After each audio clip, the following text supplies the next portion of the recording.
Ladies and gentlemen, just getting ready now and welcome in for day 2 of the BARFOOT Thompson Auckland Open here at the North Shore Squash Club. And getting ready, you can see, well, should be able to see very shortly, Mason Smales against Chileshe. And it is Chileshe, the 6th seed, ranked at 206 in the world. Mason Smales is still just 16. He seems to actually get younger every year. John Fletcher and the tournament organiser, general manager of Squash Auckland. Mason's been around for quite a while, but he just seems still so young. He does. He seems like he's grown a foot every year as well. So exactly, lanky lefty that he is, and he's got big feet. He said to me, size 15. Yeah, that wouldn't surprise me, actually. Yeah, so it's something that opponents have to get around a lot. And he has a lot of, obviously he has a lefty, they seem to have good touch and be able to hold the ball very well. And that's always an advantage. He said that he's seen and played against Tenwa many times, and Tenwa said the same thing. So they've seen each other play. We'll have to just see what happens here. If he's got the patient temperament today, Mason Smales. He struggled in the first game against Elijah Thomas initially, and then came back and won in 5, Thomas recovering from an ankle injury. Just letting people know, on the second court, it's the 3rd seed. Reece Dowling, ranked 146 in the world, up against Benjamin Adams, the teenager from the Bay of Plenty. And Adams just arriving, about to go on court. Reece Dowling, the lefty from Australia, very experienced. It'll be a bit tough for a couple of these other opponents to take on. He's in the same quarter of the draw, half of the draw, as Joseph White, the 2nd seed from Australia. All of those Aussies, the top 3 or 4, Nick Calvert, Joseph White and Reece Dowling, ranked quite similar, between 130 and around about 150, 160. John Fletcher is the organiser of this tournament. Bit of work, but we're seeing some good squash so far. Yeah, we're sort of one day under our belt now and coming into the second round. A few upsets last night with Smales out here on court. He'll have a lot of confidence from getting past Elijah Thomas last night. So be able to see if he can carry on some of that momentum. Obviously a big matchup for him against Tenwa. Obviously be up against it, but yeah, we've seen stranger things happen on the squash court before. And great to see these Australians, as I mentioned, Reece Dowling on the second court at the moment. Later on, Nicholas Calvert up against Wills Donnelly. That'll be a fun match, actually. Yeah, there's a lot of good matchups coming, and obviously a few of these guys had a bye in the first round last night, so it's our first chance to see them on action on these courts. And interesting with players such as Benjamin Ratcliffe and Damon McMillan, both from Melbourne. We've got... Ben Ratcliffe is meant to be going home as such on Sunday. That's not going to happen. Damon McMillan is going to be playing in the Northland Open in a couple of weeks. Both of these players have been around New Zealand over the last few weeks, visiting family, playing tournaments. It's a bit tough on those two players in particular, just not knowing when they'll be able to get home or anything like that. There's plenty of squash for them to play if they want to stick around a little bit longer. Exactly. But, isn't there Mitchell and Cousins next week? Can they be put in a late team entry? Well, I know the Royal Oak team's looking for a few players. So. Are you playing number 1 in that team, John? No comment. The team's falling to pieces, but we'll be there. You've got to be part of these things. Oh, I'm sure you'll do very well in the social aspects of the Cousins Shield and what is it? Cousins Shield Mitchell Cup for the women. Yep. Yeah, and some good entries in that competition as well. I believe there's 18 clubs in the men's. Yeah, 18 men's teams and 12 for the women, which is certainly the highest number they've had for a long time. So it's great to see a good turnout, and yeah, there's just something special about teams events that people want to get involved with them. And being an individual sport, there's not too many chances you get to play as a team, so everyone keen to make the most of that. And with last year not being able to be played as well, of course, due to the COVID cancellation. So yeah, big weekend for a lot of the players next week. And this particular weekend as well, 4 days of squash with the BARFOOT Thompson Auckland Open. The men's draw was initially going to be 16 players, but so many players wanted to take part, and you had to take it out to 24? Yeah, that's right. So we were originally supposed to be playing at the end of March, but thanks to one of our 2 lockdowns this year, we had to postpone that. Of course, that gave us a bit more opportunity to wait for the Trans-Tasman border bubble to open up. So yeah, got the interest from the Australians, and we pushed that draw out to a 24 to make sure we could accommodate everyone and that all the Aussies didn't come and take all the spots for our Kiwi boys. So it's great to be able to have that larger size draw too. I think it just adds a little bit more having the Australians here, doesn't it? Just a freshness. Before the tournament started yesterday, the New Zealanders and Aussies were chatting, catching up with the social. It's playing sport, whether at a high level or social level, is also about interacting with people and talking and catching up with friends who may be rivals on the court but are friends off the court. Yeah, a lot of these players would know each other, and I think Evan Williams was saying that he's played all these Australians before. So yeah, there's a bit of obviously rivalry within the camaraderie as well, but the chance for everyone to play someone different for a change. There's been a lot of PSA events around New Zealand this year so far, but adds a different element now to have some Aussies and see how they've been training and playing over there. Well, talking about playing someone different, it's not different that Caitlin Watts and Emma Miller are playing each other again. This is the fourth tournament in a row, albeit this time it's not in the final, it's the quarterfinals. And Caitlin Watts in good form. She won all 3 Challenger tournaments for women. It was Royal Oak firstly in 5 games, then it was Waikato in 5 games, and then Panmure, Technofibre Open, but that was in straight games. So it is nicely done there from Caitlin Watts, and there we go. He's been called away. John Fletcher, this is what happens when you're the tournament director. He's got to do a lot of different jobs, but as we mentioned there, that Caitlin Watts defeating Emma Miller in 3 consecutive finals. This time it's in the quarterfinals. And as we just do a quick rundown through today's play before this match gets underway with Tim Chileshe in the white shirt up against the left-hander Mason Smales in the blue. So the first match, as we just mentioned, is Smales against Chileshe, followed by Joel Arscott, 7th seed up against Benjamin Ratcliffe, the Australian. Evan Williams, the top seed, up against Chris van der Sam. It's a replay of the first round in Panmure. And then we've got Nicholas Calvert, one of the seeded players from Australia. He is the 5th seed, up against Wills Donnelly from New Zealand. Continuing on with the women's quarterfinals, well, there'll be Lana Harrison. Oh, she was John Fletcher back with us again. Lana was the winner of the Auckland Open last year, I think. Yes, correct. Yeah, she beat Emma Miller in the final in that one, big 5-setter. So Lana takes on Abby Palmer in the quarterfinals starting from 4 p.m. Then we've got Sarah Cardwell up against Alex Hayden. That'll be a good one. That is the 2nd seed. Cardwell, yes it is, up against Alex Hayden, the country woman from Australia. Then it's Emma Miller against Caitlin Watts, that's 5:30. 6:15, Ella Lash, the 15-year-old, up against Jessica Turnbull. In fact, I think we've got our seedings around the wrong way. Sarah Cardwell is the top seed, and Jess Turnbull is the 2nd seed. On the second court, Reece Dowling up against Benjamin Adams, John Fletcher. Then we've got another Bay of Plenty player, Joe Smythe, up against Joseph White, the 2nd seed from Australia. It's a full-on day. Finn Trimble up against Sean Wigan, and Zach Miller against Lawamba Chileshe, the 4th seed. He gets put on the second court. It's your scheduling, so it's okay.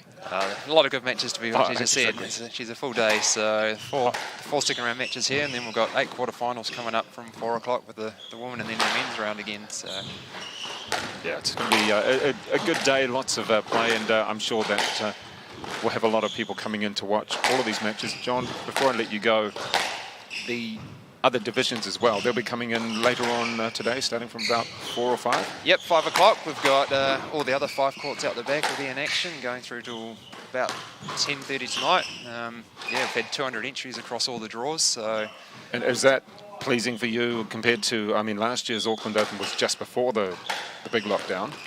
Is that kind of normal interest? Yeah, we're very happy with that. I think last year we had around 175. So yeah, certainly to get to 200 was obviously made for a big job, but it's I mean, it's just great to it's capturing the imagination of people. They want to come and be part of this event. They know we've got these pro draws as well. They can come and check at the same time. So it's quite nice to see people of all shapes and sizes from the other draws just walking around to the 2 show courts here and watching and possibly learning, possibly not. Yeah, no, it should be a busy weekend. I said they can come along, play their own games, come and watch the pros at it and watch some top squash, and there's a lot going on. Got a good setup from the sponsors, BARFOOT and Thompson. They've got sort of marquees and all sorts of games, competitions and things running over the weekend. So it's great to have their support and really, just not making another tournament. It's really a big event. And just finally in the early stages of today, it's going to get bigger and bigger. The work from the North Shore Squash Club, just a word from the club itself. Yeah, no, they've been a great help. It's the second year in a row they've been able to host it here, and it's a fantastic venue. They had the World Masters Games here in 2017, and they've really done the place up nicely, sitting on the lake. And yeah, so Tyler Dooley, the club manager's done a great job pulling it together and getting the venue looking good. And yeah. Oh, good news there as Timo Chileshe races away with the first game so far, 7-1. And as I said, it took Mason Smales a game or two, a game to get into the match yesterday against Elijah Thomas. In fact, I think he dropped the first about 11-1 or something like that. Came back and won the next, so he's one of those players who takes a while to warm up. And we'll just have to wait and see how we can go. Certainly, Timo Chileshe is one of the form players around New Zealand at the moment. He was a finalist in Morrinsville and also a finalist at Waikato as well. I think, yes, Waikato. Been a lot of tournaments. In fact, I think, John, by the time we get to the end of July, there would have been 8, maybe 9 PSA Challenger tournaments around New Zealand. Yeah, you're not wrong. Something like that. Yeah, we've got Northland in a couple of weeks, and then Howick have got Challenger events in July as well. It's great. I mean, I can't recall this happening before for a very long time. No, and they're all getting strong draws as well, particularly on the men's side of things. So it's a great opportunity for these players. Yeah, and I think it's great from the clubs that it shows. Yeah, there's always that hunt for money, but it's not a huge amount of money to put on a 3 or a 5, or in this case a 10. There are certain rules with PSA who are helping out, but it's not overly difficult. If you can get 120 entries for different divisions, then it helps pay for things a little bit, and then the social atmosphere that it brings as well does help. Yeah, we've certainly seen it in the clubs that have held them so far. I mean, look at example like Panmure, they sort of fill up the rest of their draws and just creates a great atmosphere and things. And yeah, you're right, it's certainly affordable for clubs. They get a couple of sponsors on board, and then between all the local players. And Mason Smales just doing a nice shot there as both players up close to the wall. And left-handers, he's just that hold. You play against many left-handers, John? Funnily enough, I have lately, being one myself, but actually there's not too many of us playing around. We'll just sort of manage to come across each other. So yeah, Mason's starting to pick up quite well now. It's a bit of a nervous start. Yeah, so we'll just we'll let you go as soon as this game finishes. You've got to hope it doesn't go 13-11. But just a little comeback there. It does seem to be that in all racket sports, left-handers can hold their shot or hold the ball just a little bit longer. It shouldn't happen, but it does. Yeah, we get used to playing on our backhands quite a bit as well. Yeah, Mason's got a nice little triple boast that he plays quite well. It just needs to get a bit of length going. There's a bit of an unforced error there from Temwa. This is one of the things with Temwa is that he's almost known that as an opponent you can expect 2, sometimes 3 unforced in a set. And when you do that against the top players, those 2 to 3, that can cost you, can't it? Oh, they sure can. And Mason can just be a bit patient here and pick up a few points. Yeah, he is going to have those nerves, but I think he's starting to work into it. He's got a few points lately. He just needs to not give a game away too easily. Just let Temwa know that he's going to stick around and make it hard for him.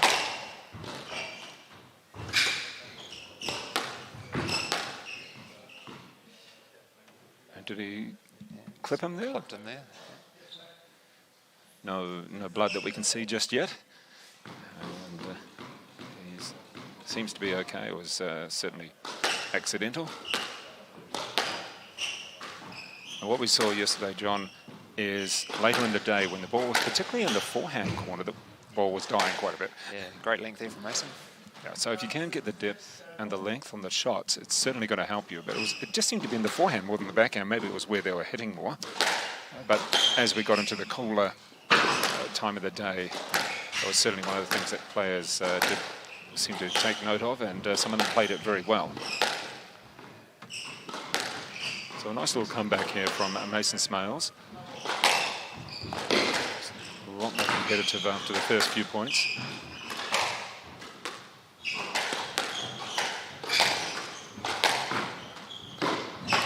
And the go the error, and Timwa Chileshe, the 6th seed, taking the first game, 11-7. We're going to let John Fletcher go, the tournament director here. He's got quite a few little jobs that he's got to get hold of. So that is 11-7, the first game for Timwa Chileshe over Mason Smales.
So Timwa Chileshe, efficient at times, and then a couple of unforced errors. And Mason Smales took him a little while to get going, as it did yesterday when he played against Elijah Thomas and won in 5. See what he can do now. And as we were saying, John Fletcher himself, that if you can hit with a little bit more depth, it'll help. Relatively warm in Auckland today, considering that we're getting into winter. And nice play there from Mason Smales. It's good to see a left-hander, and it's good to see that he's only 16, turns 17, I think it's next month. And, certainly a lot of potential there. Nice running. And just sometimes he can do any shot, and other times not. And that's perhaps one of the problems, is that if you've got such a wide variety of shots that you can hit, it does become an issue at times.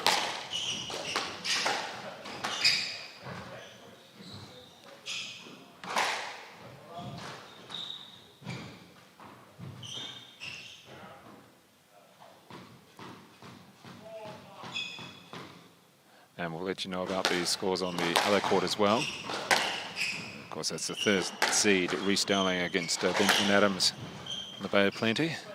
Adams does have a PSA world ranking. And it's, as we look through, just checking on his actual ranking, it's 500. Rhys Dowling, 140, has been a bit higher.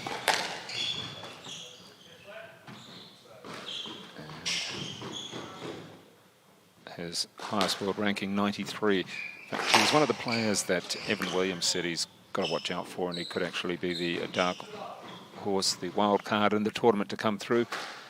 He's done okay and won a few tournaments in the past. In fact, he's played over in New Zealand a few times as well. Has won 2 PSA titles, challenger titles. So just keep an eye out for Rhys Dowling, the 3rd seed from the tournament. In the meantime, Timwa Chileshe again getting out to a nice lead.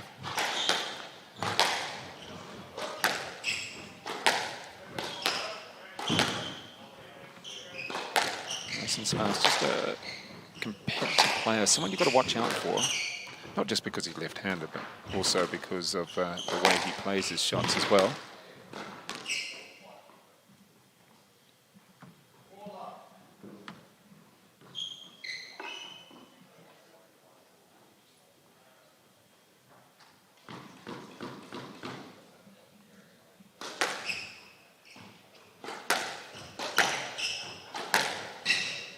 And it'd be good to see if Turnbull Chileshe could get forward a little bit more, take a few more balls on the floor. Nice reaction play. Oh, and just a bit too tight on that. Need a little bit more space.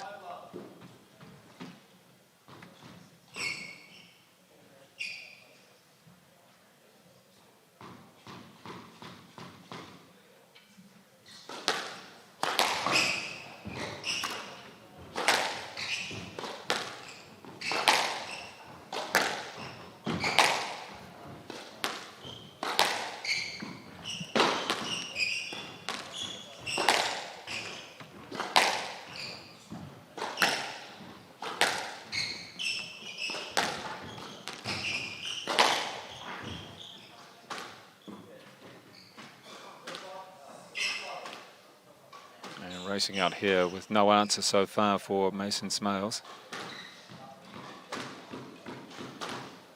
Let you know how the other court, Benjamin Adams, is getting on. So just check that out. It's going to be a big battle there for Adams to really perform in this one.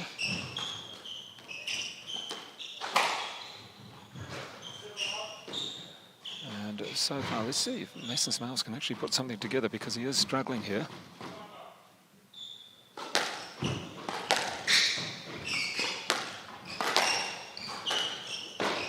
Oh, that's better. Ball keeping low in that forehand corner, and Turnbull Chileshe just not been able to lift it over the 10.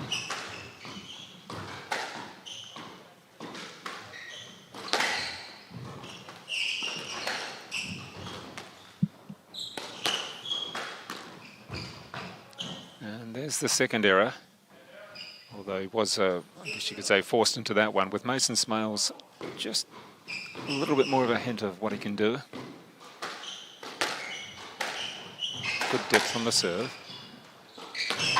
The return was pretty good as well. Oh, that's three in a row, and a bit more pressure goes on. He is still behind by 4, but at least he's got a little bit of momentum, Mason Smales. Again, in the first game, he struggled initially and came back and put more pressure on the 6th seed.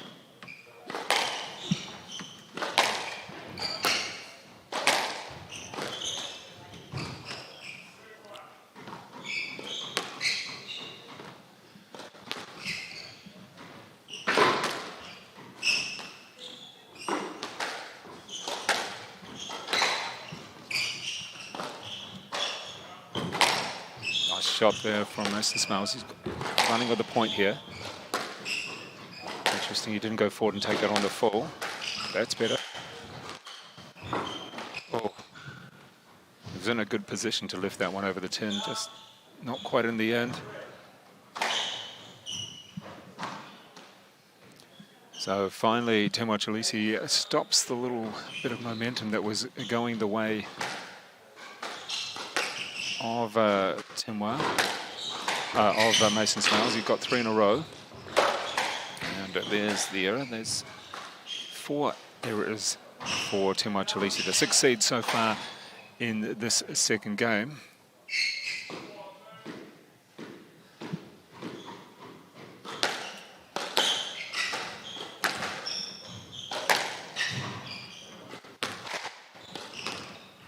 And we can just tell you that on the second court, that is court 6 here at the North Shore Squash Club, it is Rhys Dowling, the 3rd seed. Won the first 11-2 and the second 11-5. Currently up 3-2 in the 3rd against the teenager Benjamin Adams. Certainly the all-rounder, as a couple of the players call him. Ducks of Tauranga Boys, scholarship to Oxford, very good tennis player and very good squash player as well. And it is game ball in the second game. 10-4 up. Tenwa Chileshe, the 6th seed. 206 in the world against Mason Smales, the teenager from the Henderson club.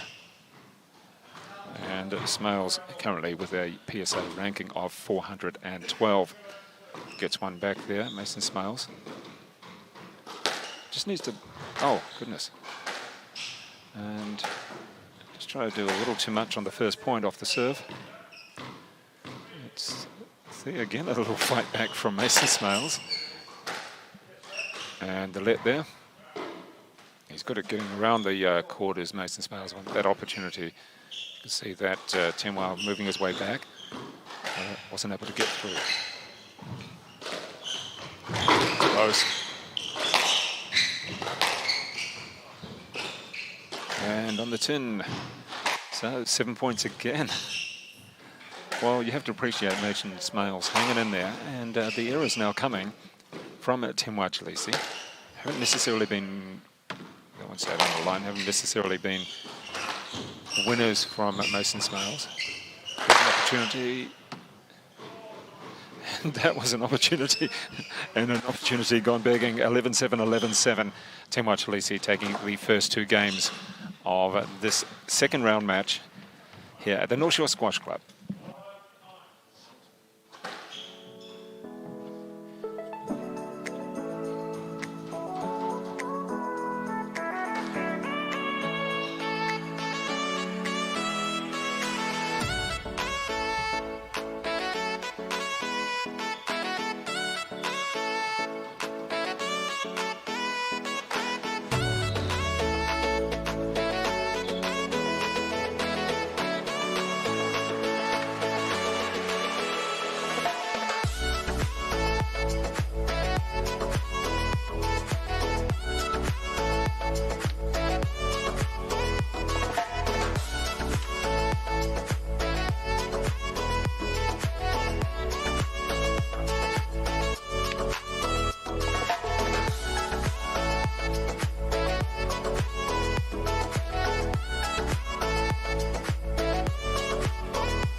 Well, there's a nice start for Mason Smales, actually winning one of the first couple of points, because in the first 2 games, he certainly struggled to really make an inroad in these first 2 against Tenwa. Oh, just trying too much there on the drop and staying on his racket a bit too much. Let's see what he can do. And on the better start, the last 2 games he has started slow and managed to get a few errors thrown his way from Tenwa Chileshe, and that certainly helped keep it to 7-7. But, that ball just keeping low in the forehand corner. And we can update you on the score from the other court. That's court 6, the 3rd seed Rhys Dowling against Benjamin Adams. And we'll just check on that complete score. Remembering that Joseph White, the 2nd seed, will be on court very shortly. So that was 2-5-5, the victory for Rhys Dowling against Benjamin Adams. So 11-2, 11-5, 11-5. Nice solid victory. Dowling will be happy with that. Didn't spend too much time on court, but got enough match practice. Coming up very shortly, it's Joseph White, the 2nd seed. As I said, up against Joe Smythe. And White, currently 134 in the world. Joe Smythe, just a teen out of Bay of Plenty. And when I say just a teen, I don't mean it quite like that. He is a teenager out of Bay of Plenty. 474 in the world is his ranking. And it'd be good to see Joseph White out on the court and just see what his form's like. These players, if they win that match, well, let's just take a look at who they're going to play in the next round, quarterfinals later on today. So it is Rhys Dowling, the player who was through to the quarterfinals first in the men's draw. And Dowling will play the winner of this match. That's Mason Smales against Temuera Chileshe, as Chileshe takes a 5-2 lead.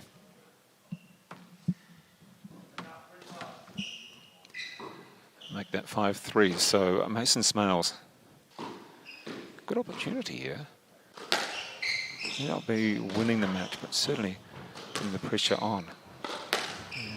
Oh, it's perhaps youth. He wants to finish it off quickly. Doesn't need to be quite as tight on that shot.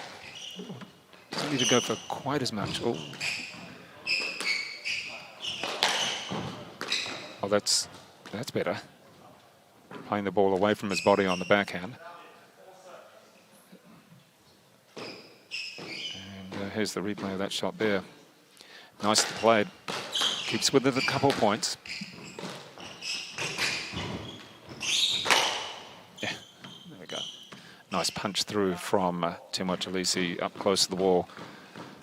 Heading across court, keeping it low.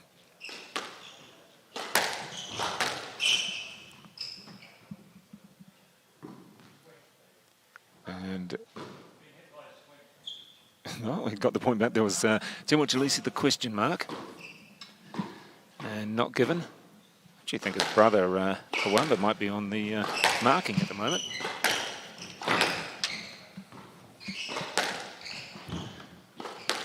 Could be a family incident if it doesn't go his way.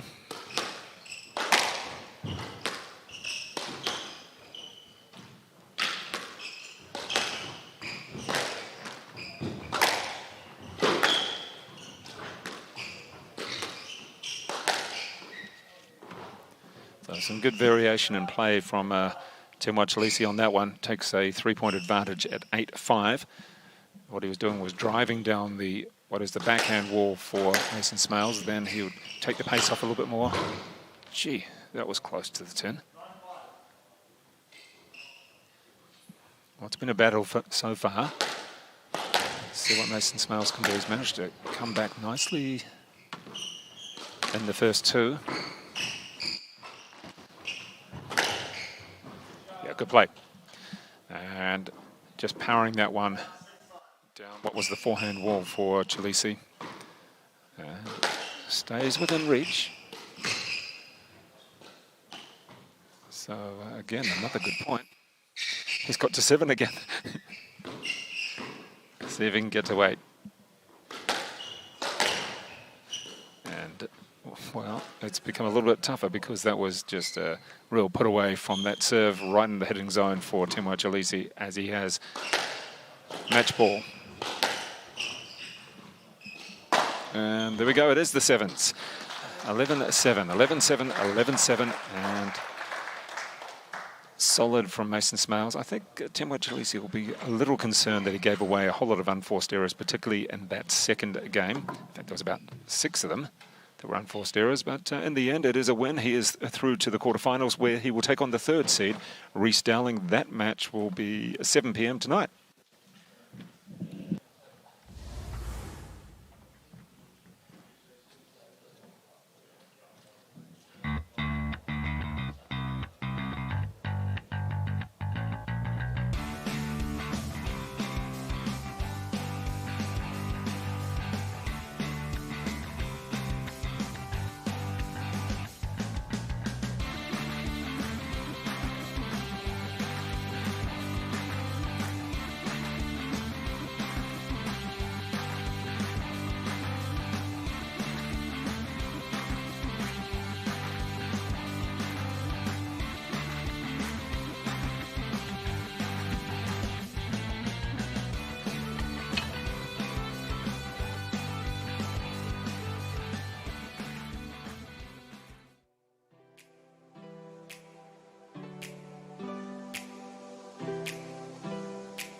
Well, ladies and gentlemen, we're now playing the second match on the show court. It is the second round of the BARFOOT Thompson Auckland Open 2021 edition.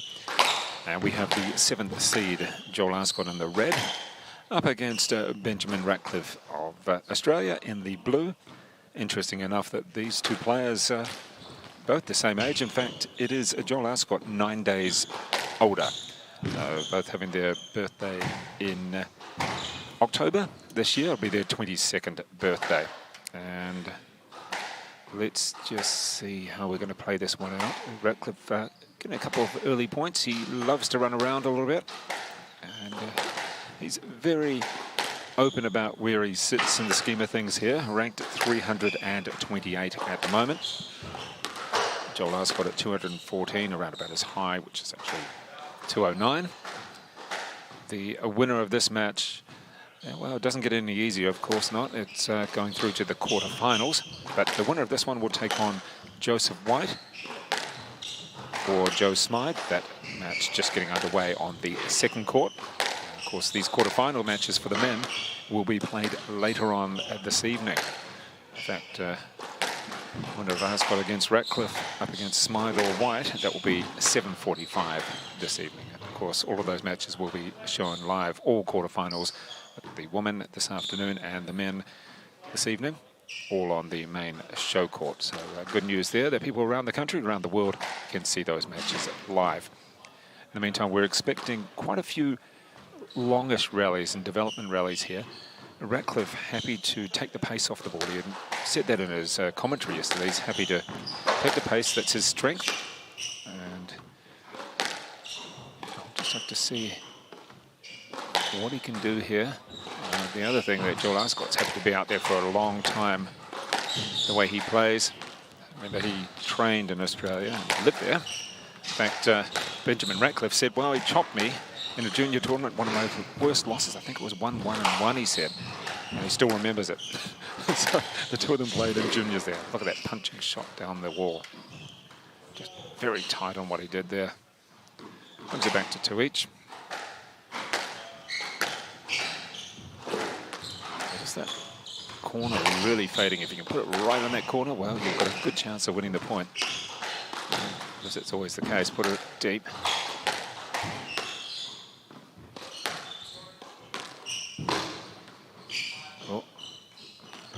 Held his ground there, did Ratcliffe.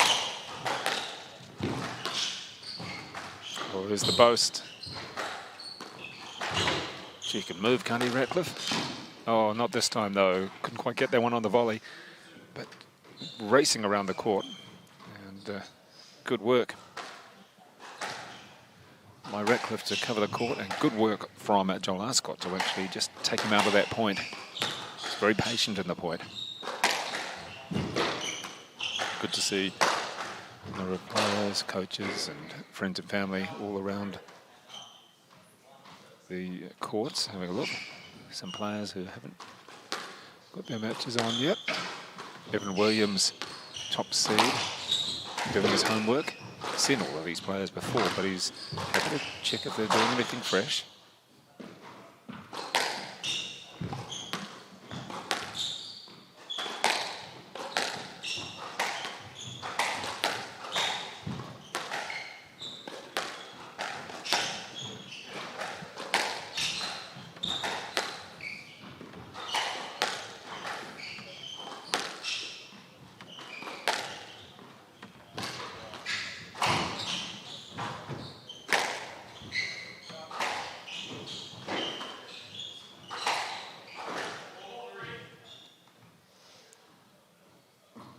So a good start from Ratcliffe. As we've said, he can move it very well. He's happy to do that as well.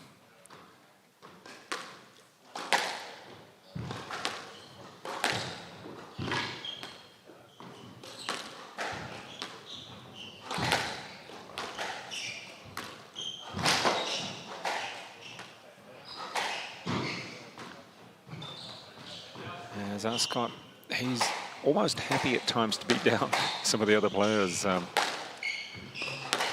Quite.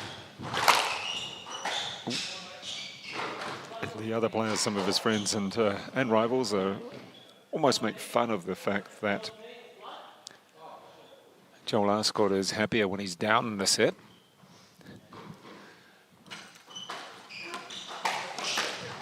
Just a question already coming out.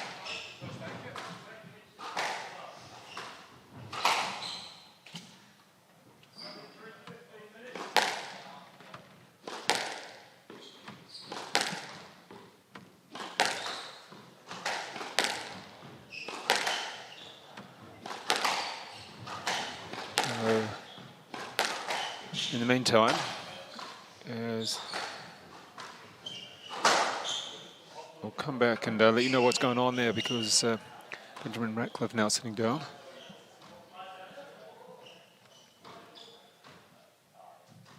So we'll be back in just 1 moment with the full update.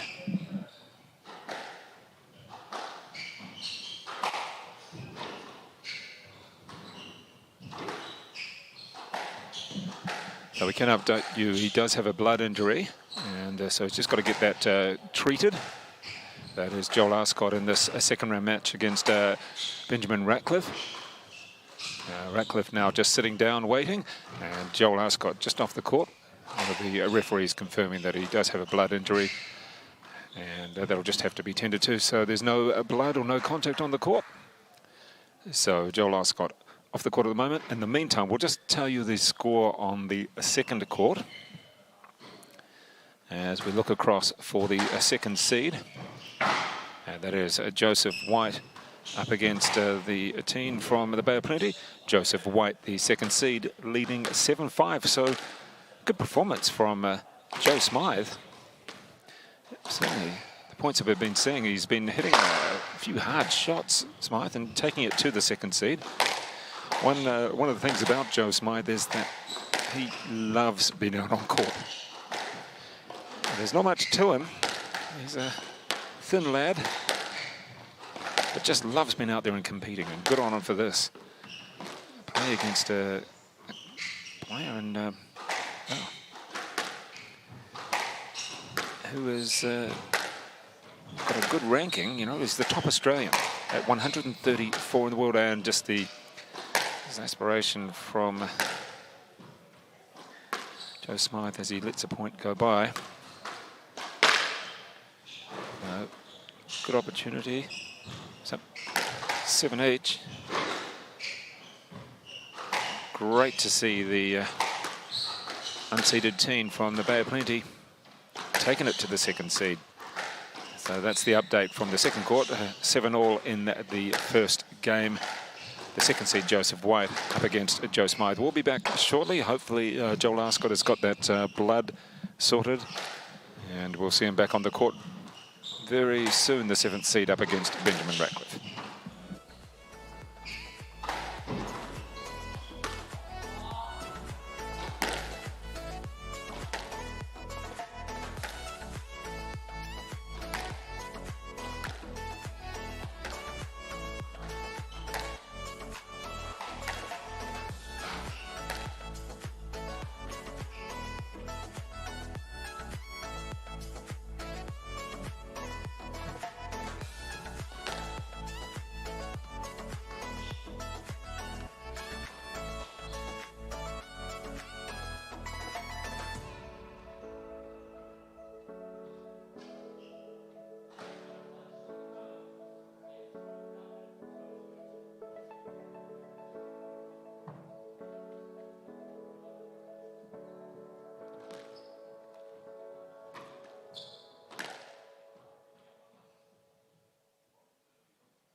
And we're back on court, folks, because what we did have was an injury break, a blood break as such.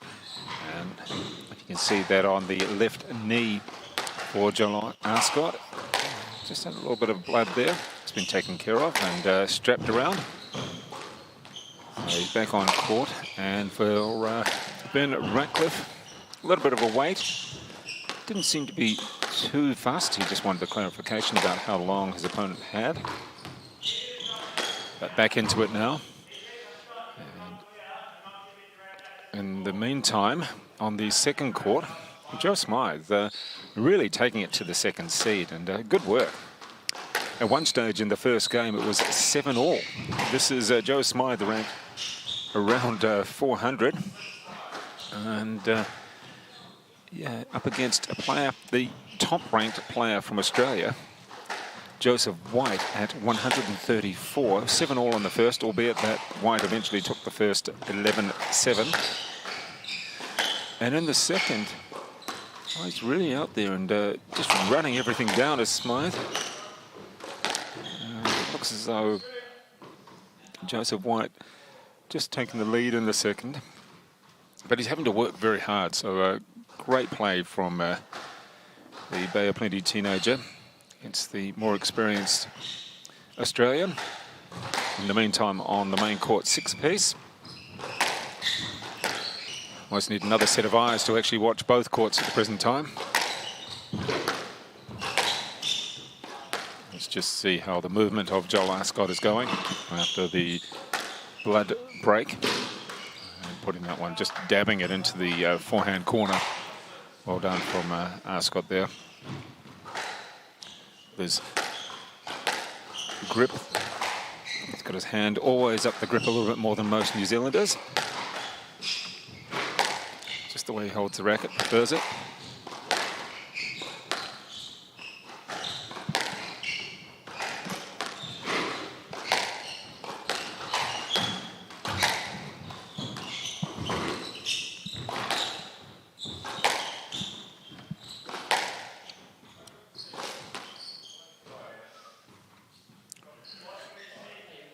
Well, this isn't going to be easy for Joel Arscott. He may be the seeded player, the 7th seed, with the better ranking. 214 compared to Ratcliffe, 328. But he's having to work hard. He doesn't usually mind. He's extremely fit. This occasion, the sort of player that Ratcliffe is over the last few tournaments. I've seen him play.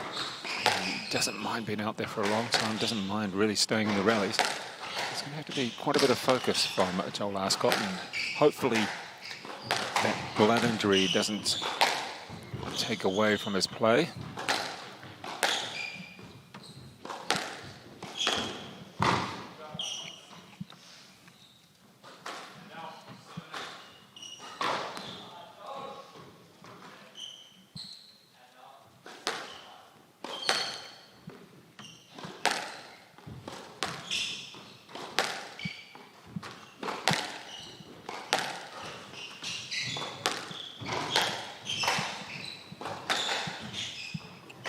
Ooh, that little chop there from the forehand.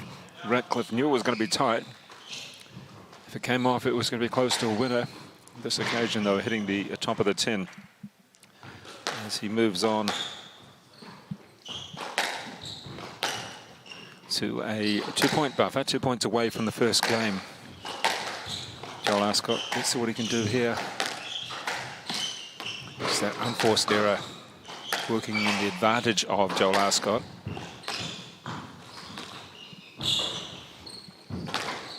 And again, on the second court, it is Joe Smythe having a great battle with the second seed, Joseph White from Australia. In fact, it's Smythe up. He was up 6-5. It's now 6-all in the second. It was White taking the first 11-7 after being 7-all.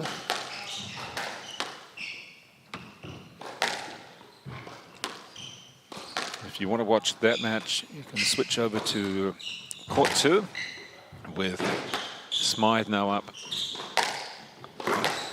No, it's just ticking on the score there. We'll get an update in just a moment. In the meantime, we go back to Arscott. a lot going on. If you're in Auckland, get down to the courts over the next, well, this afternoon, this evening, and then tomorrow for the semis, and of course on Sunday for the finals from 12:30. 7-all again in the other game. Joe Smythe against Joseph White. And John Arscott just struggling a little bit. Is he having some issue? Just been told to take off the bandage.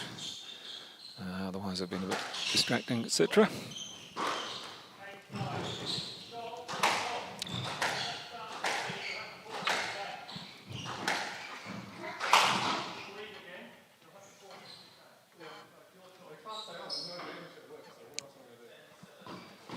And you can hear the instructions there from the referee. So he's taken off the bandage, but then if it keeps on bleeding, well, then he'll be in trouble.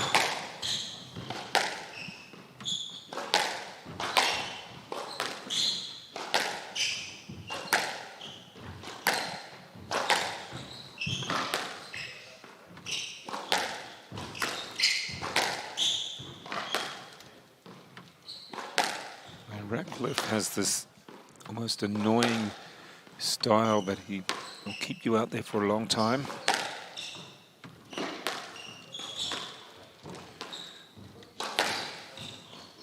Oh, good change of pace.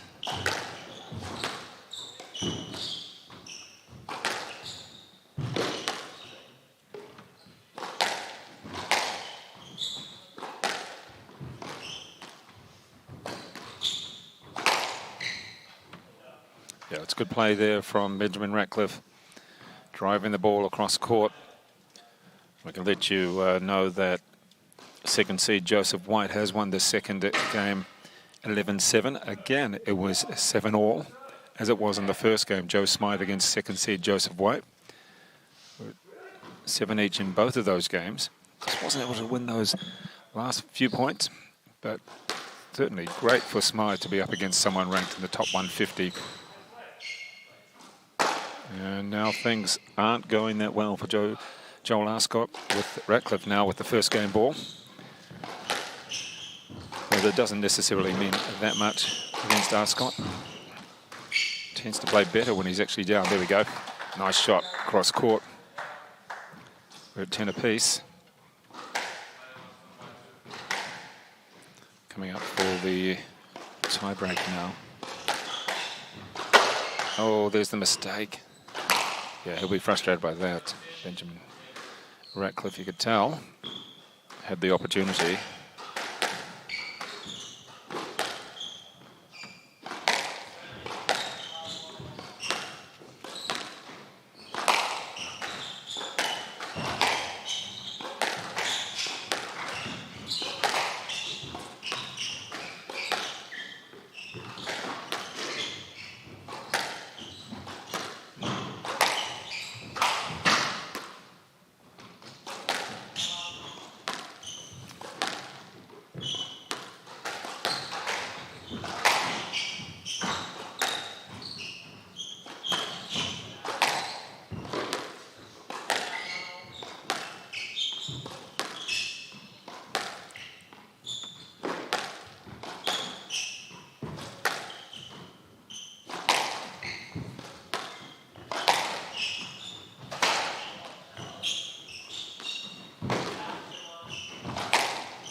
And a very lengthy rally, eventually won by Benjamin Ratcliffe.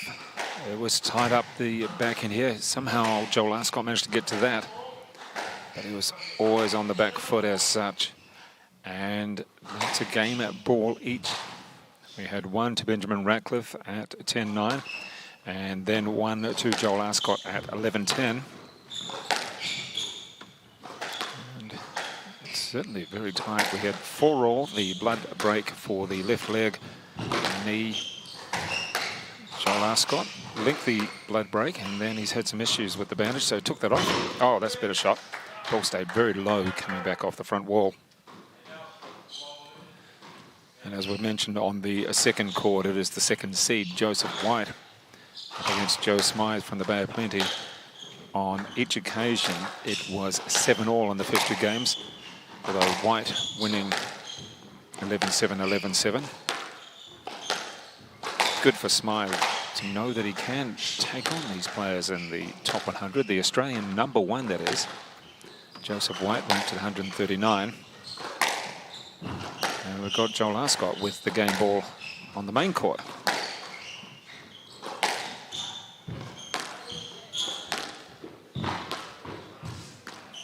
That's good. There we go, 13-11 the first game. So well done to Joel Arscott eventually. We got there. So first game to Joel Arscott, the 7th seed, against Benjamin Ratcliffe.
Well, ladies and gentlemen, we are back with the second game after Joel Arscott won the first, 13-11. I think it was on his 3rd game ball. There was 1, make that 2, I believe, for Ben Ratcliffe. We're trying to keep the score flowing. And there was a significant blood break in the first game at 4-all. And in the end, it was a win at 13-11. A little bit distracted, Joel Arscott. Looks as though he's got it bandaged up, and it came off. And then at the change of games, he had it redone again. Been told, keep it on or keep it off, otherwise you'll be in trouble. Just to update you also with the game off the second court, the 2nd seed. And Joseph White, 2nd seed, ranked at 134. The Australian, the #1 Australian, actually. He defeated Joe Smythe out of the Bay of Plenty. And this score, pretty significant, 11-7, 11-7, 11-2. And on both occasions, Joe Smythe was at 7 apiece. Hopefully he enjoyed that game and recognised that he can take his game to his opponents. And well, it wasn't that he was necessarily going to win, but he certainly took it to him. And that's very good play from the teenager out of Tauranga. So well done there up against the top Australian. Joseph White through to the next round. And he's going to take on the winner of this match, Benjamin Ratcliffe from Australia, from Melbourne, or Joel Arscott from Auckland, ex-Australia. And Arscott got significant lead now to start off the second game.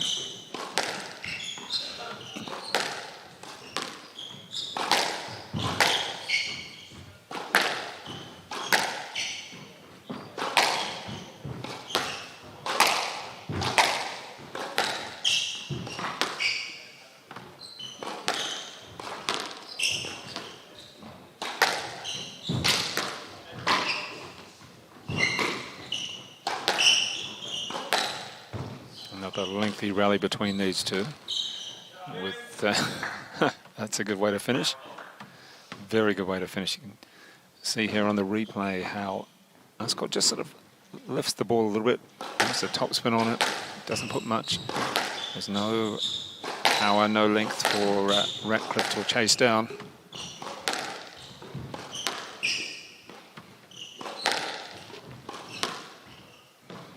Coming up on the second court is former Northlander out of the Waikato, Finn Turnbull, up against Sean Wigan from the North Shore Club, this location.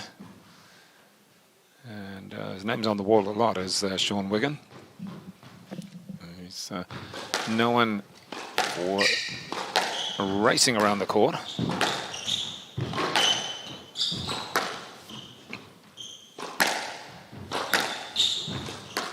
So Joel Arscott settled his game down a little bit with the nice boast there, hitting the side wall early and not giving much back to Ben Ratcliffe. As we said, these two players' birthdays within a few days of each other. And 1 point back there for Ratcliffe. Nice to take it off the serve and hit a clean winner. Always feels a lot better, although he's a long way back on the scoreboard.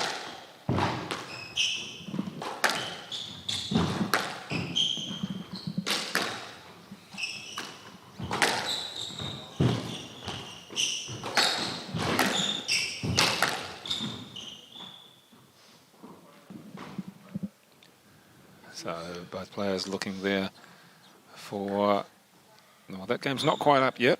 We've got a little way to go yet. Evan Williams against Chris van der Sam. That's the next game. So we've got a stroke there against Joel Arscott. And let's just check that. No, that's a point there to Arscott.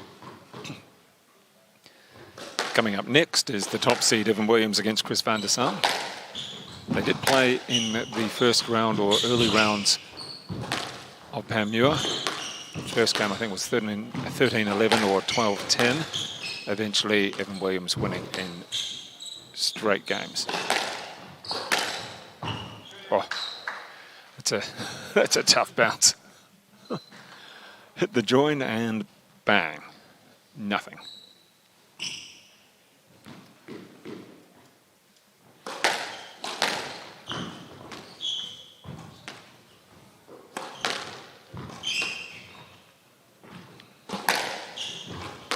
Fair bit of lift being used by Ratcliffe, and a good chop down on the ball, but again the lift being used.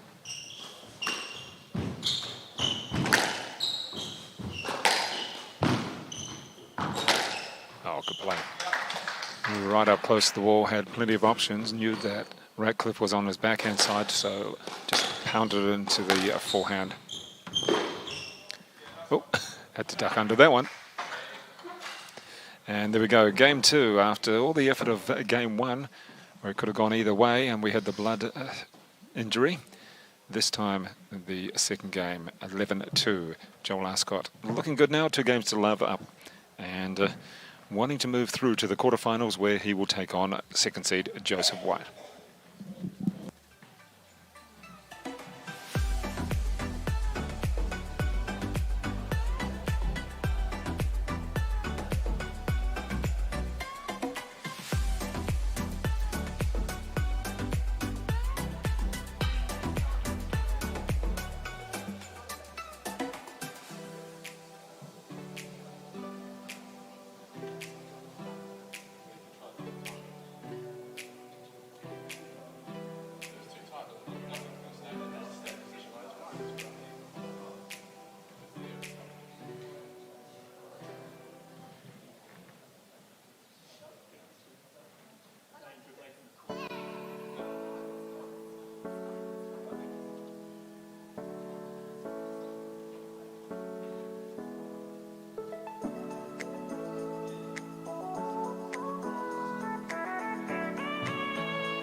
So a much better effort for Joel Arscott, the 7th seed in the second, in the second game, now into the third game.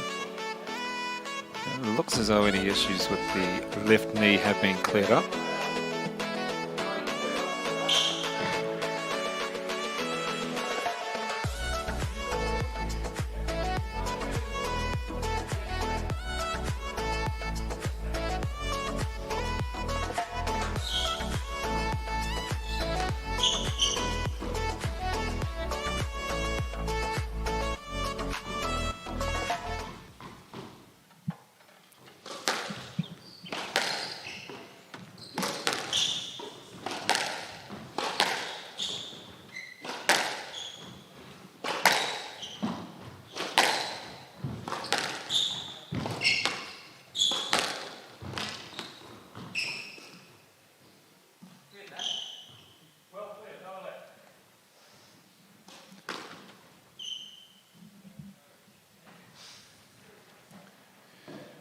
So, Joel Arscott not overly happy. Just the niggle of having that blood injury from the first game. He's playing on his mind a little bit, knowing that also, if he wins this, he's going to have to play later on this evening against the 2nd seed, Joseph White. Another Australian opponent.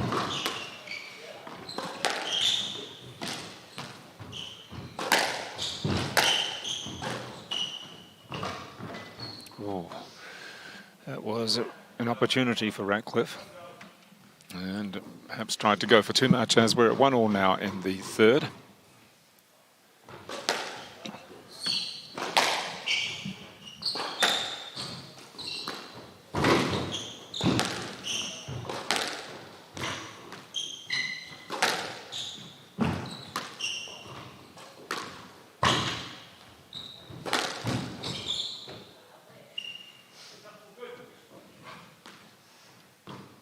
Just in the mind of Joel Arscott, perhaps wandering a little bit.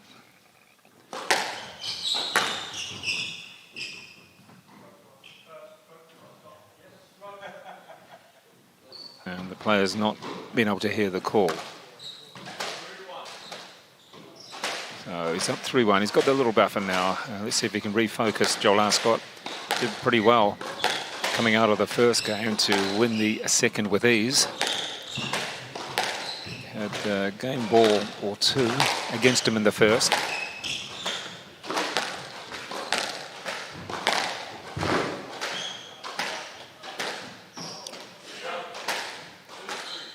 Just starting on the second court, we have Sean Wigan up against Chris van der Sar. The very speedy Sean Wigan. Van der Sar got the big reach.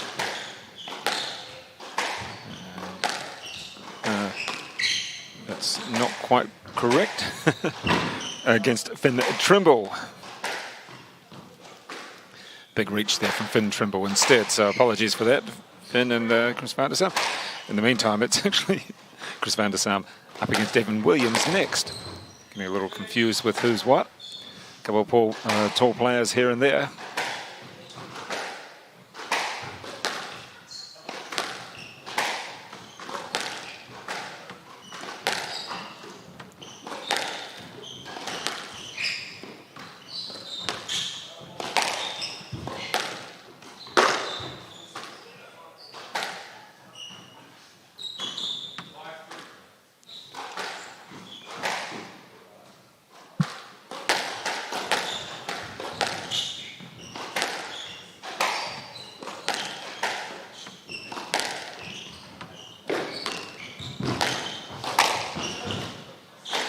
Better work from Joel Arscott. When he moves forward, takes the ball on the full there, the forehand volley.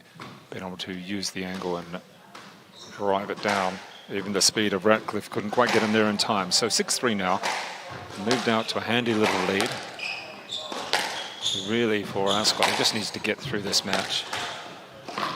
Take his time, make sure his leg's okay, his knee's okay, and work his way through.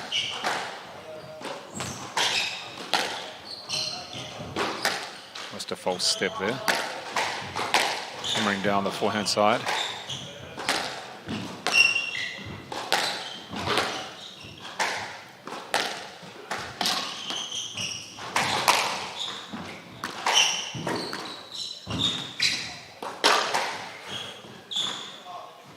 the double bounce.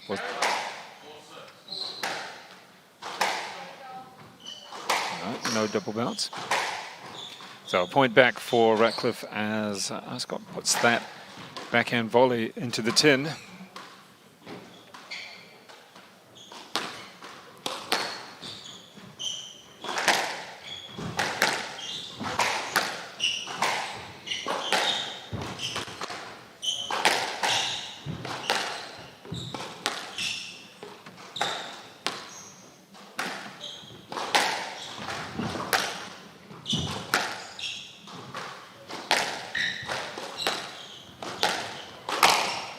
Nice shot. That's a good one. That's one you feel good about. It wasn't an error. It was just a well-placed forehand on the volley, driving it. Ooh, just staying away from the line, that one. Pretty good at taking the ball on the full is Ratcliffe.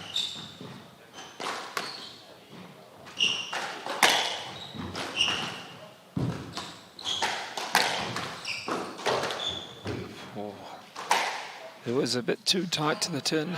Could have been good. The players are getting pretty warm in there. It's not a warm day outside in Auckland.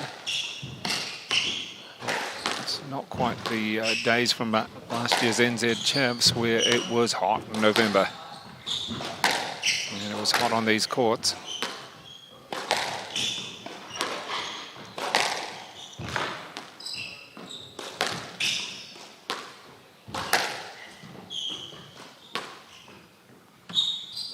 Ratcliffe just playing an annoying length, an annoying lift, but that's a better shot. Kept that jammed up against the wall for Joel Arscott. 8-5 up now. Looking to go through to the quarterfinals from this evening up against Joseph White. And we got a let there. Yeah, it wasn't going to be a stroke. He was certainly trying to get out of the way of that. As we said, the winner of this match takes on Joseph White. Second seed from Australia, who had a bit of a battle in the first two games. He was up against Joe Smythe, 11-7, 11-7, nice shot. Cross court, 11-7, 11-7, and then 2 in the third. And Joel Arscott now in a position to win this. And with a stroke there, the ball just played close to the body and a little bit of a weird chop.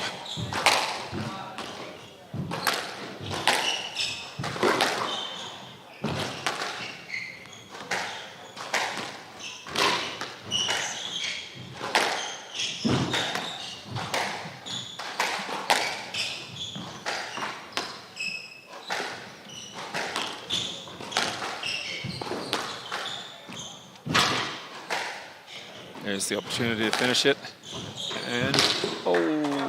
And he does finish it. 13-11, 11-2, 11-5. Joel Arscott goes through to the quarterfinals. He'll take on Joseph White, the second seed. That match later on this evening. Congratulations there to Joel Arscott, also to Ben Ratcliffe. It wasn't perfect, that's for sure, for Joel Arscott. The issues with the blood injury, and then a couple of little issues in the end. Just wasn't quite himself.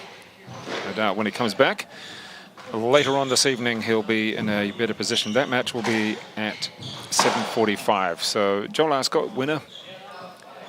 Yeah, 13-11, and a little bit more straightforward in the other two games. So Evan Williams and Chris van der Sar, that'll be coming up in just a few moments' time.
Well, ladies and gentlemen, underway in this second round contest. It is Evan Williams, the top seed from Wellington, the left-hander, 31.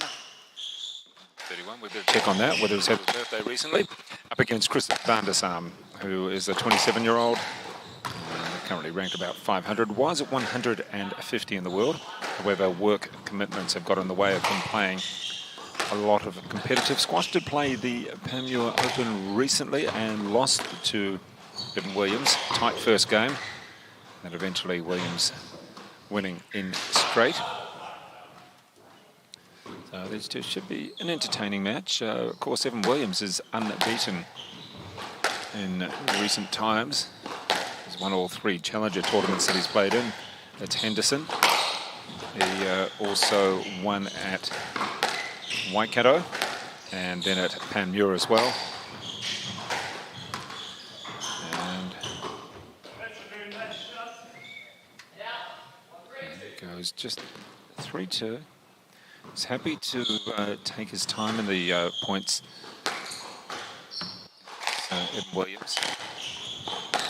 See the extra height of Van der Sam. He's not putting in a bit of power, but also a nice little drop as well. You can see one coming off right then. We'll just take a look at the secondary score. It is the secondary court is Sean Wigan against Finn Turnbull. And Turnbull taking the first 11-8. So he won over Glenn Templeton yesterday. He's going to have to do a fair bit of work because Sean Wigan loves to run, the 8th seeded player. And it is the home court for Sean Wigan. Knows every corner, every part of the courts very well. In the meantime, it is Evan Williams doing a lot of running.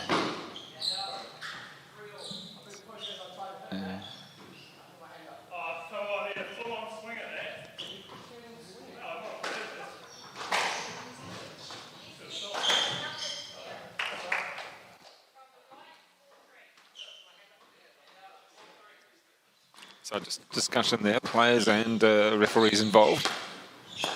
So it's got to get competitive in this match, I can guarantee it.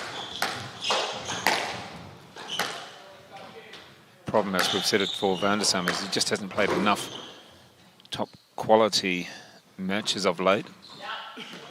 And against someone like Evan Williams, who is really on a run to try and stay undefeated. If he can win this, he was runner-up last year. That was just before the COVID lockdown. Of course, he's got the NZ champs, Oliver Sport NZ champs, next month at his home court. So Fraser Park, the Valley courts. And he will be really gunning just a undefeated. Also, Northland Opens actually in a couple of weeks as well in Whangarei. It'll be one of his aims to remain undefeated if he can.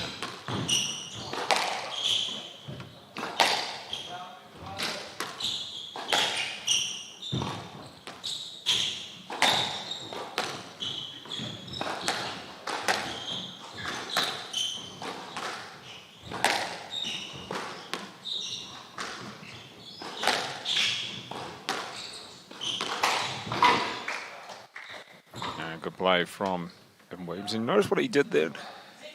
He was waiting for the call, kept on playing the point no matter what. Thought he'd won it, still continued just in case it was not called. Smart thinking, and it should be what every junior does. Wait for the call, wait for the whistle in a lot of other sports.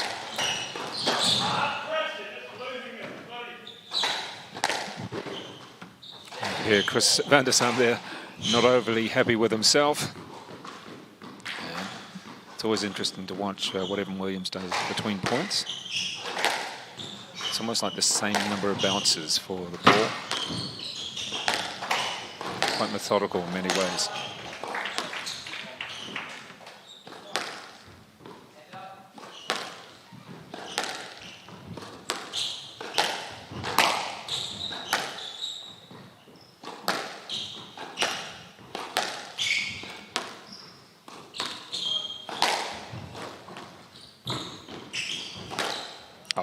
handy boast, and then the drop, which wasn't enough of a drop, and then Chris van der Sam coming up with the cross-court backhand. And Williams had to decide, was he going to cover the wall, or should he go into the bulk of the court? In the end, it was van der Sam with the winning shot.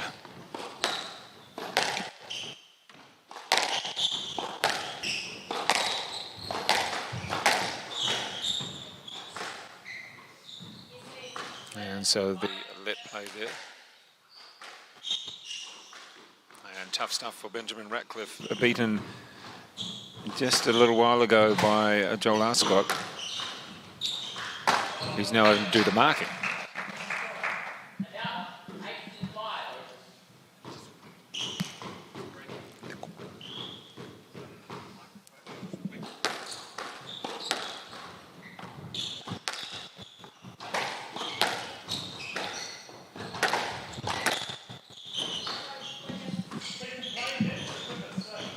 So Evan Williams working his way to a 4-point advantage.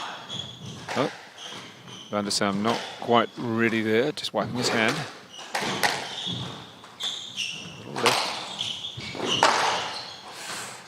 Wow, that was a powerful forehand from van der Sam, and he's... Yeah, it looks as though he was just trying to push it. Williams taking his time, not going to be rushed. Nice little tactics from both players. One trying to speed it up, the other one just trying to be that methodical player.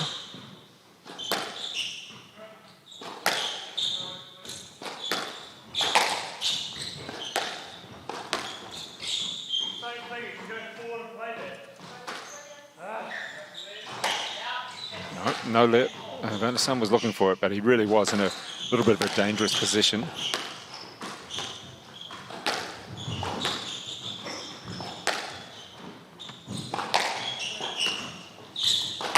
To really skip out of the way, Evan Williams. It was either going to be a stroke, so he left himself with the option. Let's take a look at the point here. Yeah, you can see him just scampering out of the way. And in the end, the point to van der Sam. So there we go, first game, 11-7. As Evan Williams plays a solid, but he wouldn't be totally happy with that. Still taking the games what he wanted.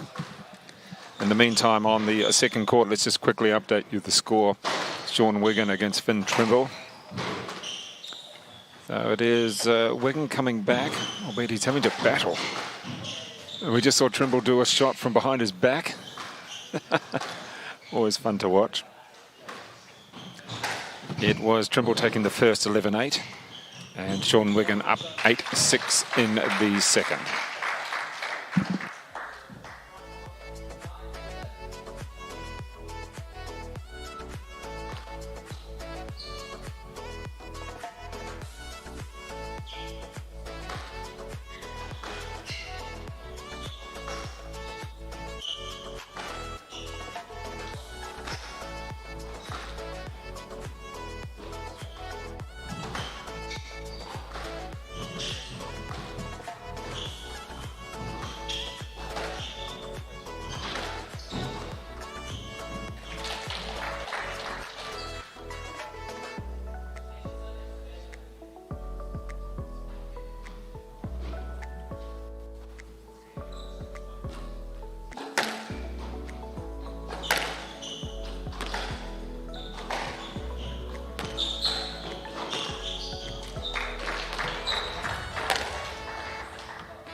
So a little bit of discussion about the side door being opened. The court's getting a little bit wet. It certainly doesn't have the humidity of the NZ champs last November, and that was sticky. That's also where Chris van der Sam finished 4th, and Evan Williams won in 5 games over Luamba Chileshe. Dramatic final, that one. It's a nice shot from van der Sam. Just a little push at the ball and dropping it in. You can see he's ready to go, and again, Evan Williams just taking his time, saying, no, slow down.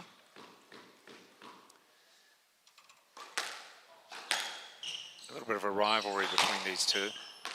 Although in many ways, van der Sam just needs more matches, but his focus has been on work, I believe.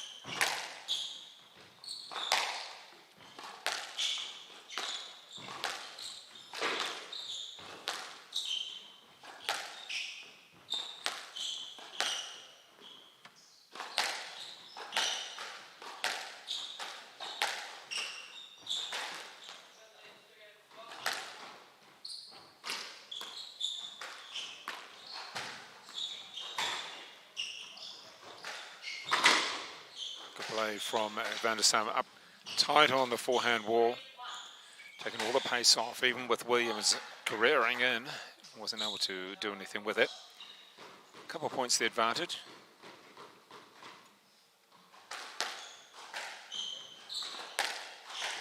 So Finn Turnbull now has a 2-game-to-love lead, 11-8, and now 11-6 over Sean Wigan.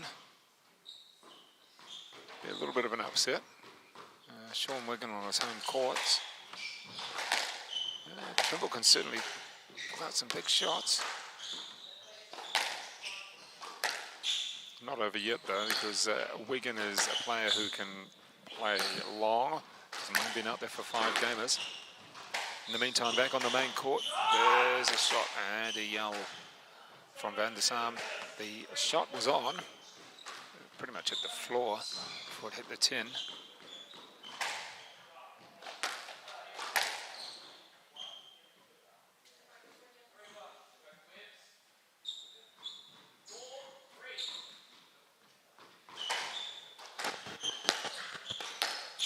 So Evan Williams back in the lead. He's one of these players who will fight through.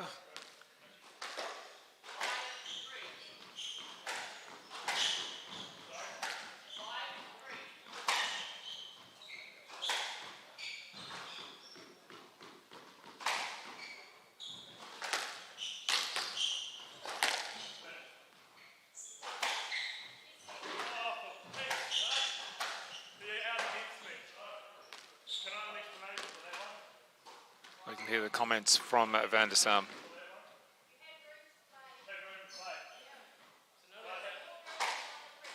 It's always a debate as to how much room there is to play.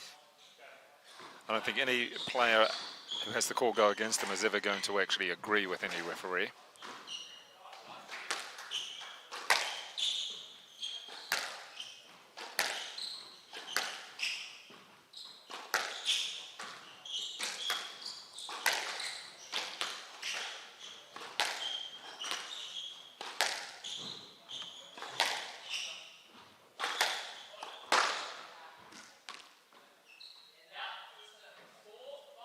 So he grabs one back, does van der Sam. Let's see if he can just calm himself down. He's down 1 game. Makes that big swing on the forehand serve. His left arm swinging out to the left.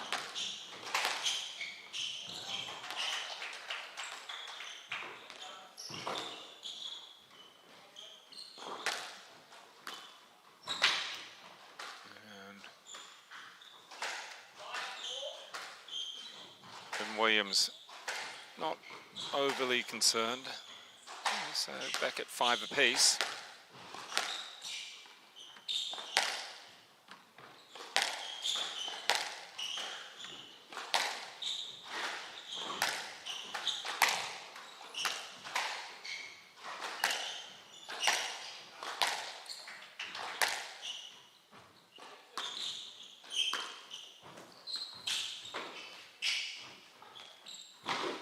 Got a good touch for a big man, Van der Sam, and is able to play that away. You can see the look on Evan Williams' face, a little bit frustrated there, knew he had set himself up.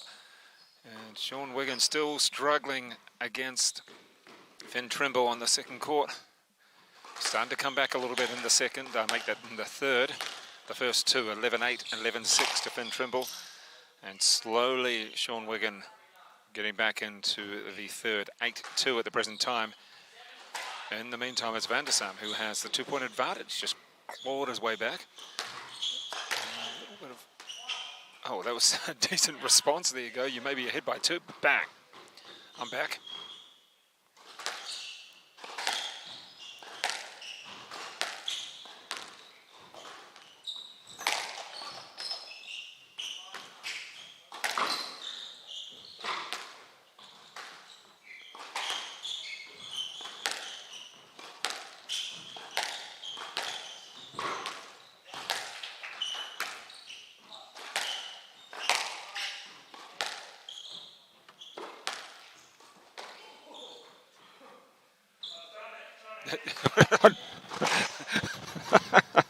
A little bit of antics between the two players there. Let's have a look at this.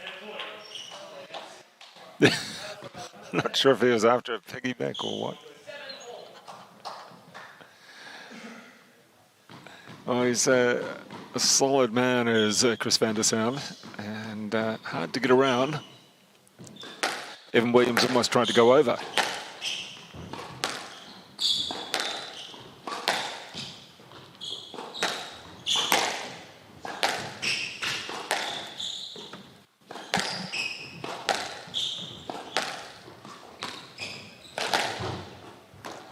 Oh, that's a nice touch.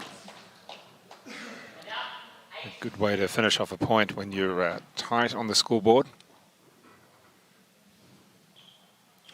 Just placing it nicely into the forehand wall.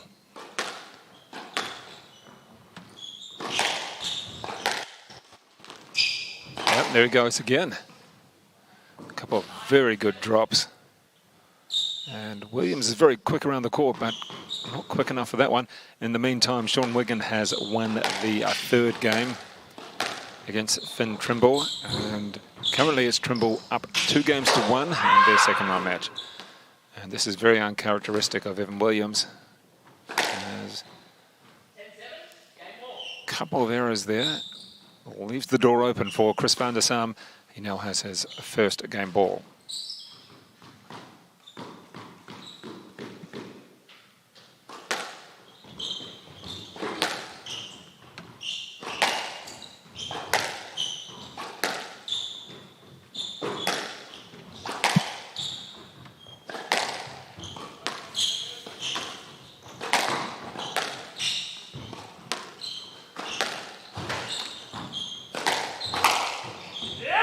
There we go. Takes the ball on the full, drives through it. It is now 1 game all between Evan Williams and Chris Van der Sam. Top seed in a little bit of trouble there as we come back very shortly for the third game.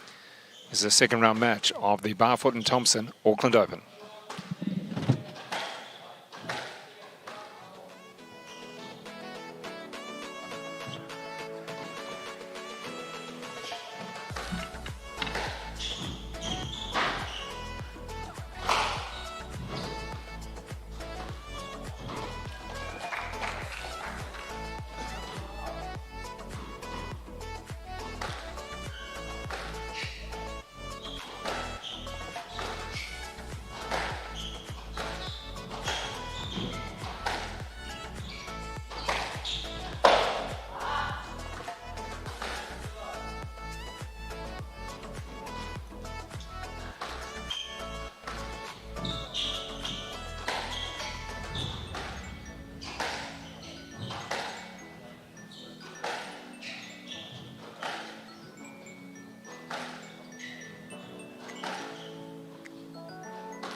Well, it's been an interesting first couple of games so far, with Evan Williams, the top seed, ranked in the top 100.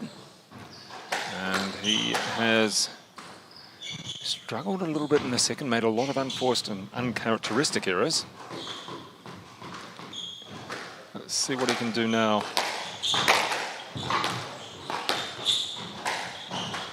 Coming into the third. That second game just wasn't quite Evan Williams, or the Evan Williams that we know.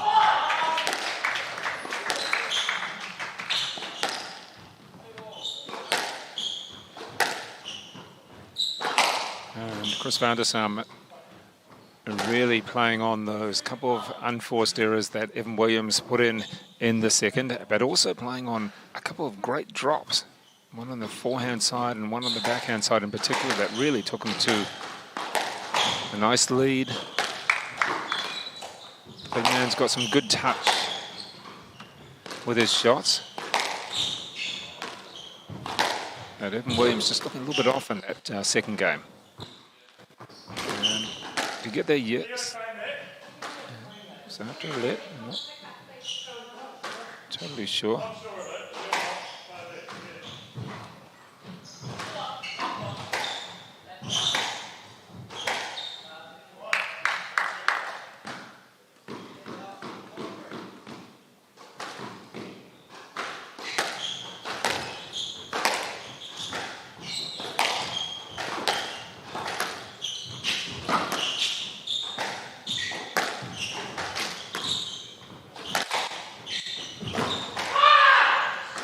You can hear the come on from Evan Williams. He's pumped up now. He knows well enough Van der Sam's game. He also knows the importance of this particular tournament. Going out in the quarterfinals is not something he planned. In fact, going out in the second round is not something he planned. It's the quarterfinals first for the women.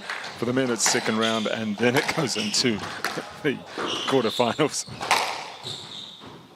The winner of this match will take on the winner of Finn Turnbull against Sean Wigan. Remembering that Turnbull took the first two, Sean Wigan took the third. 24 draw for the men's tournament, 16 for the women's.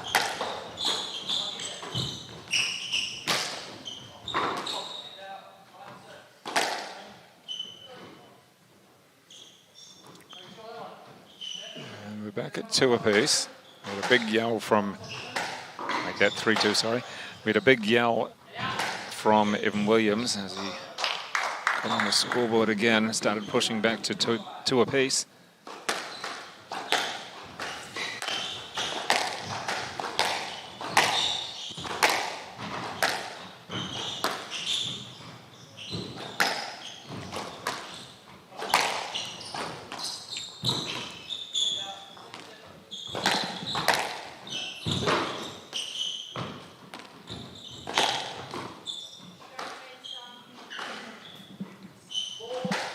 So the stroke going the way of Van der Sam there. He's playing a very smart game, and we're just waiting for either the pressure to tell on Evan Williams or for the top seed to actually come back. Doesn't want to leave it too late. Oh, and there's the mistake. Above the line. Free point almost going the way of Evan Williams. He won't mind so much about being on for a long match, even though he does have to play. A quarterfinal, the winner of this match later on tonight. And there we go with the point going to Van der Sam.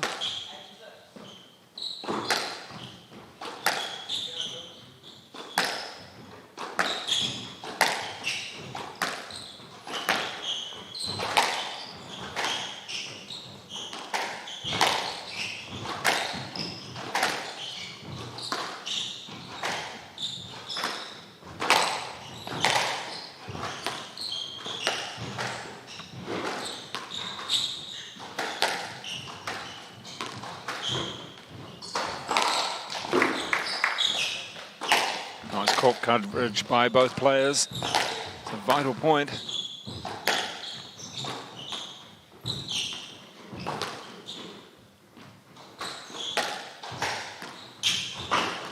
Williams having to do a lot of work, get those ones on the full, both players. And slowing it down again.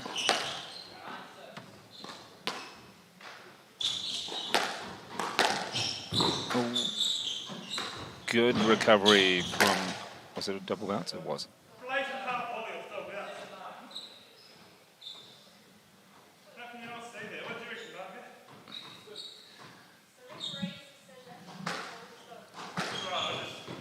Looks as though, well, Van der Sam was looking for a double bounce. Not sure if it was. Not quite, we can't quite get back to that.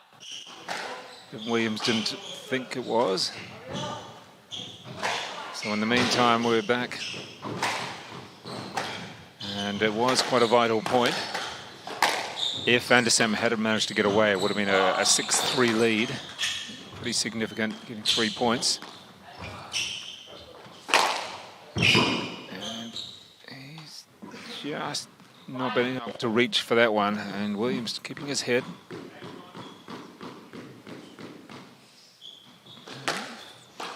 Quite a lot of competition between these two.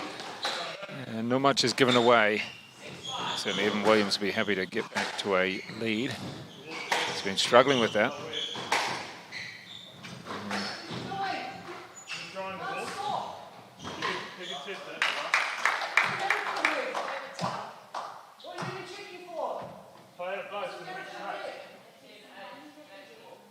And we're just checking on the walls, so appear to be slippery. Evan's not overly happy about it.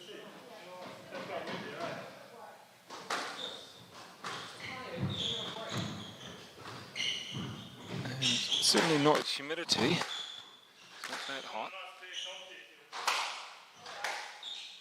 Evan Williams not happy.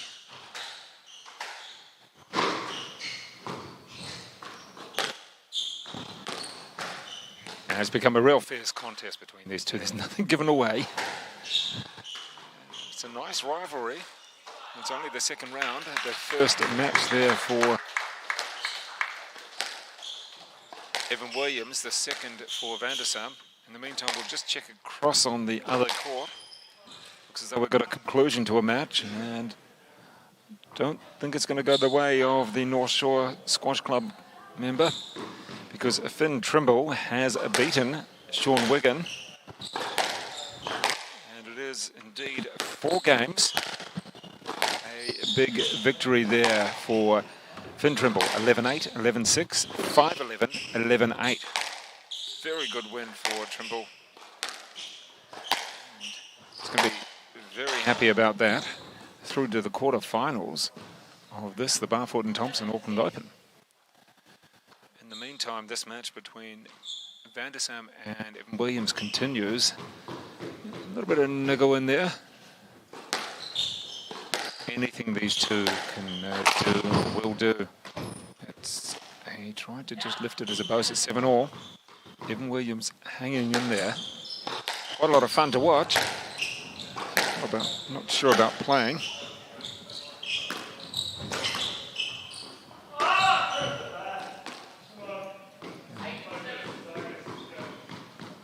So, quite a bit of talking done on the court as well.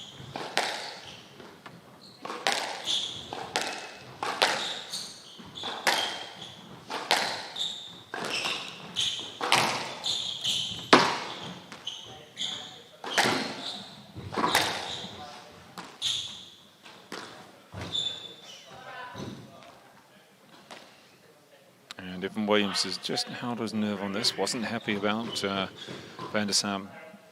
No, they're both holding each other up on the serve now. It's just the tactics between the two of them. Couple little personal battles here. Get a couple of experienced players in age compared to a lot of the others who are all around 20 to 22. Nice touch. Oh, went for an extreme angle there, did Van der Sam. Came off in the end. and the frustration of M. Williams.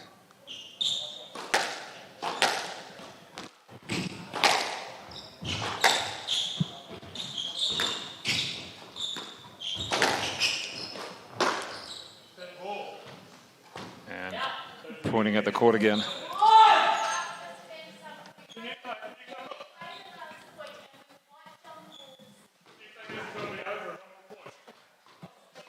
Oh, we'll let the player and the ref and Evan talk for us.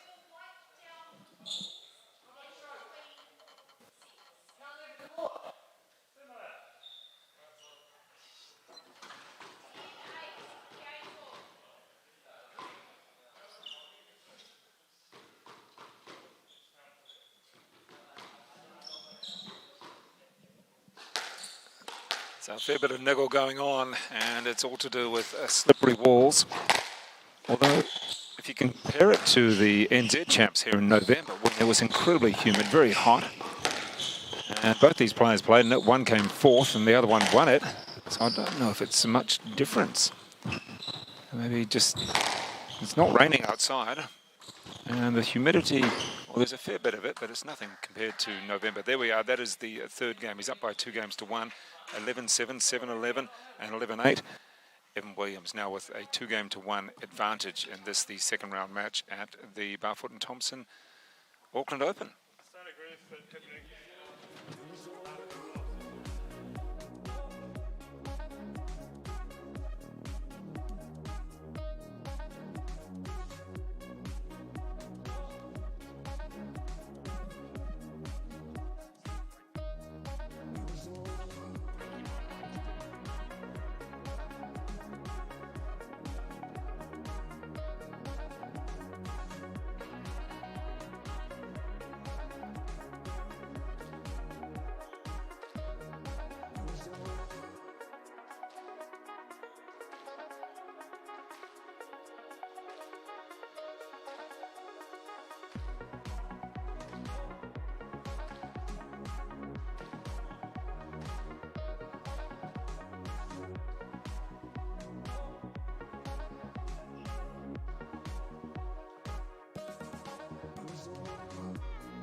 Well, ladies and gentlemen, there has been some more discussion about the walls. They've been wiped down. John Fletcher's gone up in the world as the wall wiper.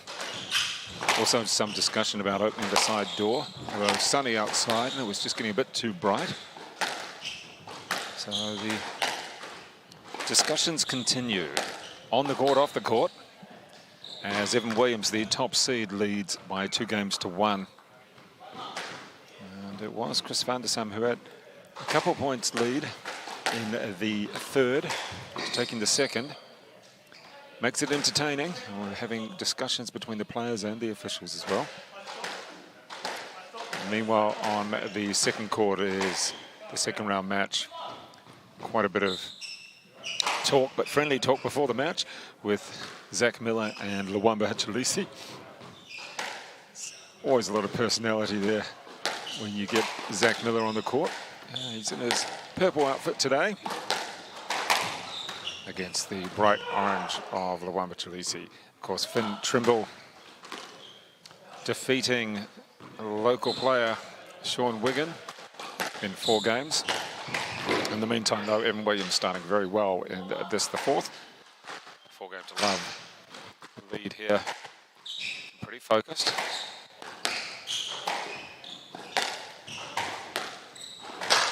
And there's the unforced error. There was a few of those, though, from Evan Williams in the 2nd. What a number. He really let Van der Sar back into the match.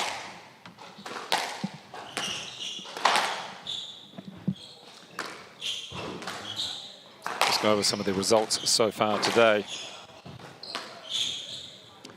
We had Joel Arscott having a few issues with a blood injury on his knee, and he came through in the end. Oh, good play from Van der Sar, a little dab at the ball. It was Joel Arscott. Here you go on the replay. Defeating Benjamin Ratcliffe from Melbourne in that match. Straight games, albeit 13-11 the first. Earlier on, Timwa Chileshe, the 6th seed, defeating Mason Smales. 3rd seed, Reece Dowling, defeating Benjamin Adams. And then Joe Smythe from the Bay of Plenty really put in a great effort. In the first 2, 11-7, 11-7. And then 11-2 against Joseph White, the top Australian male player, and the 2nd seed here at the tournament. So about half a dozen matches completed so far today. As I mentioned, Turnbull, there's good direction. Taking the ball on the full and able to guide it where he wanted. That is Evan Williams, just refocused in this, the 4th. Remembering that the quarterfinals of the women's draw, well, they start at 4 p.m. We have one more match on this, the main court, and that is Nicholas Calvert, one of the seeded Aussies, up against Wills Donnelly. That'll be entertaining. Already had that as one of the picks of the tournament, certainly of the 2nd round. And Zach Miller and Luamba Chileshe about to get underway very shortly on the 2nd court. Great to have all the Australian players over here. A little bit difficult for someone like Benjamin Ratcliffe and also Damon McMillan. Both are from Melbourne. And we mentioned earlier that for Ratcliffe, he has to, well, he's scheduled to go back to Australia on Sunday. Well, that's not going to happen. Don't think it's going to happen. And McMillan is sticking around in New Zealand. He's going to play the Whangarei Open, the Northland Open in Whangarei.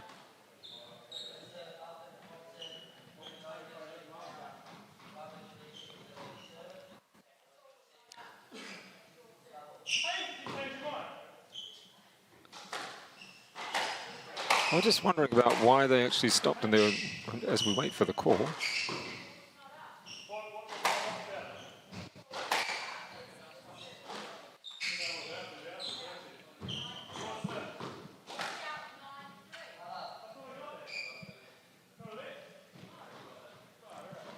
And Chris Van der Sar looking for a let and been told no, you're not having a let.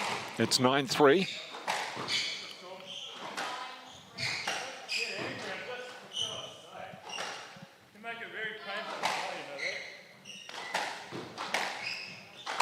Even if Evan Williams does win this in the next couple of points, there's a double bounce.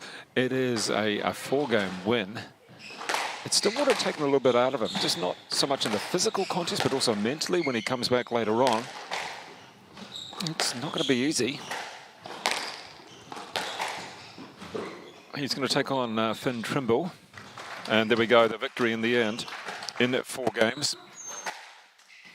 So Evan Williams going through. And I don't know if he'll be happy. He'll be happy to get the victory. Just not sure if he'll be happy about the way things panned out.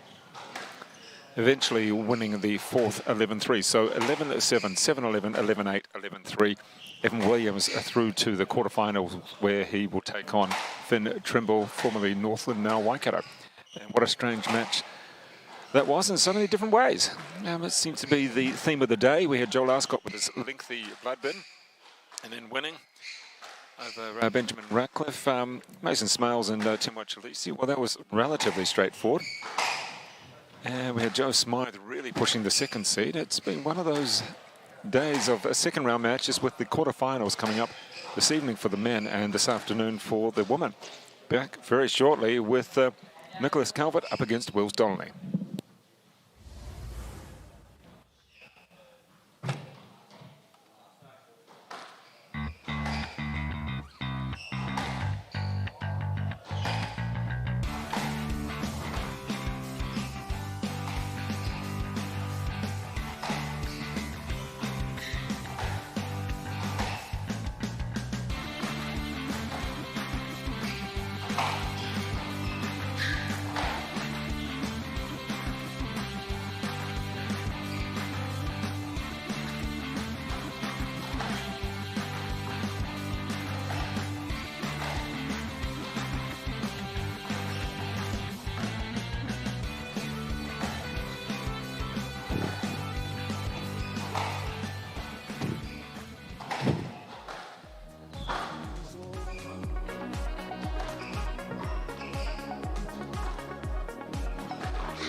This the final second round match for the men.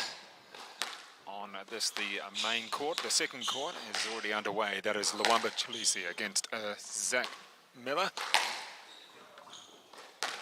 And Nicholas Calvert here, the 5th seed from Australia, ranked pretty much at his career high, 152, which was highest is 151. And he's up against Wills Donnelly, ranked at 304. A lot of these players pretty much between 20 and 22 years old. And Calvert, he's been training a lot. He's made one PSA Challenger final. Wills Donnelly hasn't quite managed that just yet. He's certainly had a good couple of matches over the series of the BARFOOT and Thompson Summer Series and some of the other tournaments around the North Island so far. He's happy to take his time. Almost got a rack on the head then. We've had a bit of drama throughout this week. There we go. Let's get ready for...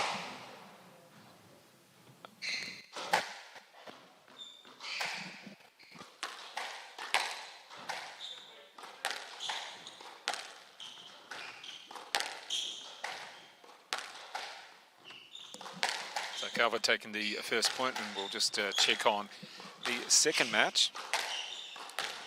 Luamba Chileshe against Zach Miller. And the first game going to Luamba Chileshe, and that is 11-9, the first game. Kind of to be expected. Zach Miller, always a little bit unorthodox, unpredictable, and you just can't let him get away on you. Also, the array of shots that he pulls out is quite surprising in so many different ways.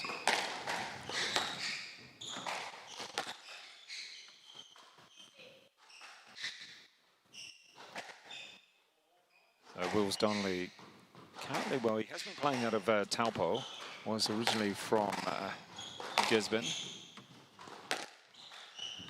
born in the year 2000, so what does that make? 120 at the moment. Highest ranking 283, currently 304.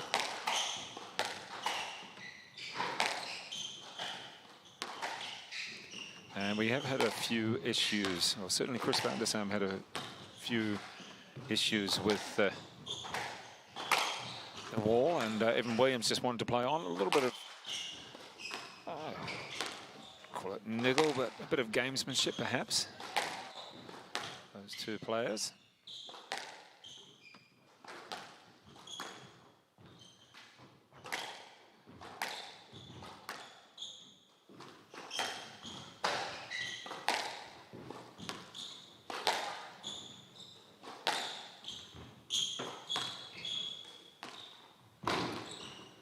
A bit of work, both these two here, Wills Donnelly in the black colour and Nicholas Calvert in the blue, and well played point there from Donnelly, gets him on the board.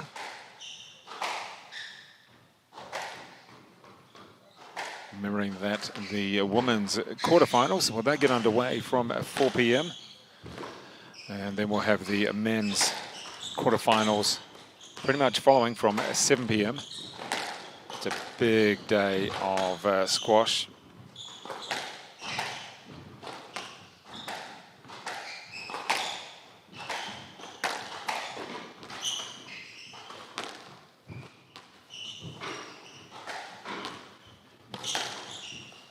We're going to have a few decent rallies like this. Both players, plenty of movement around the court.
Nothing too controversial there with the discussions with the ref, who is just about.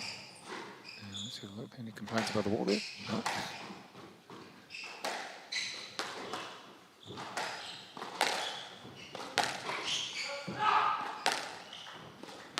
And that yelling there you could hear was Zach Miller against Luamba Chileshe. Chileshe taking the first 11-9 and got a little bit of a lead in the second as well. Not much.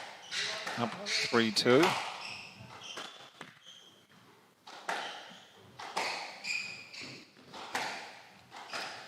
Both Chileshe and Zach Miller will be in the Lugden Park men's team. It's next week. That's for the Cousins Shield. 18 teams taking part. That'll be at the Devoy Club in Tauranga. They will definitely be the strongest team. Finn Turnbull is going to be playing at number 4.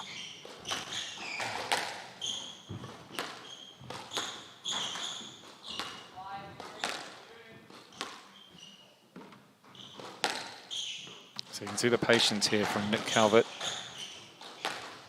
Happy to take his time in the rally.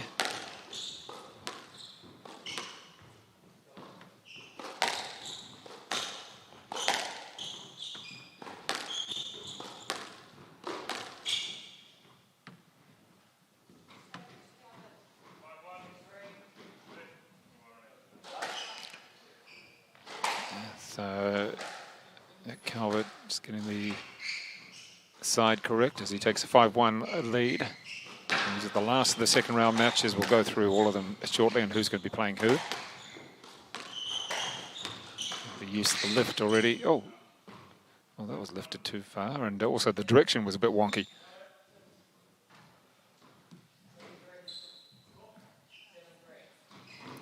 You see a few people there, all nice and relaxed. I'm not sure if they really want to be on camera right now. Certainly later on we'll be getting a lot more people in the crowd.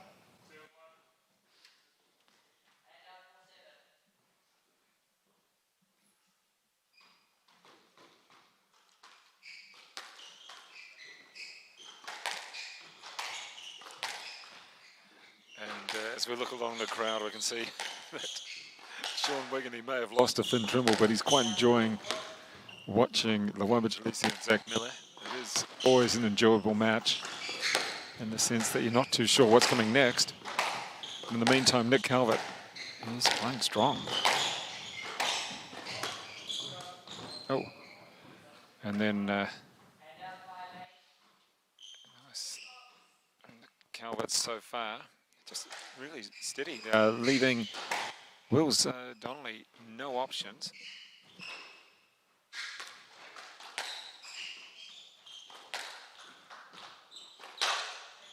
And make that 9-1. One of the things with Wills Donnelly is he will pull off some top wins, and then just every now and then he'll just fade a little bit. So let's hope that he's got some consistency coming.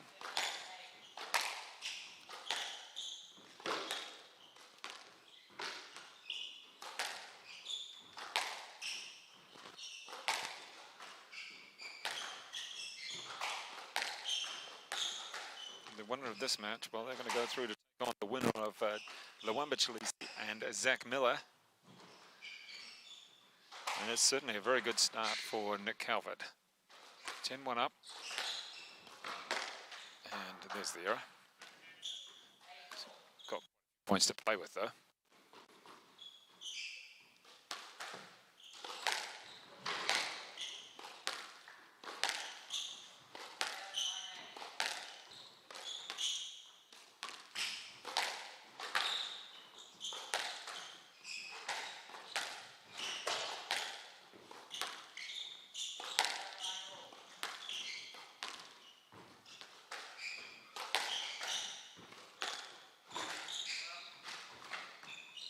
Good point from Wills Donnelly. Even if he wins it, even if he loses this game, at least he's shown a couple of points where he can work the rally.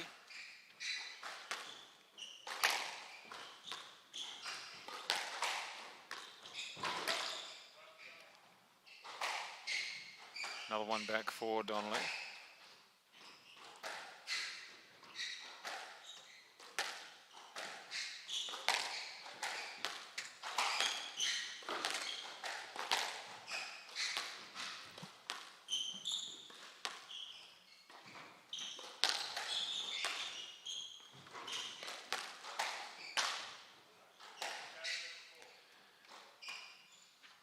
So first game to Nick Calvert, the 5th seed from Australia.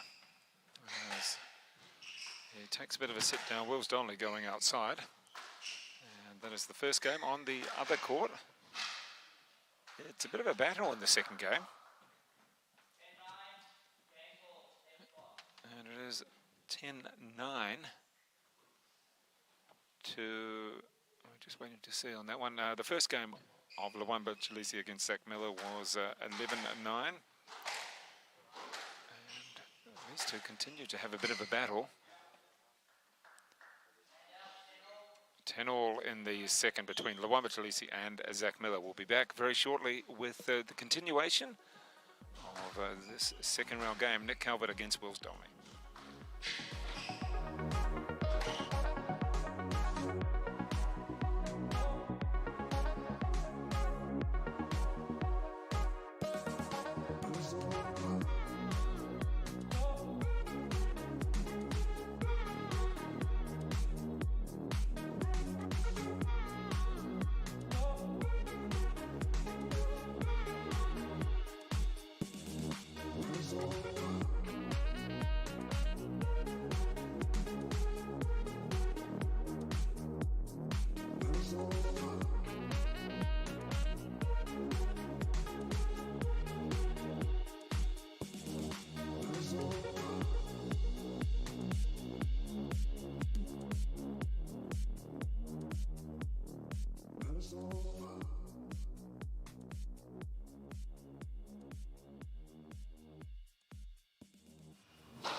And the impressive display from Nick Calvert in the first game, 11-4, dropped a couple near the end. In the meantime, Zach Miller and Luamba Chileshe just keep on going at it in the second. 11-9 for the 4th seed. Luamba Chileshe in the first. I think it's now 12-all. Entertaining, unorthodox, and everything else like that as those two carry on.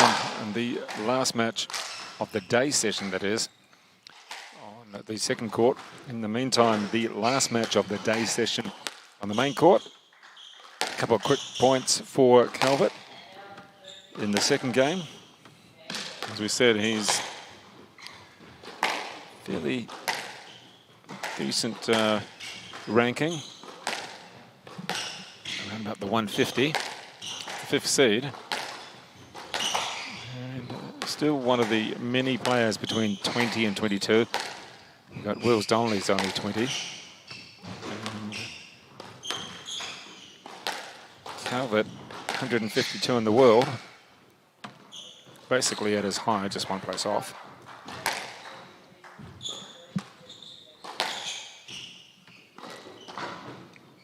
Zach Miller and Luamba Chileshe both smiling.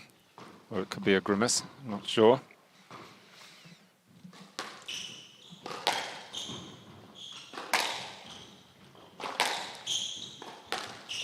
The winner of both of these matches will play each other in the quarterfinals.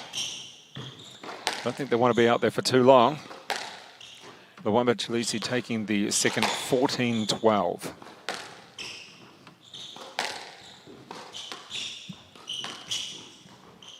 And we're seeing some good control from Nicholas Calvert, able to move Wills Donnelly around and controlling the rally.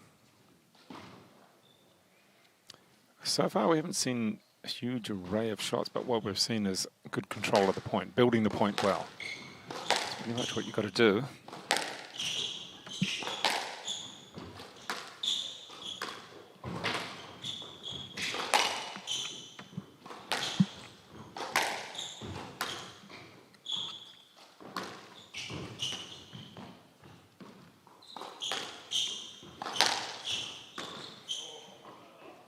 Sure what that. So there we go. You can see an unorthodox shot, and playing again. Let's go.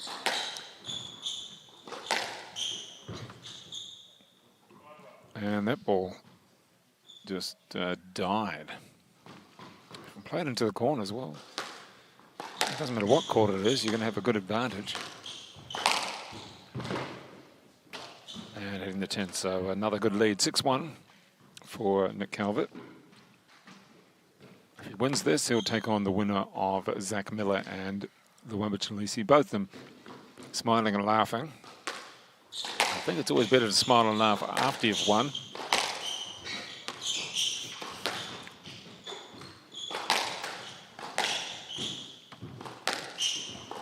Remembering that this is a PSA Challenger event, a PSA Challenger 10 for the men and 5 for the women. So some good ranking points. Very much what Luamba Chileshe wants. His career going upwards, 149 in the world or thereabouts at the moment. And just, oh, that one stayed low for Zach Miller to get a point on the second court. In the meantime, on the main court, Wills Donnelly's got to just think of what he's got to do here, because he's letting Nick Calvert control the point. I'd like to see Donnelly move forward, take a few volleys.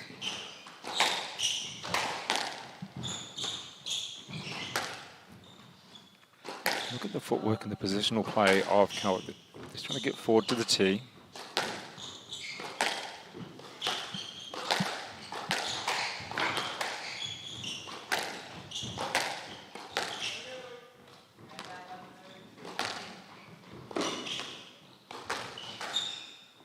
Interesting boast. Get a point from Wills Donnelly. Threw a bit of variety in there, tried to get his opponent off centre. If we remember the women's quarterfinals coming up from 4 p.m. Lana Harrison, the current Auckland Open champion, up against Abby Palmer. Followed by Sarah Cardwell, the top seed in the women's from Australia. The daughter of former world #1 Vicky Cardwell.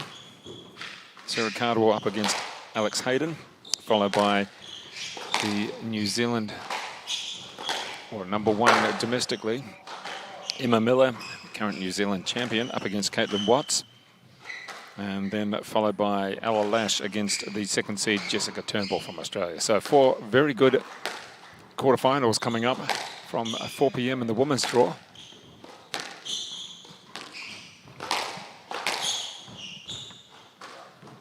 Much better so far in this set for Wills Donnelly. That's a nice assertive and positive shot to get another point.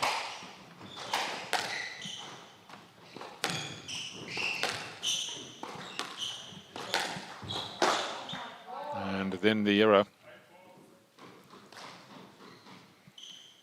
We didn't need to play with that much of a low percentage.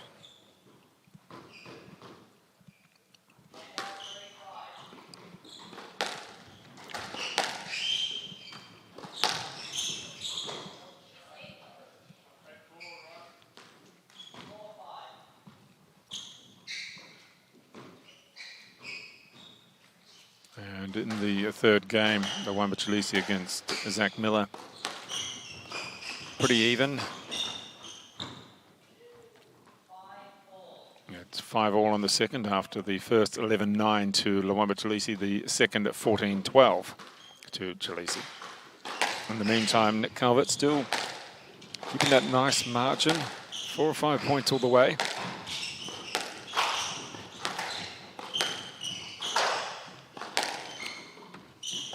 Good work for a lot of the Australians, because they're really at the start of their series of tournaments, and they're putting that one in the 10. Whereas the New Zealanders have already had potentially 4 challenger tournaments for the men. And still a couple more to go with the Northland Open and also Howick coming up. Of course, the NZ Champs are coming up.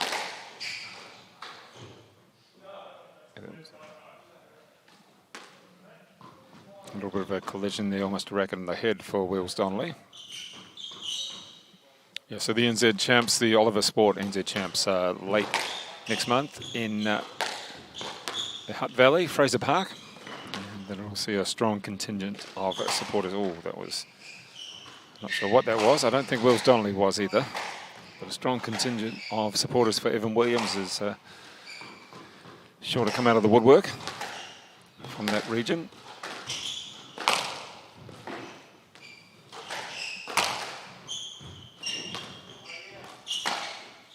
I was about to say it's a better performance in the second game from Wills Donnelly, but then we saw a couple of really kind of unforced errors there. So 2 games to love, 11-4, 11-5, Nick Calvert over Wills Donnelly.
As we start the third game, Nick Calvert, the 5th seed from Australia, ranked 152 in the world, up against Wills Donnelly.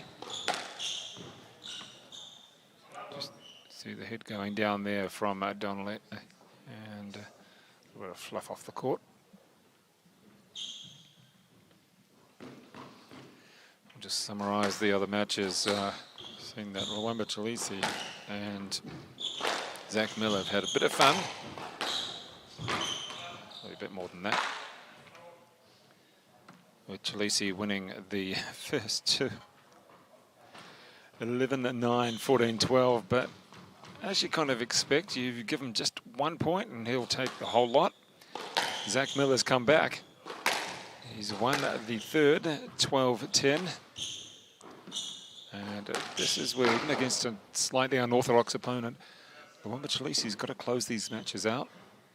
And it's nice to have fun, but don't have fun at the expense of points, or maybe in the expense of the match.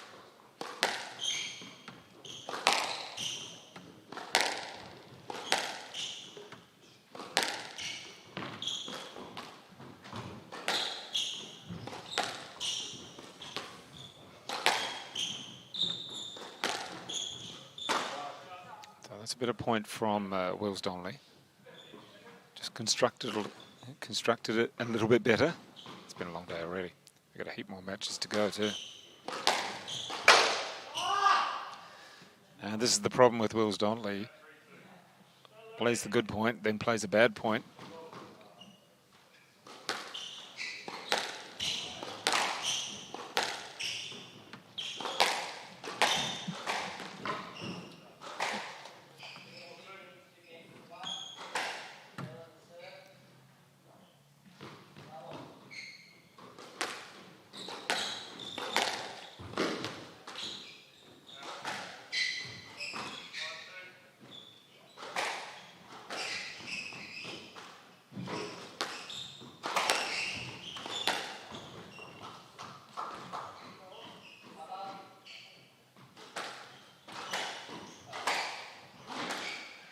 Suddenly, Nicholas Calvert has raced away to a 5-2 lead.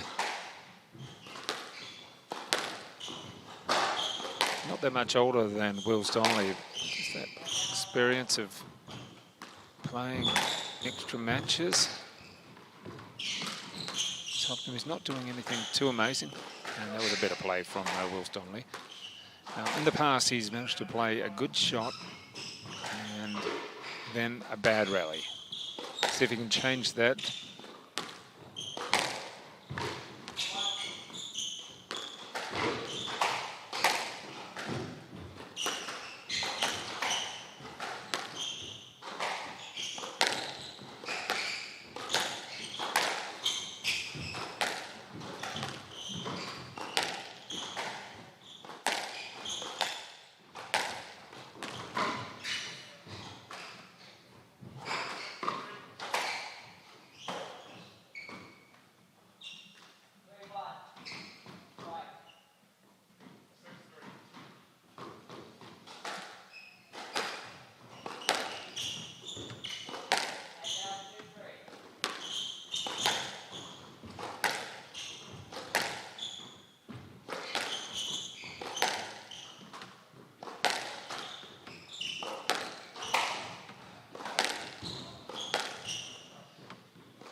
Well played from Donnelly. He was a lot more patient there. You see this nice shot coming up with a good angle and giving nothing back to Calvert.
Nice play from Nick Calvert, just lifting the ball off his toes.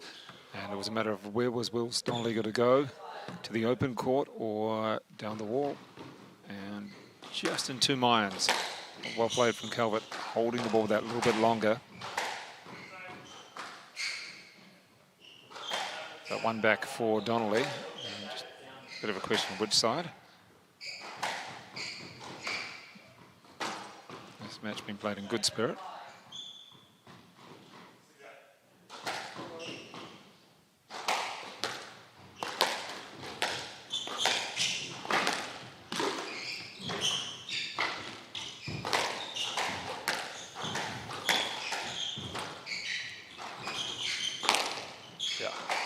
Play. Donnelly was always stretched, then just flipped it back off the back wall. Then had Calvert setting up nicely, powering through the backhand to win the point and put himself in a good position to take the match.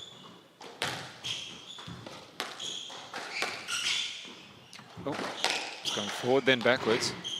Nicely recovered from Calvert.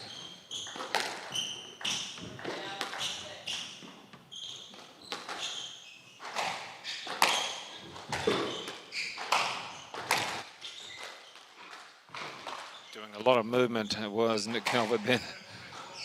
He was certainly all over the place. Wills Donnelly had him in a corner.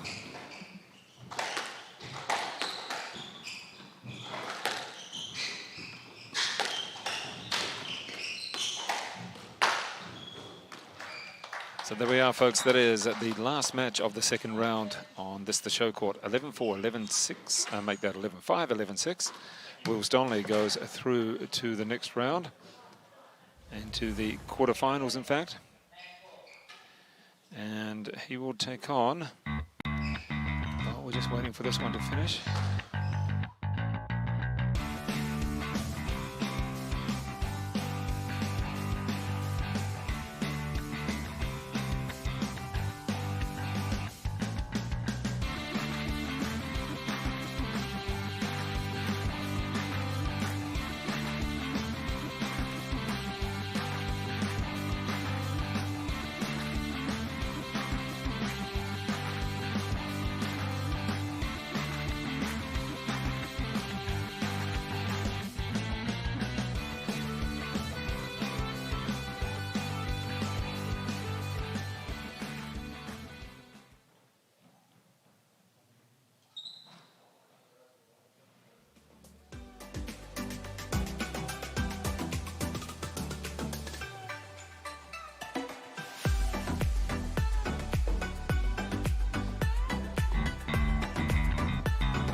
Well, ladies and gentlemen, welcome in for this, the women's quarterfinal, the first of the quarterfinals here at the Barfoot Thompson.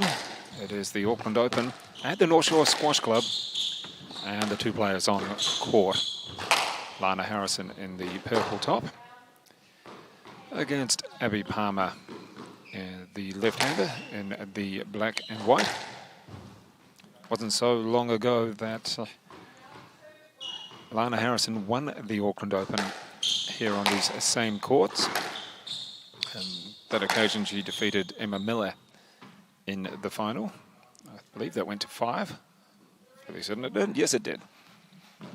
So we're going to see some short, sharp rallies between these two players. Neither of them are really players that are going to grind it out. They're going to go for it. Abby Palmer features on the wall here at the North Shore Squash Club a lot as the club champion. It's her club. And Lana Harrison playing out of the Rimbiora Club on the city side. So already fast and furious. Lana Harrison has been ranked in the top 100, so is Abby Palmer. Lana taking a couple of years off. Son, I think he's 5 years old now. She'll throw herself around the court, that's for sure. A little bit brutal on her body at times. And the winner of this match, well, they take on the winner of the following match, Sarah Cardwell and Alex Hayden, the battle of the Aussies there. So 4 good quarterfinals coming up. As we said, Cardwell against Alex Hayden, then Emma Miller against Caitlin Watts. That's going to be interesting. And the final quarter will be Ella Lash against Jess Turnbull, the 2nd seed. Abby Palmer, the 4th seed here at the tournament. And Lana Harrison just moving out to a 5-3 lead.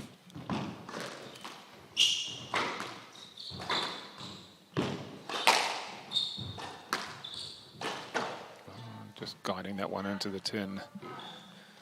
Quite the way she wanted to start there.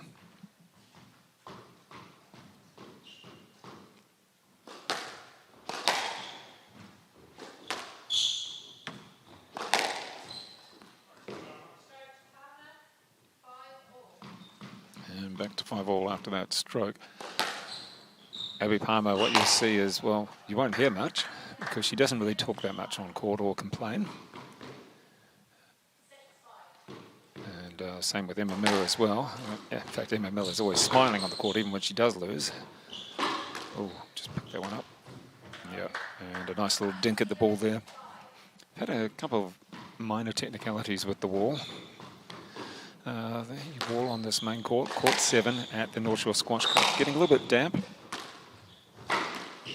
Certainly not because of the heat, just maybe the airflow. And during the NZ Champs last year in November, when it was humid, very humid, there was a few occasions then. I think that would have happened at any court. And of course, some comments about the heat in Egypt, but that's to be expected. As Paul Cole winning in straight games over Tariq Momin, and Momin, the Egyptian, complaining about the heat.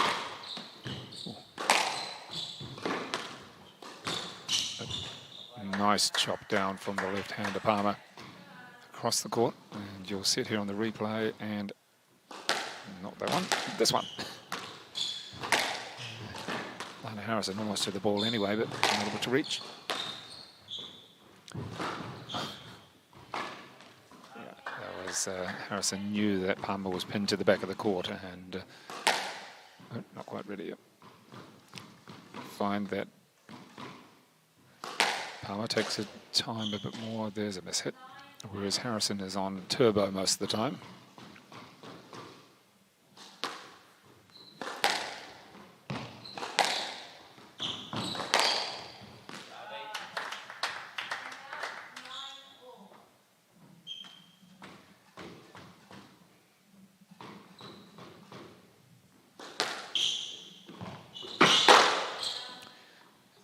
We're going from a good shot to an error, a very loud tin on that one. First game ball for Palmer. just under the line. Just questioning it.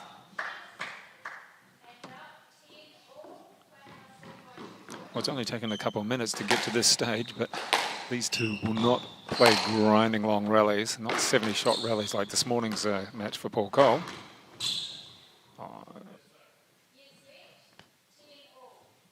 Well, almost looks like she ran the wrong line, but the lead is given.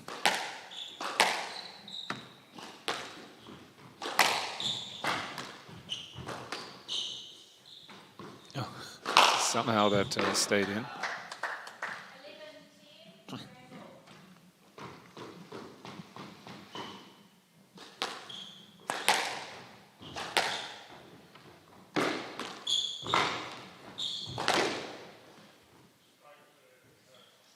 Well, there you go. That is a stroke on the first game ball, and Lana Harrison takes a 12-10 lead now. 1 game to love in this, the first of the quarterfinals. You see the players coming in from the other matches. Sarah Cardwell, Alex Hayden just walking in as they get ready for their match not too far away.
So the first of the women's quarterfinals.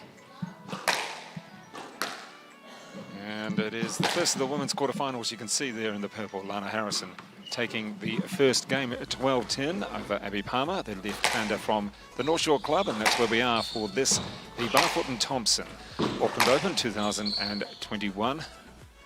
And joining me now, Grace Heimers out of Christchurch, a young player who's got plenty of power in his shots. Grace, good to have you with us. And, just another tournament that you've been playing. You've been playing quite a few PSA tournaments around the country, haven't you?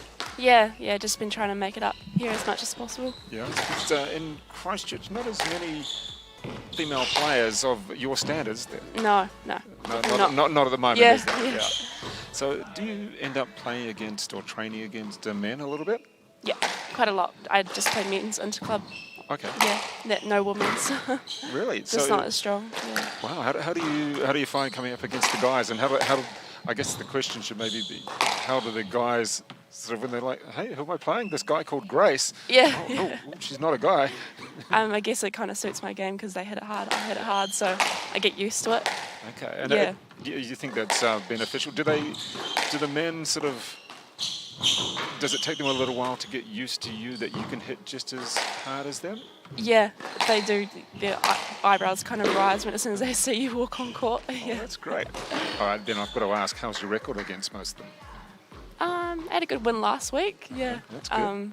And he was a good 150 points above me, so that was nice. quite a good one. Yeah. Oh, good work. Yeah. And for you playing around the country, I mean, you're almost constantly away from Christchurch. Yeah, the last 3 weeks because I played Penguin and Brown Bay and then this one. just Yeah. like feels like it's like a 2-day week back in Christchurch and then back on up. is. Yeah. And what about you? Is there a Christchurch team in the Mitchell Shield or Cousins? No, I get mixed up. Which one? Yeah, Cousins no. Mitchell? Yeah, no, we didn't manage to get one. I think Marlborough Squash Club got one Yeah, organised, they're but pretty yeah, strong. it was kind of if we were to get a strong team, we had to join all the clubs because we Right. were all at separate clubs. Yeah. Well, which club are you out of at the moment, out of Christchurch? What's your main club? Christchurch Club, the Okay. new complex. Yeah. And that's where the juniors was held last year. Remember that was a lot of fun. Good venue. And Yeah, it's really good. the presidents and guys from the club there. In the meantime, we'll come back to that. Six Love there. Lana Harrison's just started. Well, on turbo speed, but that's kind of Lana Harrison, isn't it, Grace? She's Definitely. Yeah. turbo all the time, and Yeah. Abby's just saying, I think probably Lana probably hears me sometimes, but she probably gets sick of me. But Abby there just likes to take her time a little bit more, doesn't she? Yeah, and Lana's just rushing her. Yeah. But that's probably a good tactic, isn't Yeah, it? definitely. Yeah. For just the managers there at the Christchurch Club, they said that they get a lot of pay per play. Yeah. Which I think a lot of traditional clubs have got to readjust themselves for, don't they? Because not everybody can play interclub. Not everybody can do a club night. Can Yeah. they? Sometimes they just want to play for an hour with their mates. Yeah. And if they're willing to pay for it, Yeah. why shouldn't a club And take advantage? don't want to pay like the full membership fee as well. Yeah, Like it makes sense. I mean, in many ways, it's probably more expensive if you do just rock Yeah. up every Thursday and pay for using the courts. Yeah. But then that's good for the club, and it just suits everybody's busy lifestyle, doesn't it? Definitely. Yeah. And for you, what are you doing aside from playing and training squash? I work part-time at a radiology clinic. Okay. So just as like an assistant. Yeah. So just pays for the flights up and yeah. It's just enough to move on. Yeah. And is that, so it's just enough? That's a clinic in Christchurch? Yeah, Pacific Radiology. Yeah. Is that something you trained in? No, just all through who I knew, which is kind of good. Yeah. Kind of like a random job to do? Is something Yeah. you can train in? Yeah. It was. It kind of just popped up out of nowhere, really. Yeah. And the error there from Abby Palmer, not having a good game this one. She had a game ball in the first, but close enough to it, but just not quite. She just looks really rushed, and I mean that's the game plan. I'm sure that's plan number one for Lana Harrison. Yeah. Because Lana just hits it so hard, so it's kind of hard to get fostered in that. She does sort of bruise her body, Lana, and throws herself around the court. That I think, she's about 29 now. That in a few years' time, she's going to be feeling it if she's not feeling it now. Definitely. Yeah. Oh, you've got quite a physical way that you play. Yeah, I mean, I like playing Lana because Yep. I think we've got quite similar games, so it's actually good fun. Yeah. So when you come up against someone who's a real grinder, it's a little bit frustrating. Yeah, definitely. Yeah. I mean, I enjoyed my game against Caitlin yesterday, but once I got into it, Yeah, and in that particular match, it took a little while to get going, and then you sort of found your rhythm as such. Yeah, towards the end, yeah. And the thing is with Caitlin, she's the form player in women's squash around New Zealand, winning 3 finals in a row. And Oh, she's insane. Yeah. I think probably for her, after being the top junior, having a little bit of a rest as such, and 18 months off and playing football. And It's done really well to go there. yeah. Sometimes the individual sports are great, but sometimes you've got to remember about team environments, don't you? Yeah, definitely. Let's see whether she can wrap it up or wrap up this game, and there we go.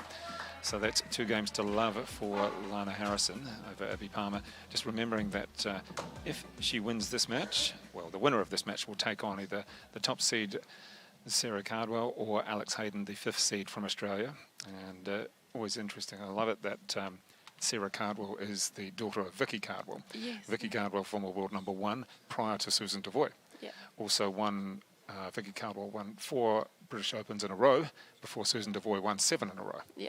So it's for me, that was someone growing up. They always heard of this tough nut Australian player called heard of her, Vicky Cardwell, who was your typical tough Aussie sportswoman.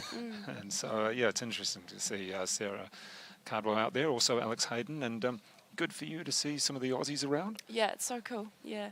I'm planning on playing a few tournaments over in Aussie in July. Okay. Trying to sort this. I think they've got the Australian Open in Bega, Yeah. New South Wales. It's kind of like about 6 hours from Middle Sydney. of nowhere. Yeah, It's a pretty little much. country club. Yeah. But apparently the tournament director does a great job there, and I think it's just nice to get to somewhere else and get to fresh clubs and get to play against fresh people. And you can see there Paul Hornsby, the coach here at the North Shore Squash Club, having a little chat to Abby. What would, if you were Paul Hornsby right now, Grace, what would you say? Oh, man. All right, we're not going to make you a coach, are we? No. All right, so you're not going to be a coach just yet. Yeah, I guess just dig in there and just, try to stick with it. Yeah. What about just giving Lana a variety of shots, a bit of lifting the ball, a few lobs? Maybe just trying to slow her down a little bit. Yeah, it's sort of one of those things. I mean, she's playing to her game, isn't it, Lana? Abby's really good at changing direction, so she could do that like when she's least expecting it. Yeah. How do you find playing against left-handers? I mean, Abby is one of the few left-handers that we see around. Winona Joyce. I think there's quite often one more, but there's only 2 or 3, isn't there? Yeah, well, Abby is quite hard because she tends to disguise her shots quite well with her playing left-handed. But Winona Jo, same thing as well. But Abby, I find a lot more trickier. Right, so she just holds the ball either behind or in front and just then kind of uses the wrist. Yeah. And what about for you? Who's your main coach?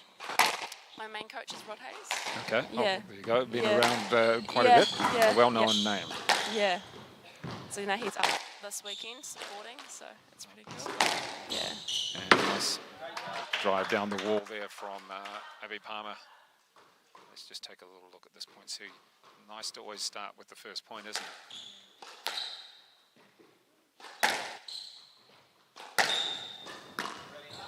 And we've been finding that the ball has died a little bit, probably more in the forehand corner. I don't know why it's the forehand corner more so than the backhand corner, but it seems to, if you can hit deep, like on any court, if you can hit deep, you've got a pretty good percentage, but it's just been fading away quite a bit in the corners here.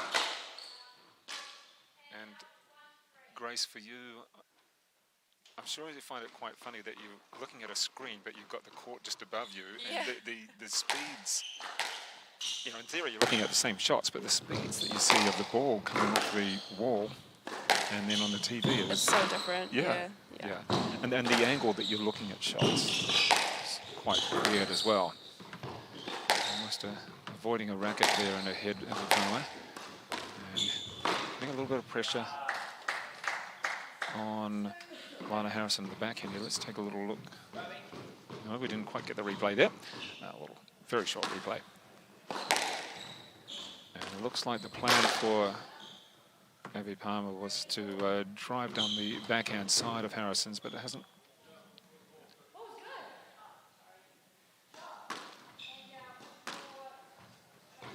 Well, I'm not too sure what happened there. I mean, Palmer just hit one pretty much back of herself there, but she's been given the point. Yeah.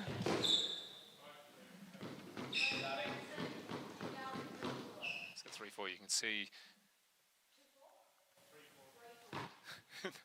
Isn't it interesting? Do you remember the score when you were playing? Sometimes, yeah. If I can remember, like if it's like a big jump or lead that you have, and it closes, usually you do.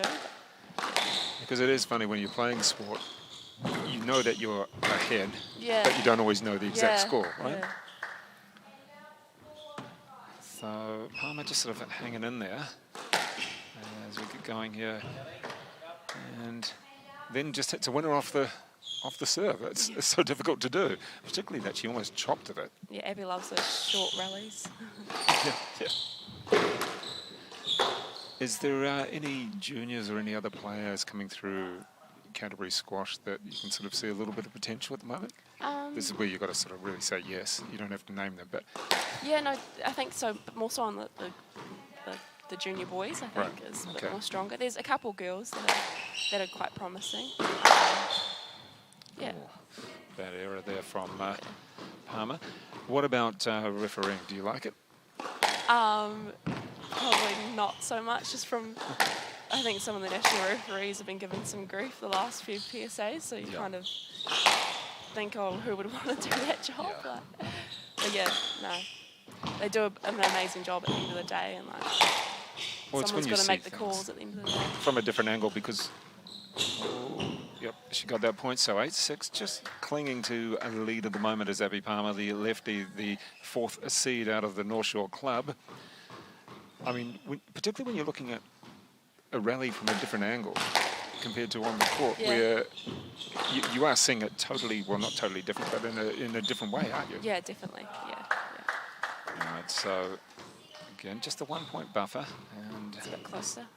yeah.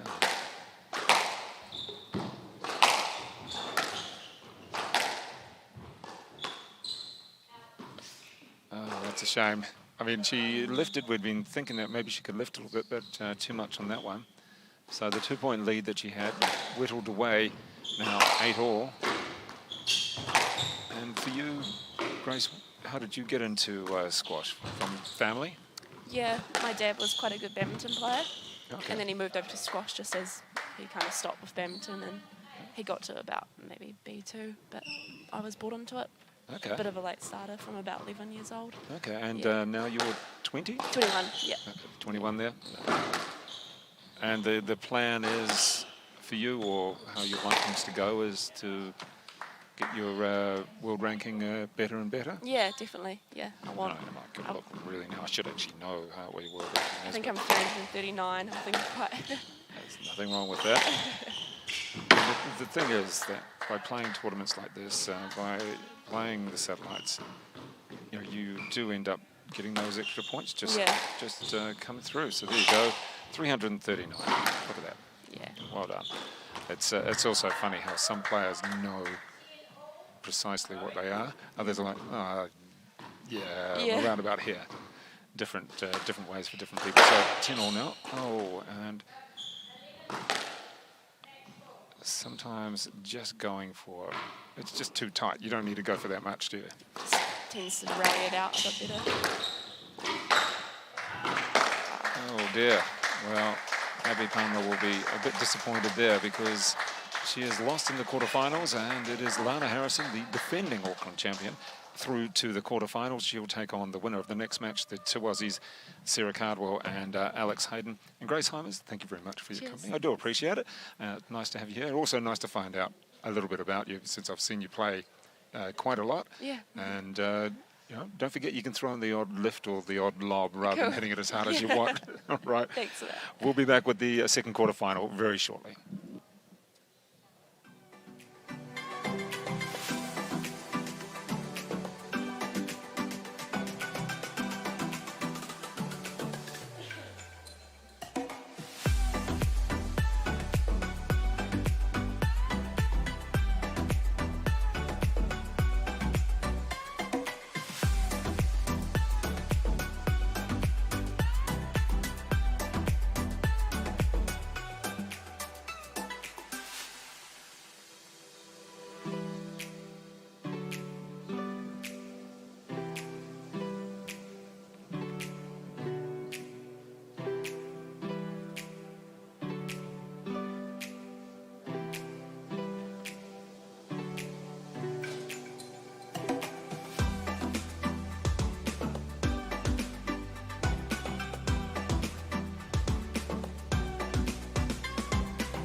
Well, ladies and gentlemen, welcome in for this, the second of the quarterfinals, the women's quarterfinals here at the BARFOOT Thompson Auckland Open at the North Shore Club. And already we've had Lana Harrison through over Abby Palmer through the semi-finals, where she will take on the winner of this particular match, and that's featuring the top seed, Sarah Cardwell, ranked at 59 in the world and a high of 41, up against Alex Hayden, fellow Australian. And Alex Hayden currently 146 in the world. Joining me now, Emma Miller. And Emma, just tell me now about these two players. What should we be looking at? Yeah, I haven't really seen a whole lot of them over there. We're just going to put that mic right in your mouth there. You're just about swallowing it. That's what we want. Go for it. Yeah, haven't really seen a lot of them over the past few years. Alex is a little bit younger, similar age to Caitlin, so not long out of juniors, whereas Sarah's my age, so sort of got a bit of experience with her probably 10 years or so ago coming up through juniors. But yeah, Sarah's got a lot of experience. She's happy to throw herself around the court, put the ball in from wherever to wherever. Whereas I think Alex is a little bit more of a structured player and will create those opportunities rather than going for them off nothing. Well, for Cardwell there in the blue, Alex Hayden in the white and black. And for Alex, I guess a lot of people in Australia expected her to be the player to come through as the junior, one of the better juniors. And just to see whether her progress can continue. Obviously, the last year has not been great for her or anybody when you're trying to play. For anybody when you're trying to play squash. And whereas we've had, Sarah Cardwell's been, I guess, struggling to find tournaments to play. Yeah. Like all of us, I guess. Yeah, I think over there they suffered a little bit more than we did. You know, we had a few lockdowns in bursts, whereas Sarah's from Melbourne. I believe she's relocated to Brisbane, Gold Coast area. Yeah, so they've got their training centre there for the Commonwealth Games, or part of it moved to the one part of the Gold Coast to the other, from Dreamworld to Carrara. Yeah. All right, let's just have a little look at this particular point here. Getting good depth on the ball as Sarah Cardwell. Very.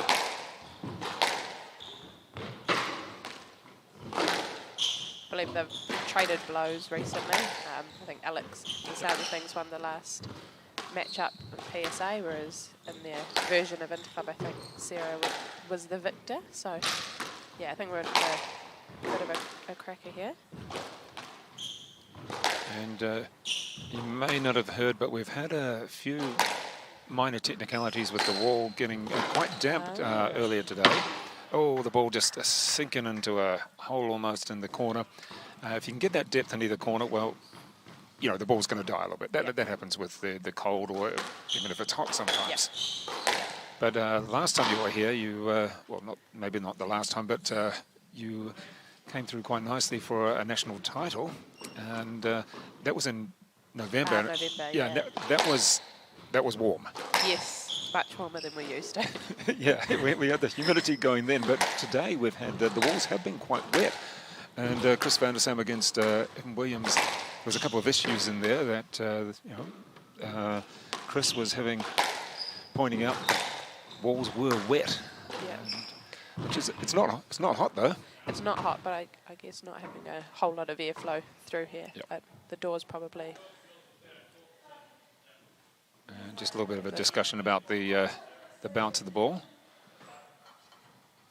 And very close up to the wall was Cardwell on that one. And it's going to take Alex, just going to have to settle. Yeah, absolutely. Just find her rhythm. Different courts for both of them, but just having a little bit more experience under her about probably Sarah's taken advantage of that so far in this match. And we should point out that you're actually on court next. Yeah, 5:30. Yeah, 5:30 you're on court. It's another one of those tough ones, taking on Caitlin Watts.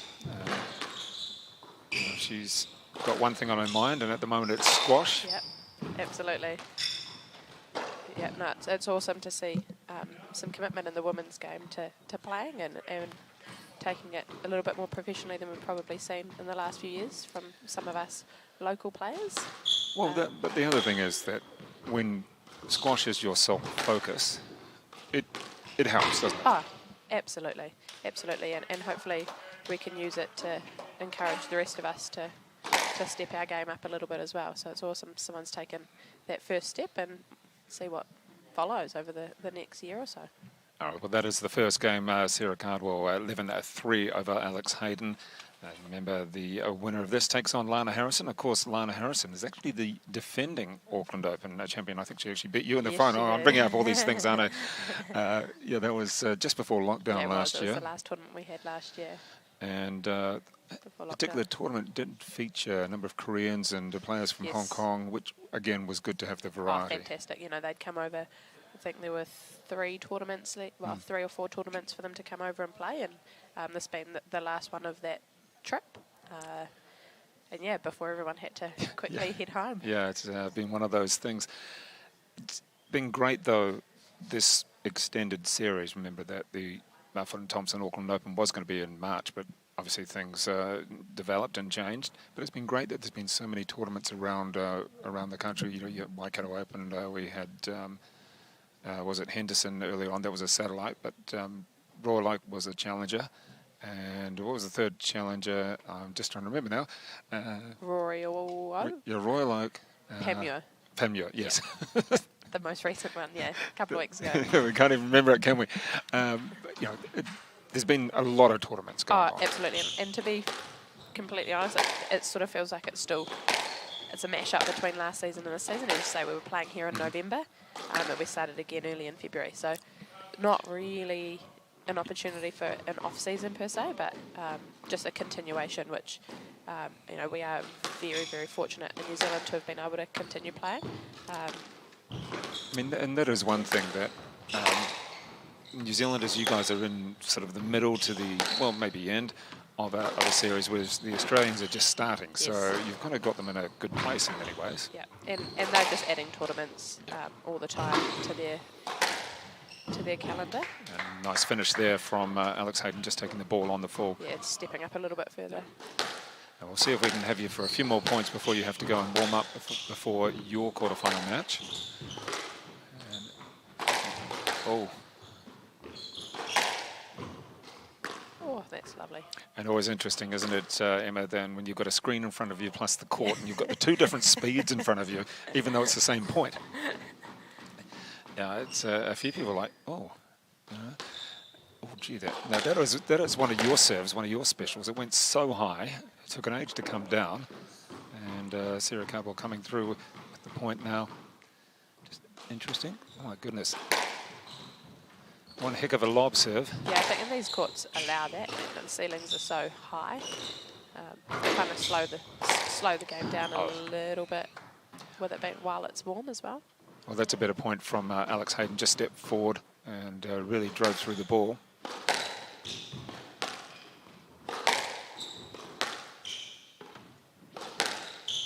Let's see about the patience of Hayden, if she can just keep going.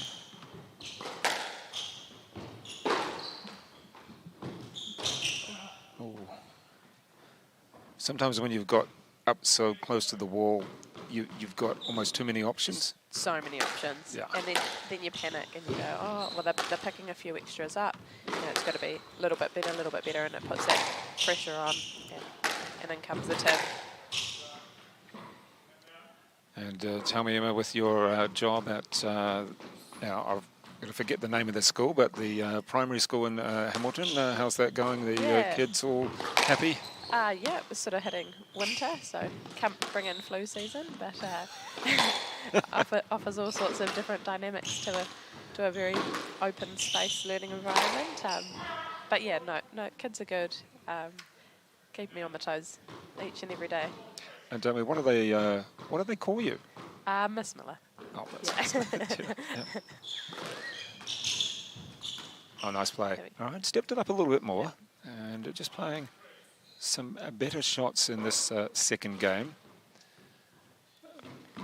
Probably a bit more relaxed into the match now. Yeah, I'd say she's finding some better angles, getting it a bit deeper and Sarah said, opened up the front of the court for a little bit more to take the ball in.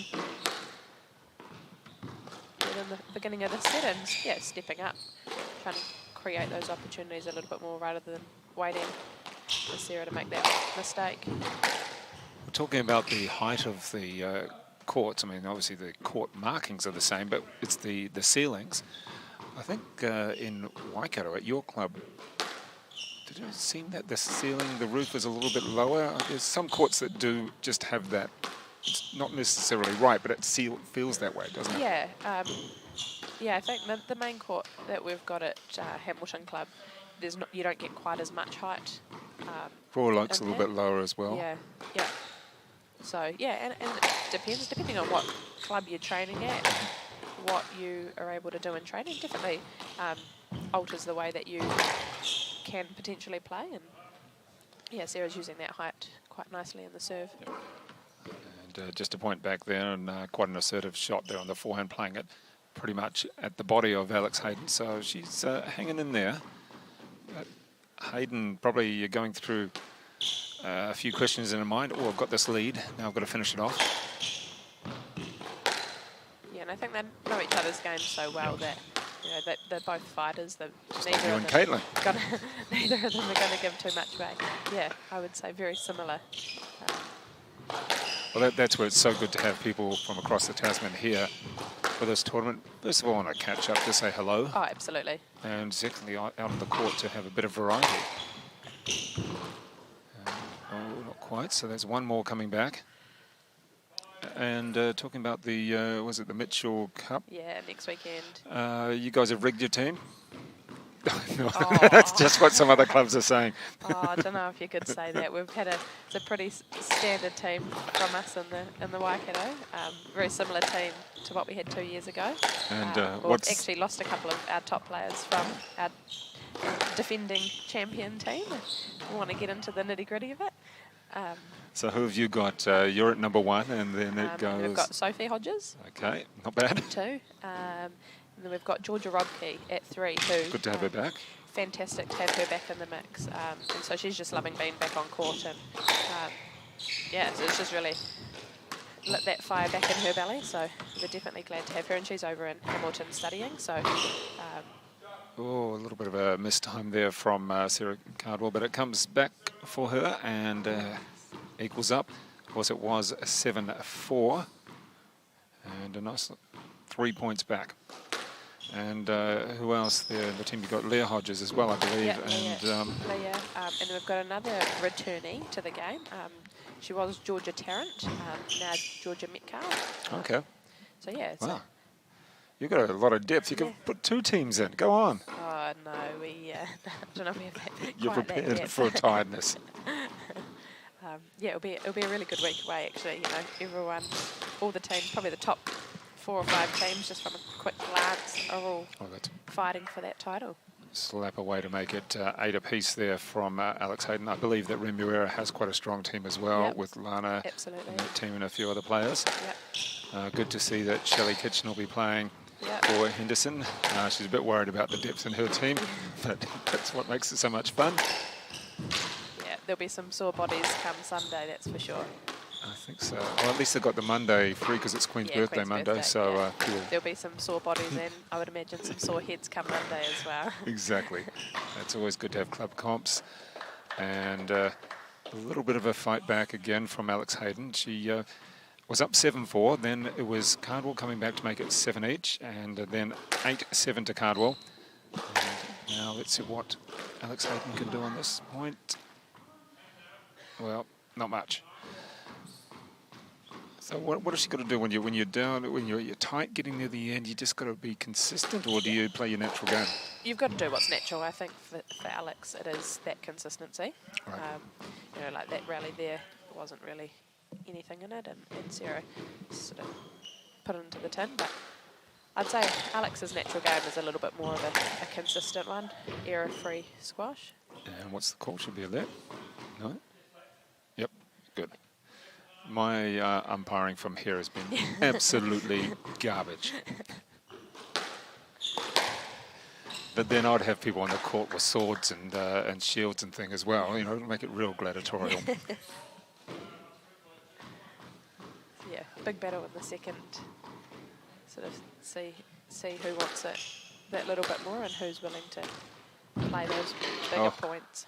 Well, that was an interesting shot from Cardwell. She really came underneath the ball, and it was a complete spin in there. Yeah. If the ball came back off the wall, it was going to go in all sorts of directions.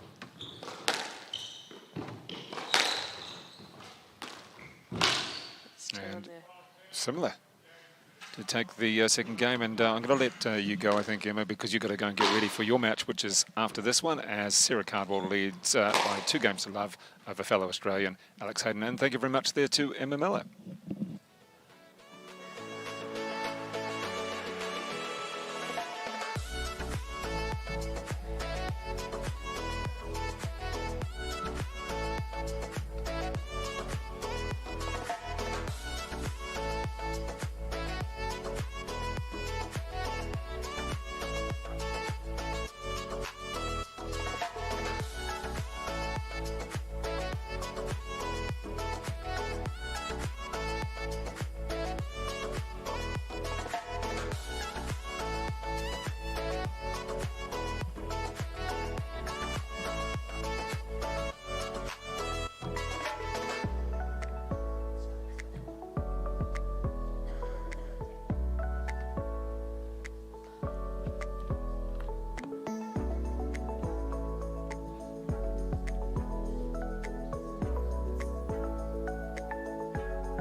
So back in for the third game of this, the second women's quarterfinal.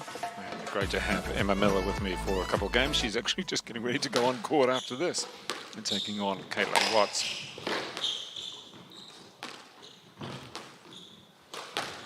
And certainly Alex Hayden, she had opportunities in the second game, up 7-4. Slowly saw that lead whittled away. Some real good squash brain use. Crazy sentence that we just used that in. But Vicky Cardwell, Vicky, that's her mother. Sarah, she'll be happy we've been called Vicky. And you can just see the way she uses the point and controls the point, builds a point. And a real, well, those serves are high. A real good squash brain, and someone that younger players should be watching, understanding that you don't have to go for it on the first shot. It's always nice to get a winner. But you could just see the management of the point. Well done though for Alex Hayden on that one.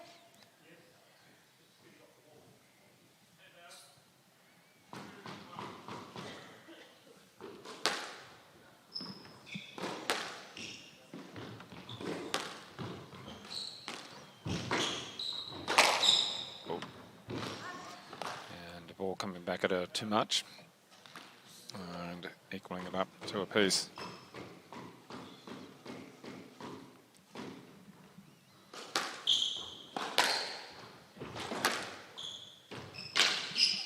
Earlier winners in the quarterfinals, we had Lana Harrison over Abby Palmer.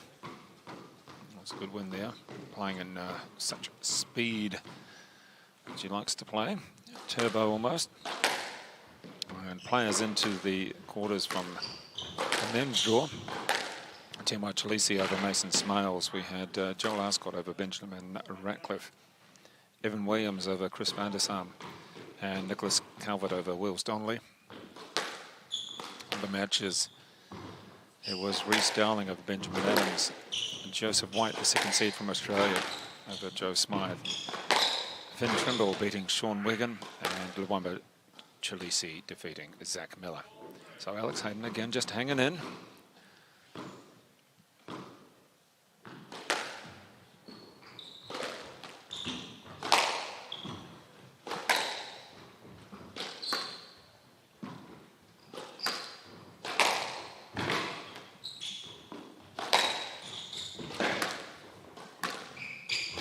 Better use of pace from Alex Hayden. Did there is a forehand with not much power on it, and then the backhand drive, and the ball right in the corner, and Cardwell couldn't quite get to it.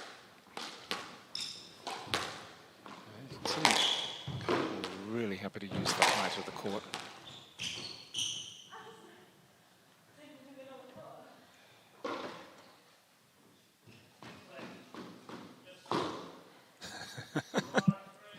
Waited for a long time on that one.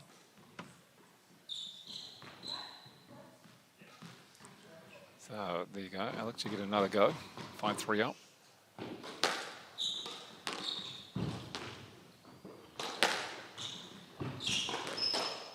Ooh, the opportunity was there. Again, Cardwell just bides her time.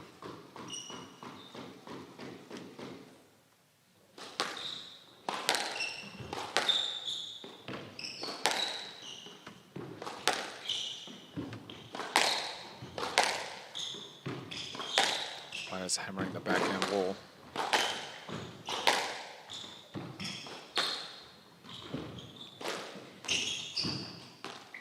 Yeah, it's good play. That was a well-constructed point. And backhand, backhand, backhand, cross. More shots, and then a little dip into the backhand corner.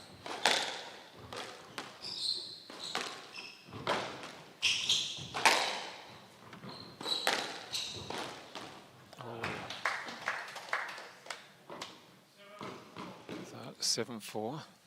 Wanted to get going again, Alex Hayden. The lead that she had in the second game, and it dropped it. Cardwell just happy to take her time, take her time.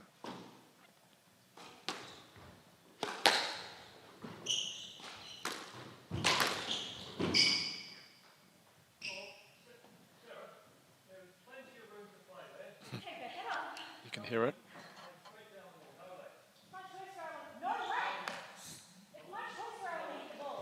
I think she was a bit too quick to actually think it was a let. And just assuming it's a let or a stroke is a little bit dangerous. Not overly happy with that. And now 8-5. So that's turned things on its head a little bit. 9-5 now to Alex Hayden.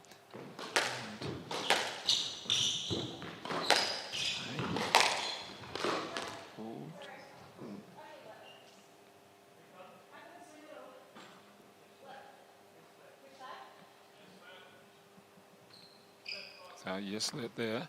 You can hear the discussions with the players and the referees. Cardwell just holds on.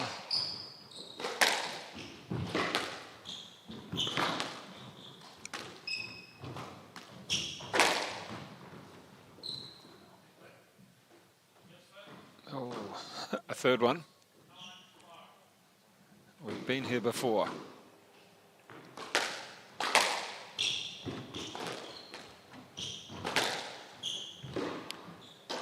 Just on the top there, so 1 point back, 6-9. Cardwell again hanging in. She's wasn't pleased with the decision.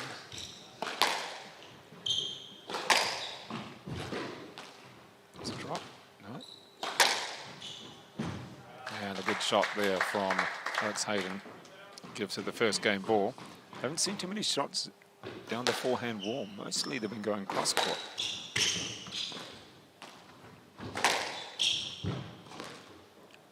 No, not quite. Again, it's Cardwell just hanging in. Quite fun. And maybe it gives Emma Miller a little bit more of a rest or time to prepare. That's a better shot. Wraps up that third game. And it is 2-1 to Sarah Cardwell against Alex Hayden. Back in just a moment for more.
And 1-1, both players. Looking a little bit mystified at a couple of decisions. No real complaints, but I think it's more that wishing or wanting a decision to go their way. You've got Sarah Cardwell in the blue, Alex Hayden in the white and black. Of course, Cardwell is the top seed at 59. Alex Hayden just seated down a little bit more, and she is ranked 146 in the world. And just started a little bit slowly, Alex Hayden, as Cardwell came out and played some great squash. Second game, it was Hayden up 7-4. That lead whittled away. Cardwell just hung on there. And then the third, couple of little decisions which didn't quite go the way of Cardwell. You can see the slap across court there, helping out Alex Hayden in the end. The winner of this match will play the winner of the next one. That is Caitlin Watts against Emma Miller. Great opportunity there for Alex Hayden. Got herself into good position.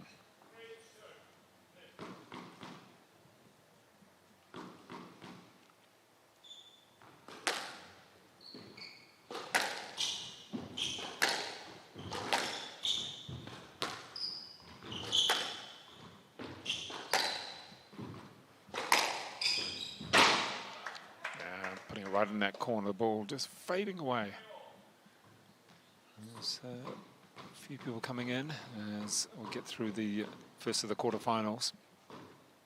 The last quarterfinal was scheduled for 9:15 tonight.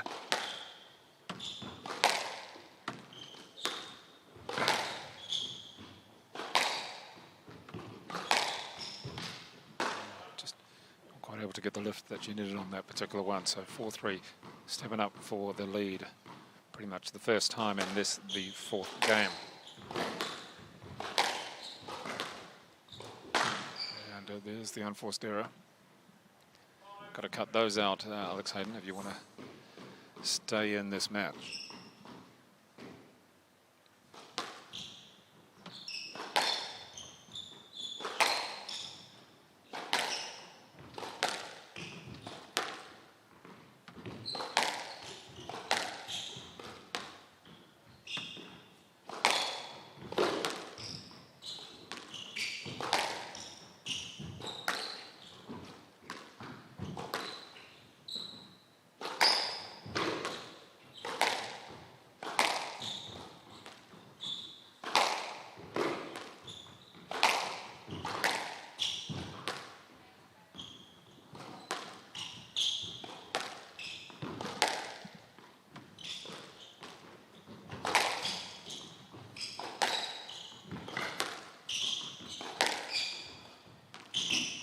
Rallies of the match so far.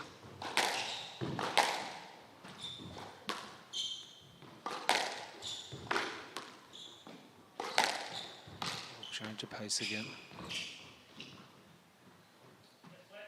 And let just got to be careful, Sarah Cardwell, that in the previous set she assumed it was going to be a let and got told that she could have played. Don't assume too early.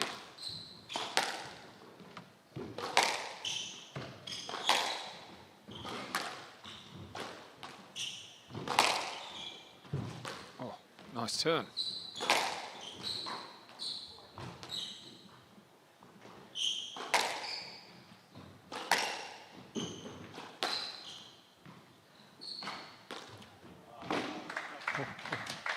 Well, that was a great rally. It was a let rally.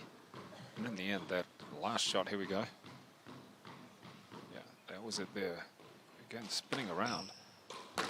Nice control on the small steps from Sarah Cardwell.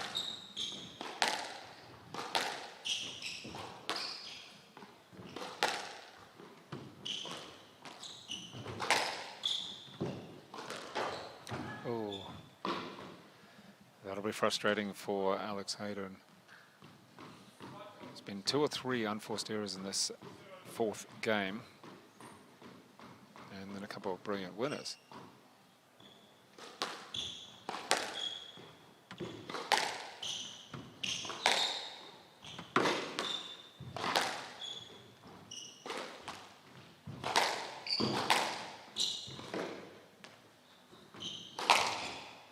Nice slap at the ball, putting it away. Plenty of pace, no chance for her rival to get to that. 8-3, the 5-point lead. See if she can stretch it out there. There we go, that's a rarity. A forehand down the wall. So nice point back. But we really have seen very few forehands down the wall. Mainly it's been cross-court.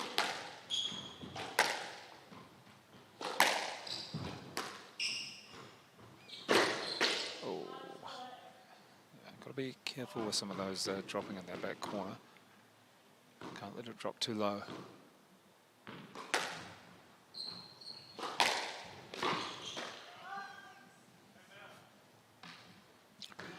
So just a couple of points away of victory and a place in the semi-finals for Sarah Cardwell. In fact, she'll take on, if she wins this, Lana Harrison.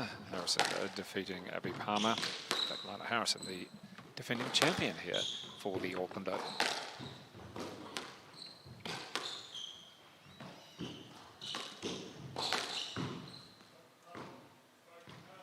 And a stroke there to give her the first match ball.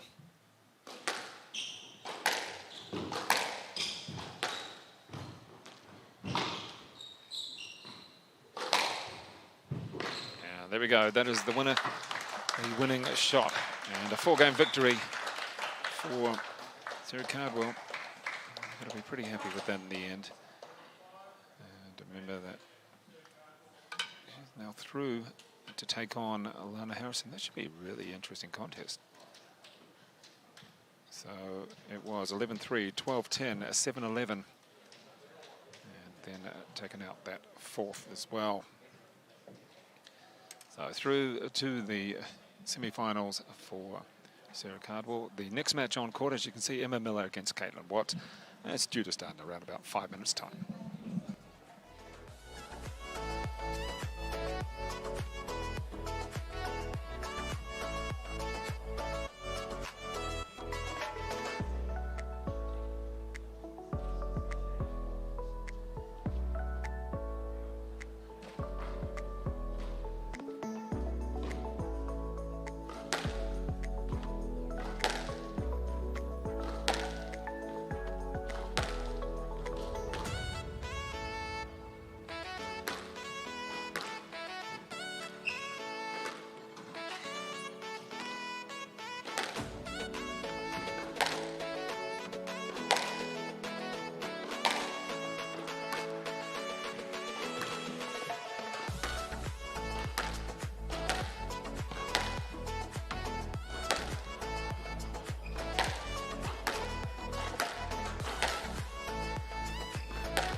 And we're in for the third quarterfinal, women's quarterfinal here at the Barfoot Thompson Open at the North Shore Squash Club.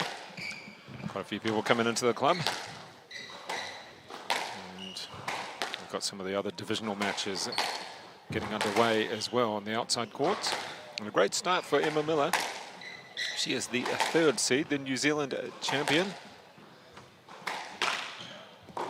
Ranked at 97 in the world. Against Caitlin Watts, who has beaten her the last 3 times they played, all 3 in Challenger PSA finals. And Caitlin Watts, I think it was about 3 years ago, was ranked in the top 100. Now,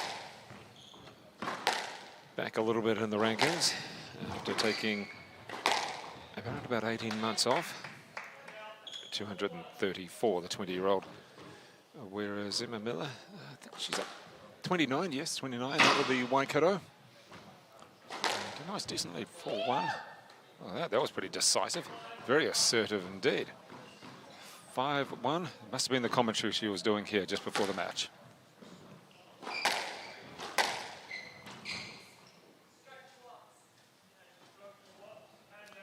And Watts gets a stroke on that one, and Emma Miller just not able to get out of the way in time.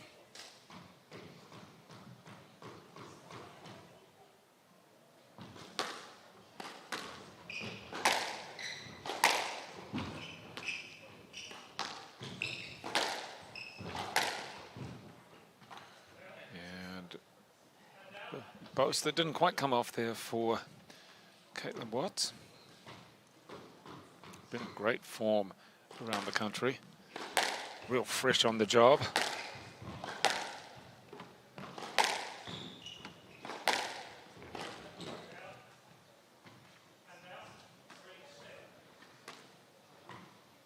So this really is quite the start that Emma Miller wanted. A couple of points back for Caitlin Watts. It's going to be too much of a big deal.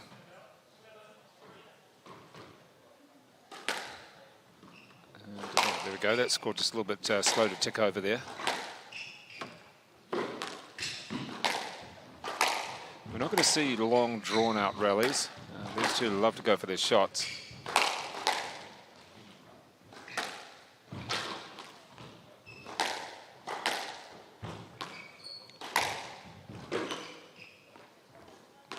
Recovery.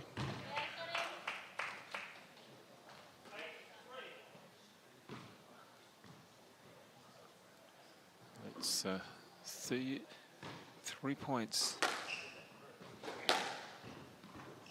away from the first game, and certainly a long way back for Caitlin Watts to come into it. And we're still seeing the smiles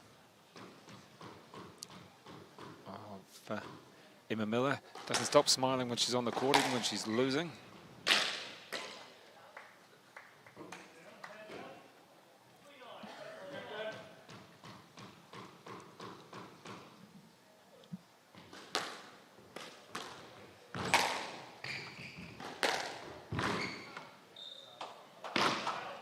And you can see the frustration there. Caitlin Watts not overly happy with herself.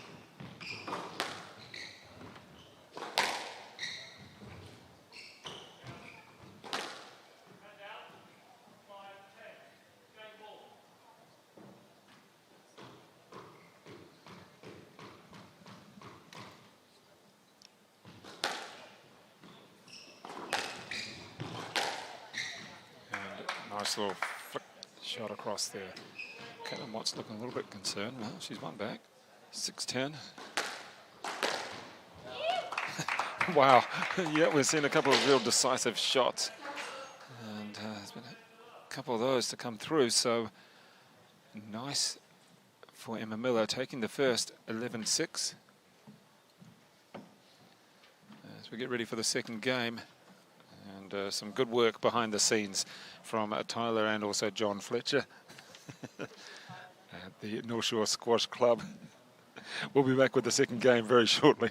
Oh, there you go. There's some advice from Zach Miller, little brother giving Emma Miller, older sister, a bit of advice on what to do. I think they're probably talking about everything else but the squash. Anyway, we'll be back with the second game very shortly.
Well, she started the first game very well, Emma Miller, and in the second, she's continued.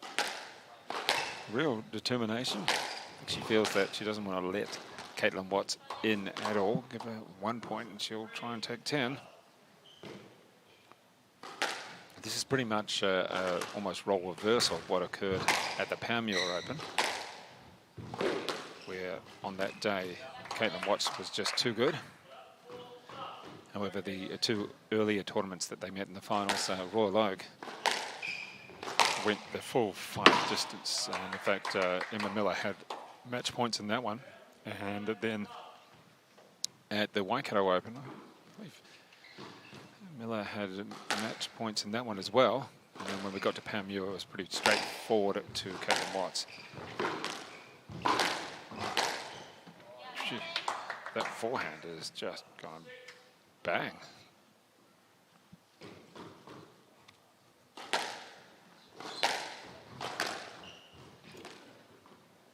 Yep, not running for that one. There you go. You got it back and it's all good.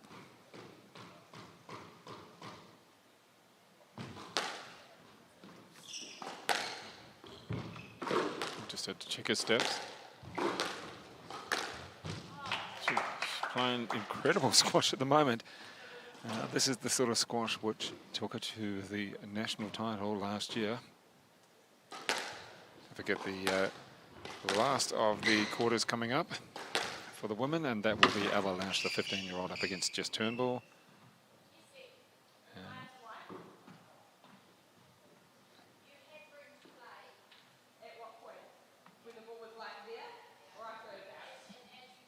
This is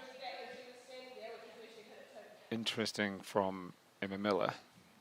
Very rare do we hear her argue or even question a call. She's up 7-1.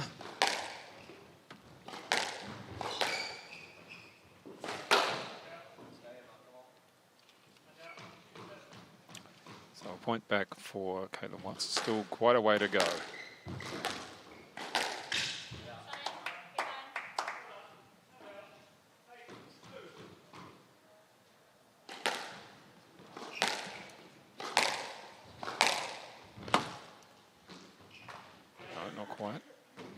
Back.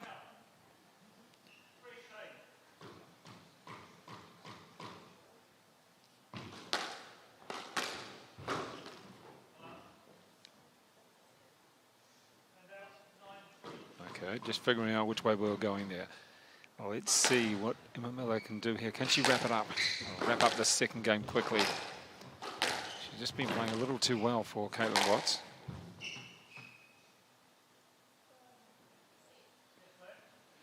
They're a bit slow on the call. The thing is, it takes time to make the decision. However, that's when the players start to doubt you.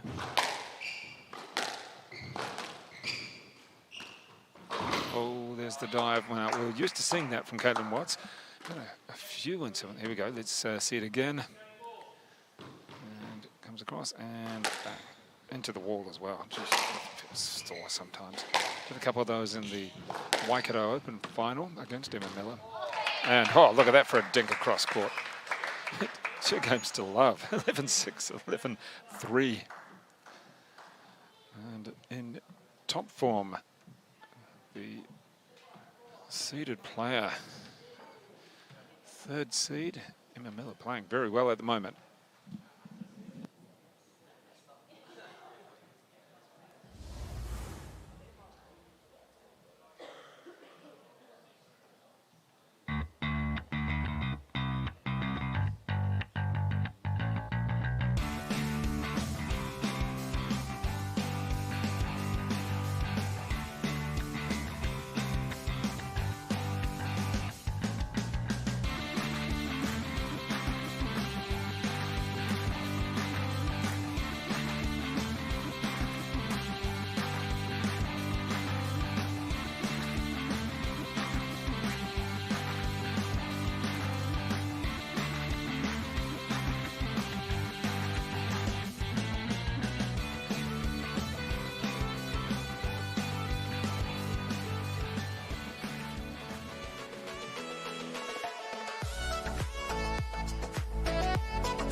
Well, they're not mucking around here in this the third women's quarterfinal at the BARFOOT Thompson Auckland Open 2021 edition at the North Shore Squash Club. 11-6, 11-3, as you can see. And straight into it, Caitlin Watts taking a 2-love lead, then one back for Emma Miller. And then Watts again. One thing that really helped Miller in the first and second was just being able to hit winners straight off the serve from Watts. It's a huge bonus.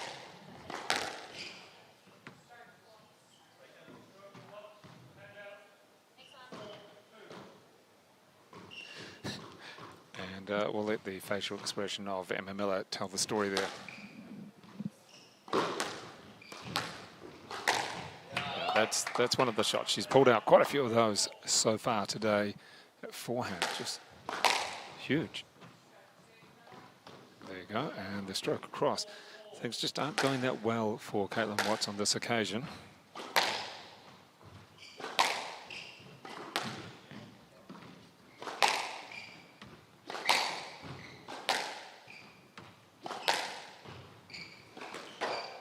And taking the lead for the first time in this, the third. It's almost as if Emma Miller is a little angry. Never really seen her that angry before. Well, not at me yet. Well, that's double bounce, I think it was that. Yes, it was. And Caitlin Watts sprawled on the ground yet again. It's great when it comes off, but it's probably painful when it doesn't.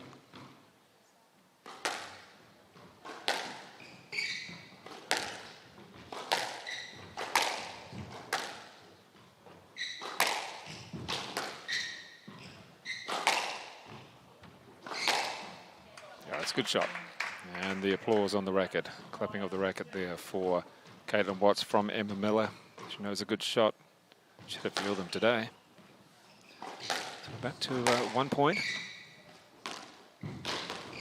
Oh, no.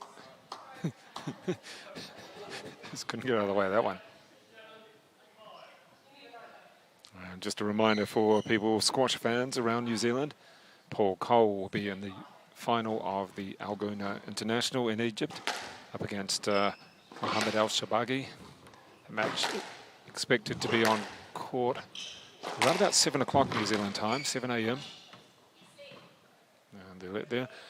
And that'll be a huge beat. The first platinum victory, tournament victory for Paul Cole if he can win. It's a nice shot. Oh, good play. The drive through. Making the point now, Caitlin Watts. Oh, gee, she got herself back in that point. And just the speed on the shot, a little bit too much in the end. So Emma Miller got herself in contention for a victory.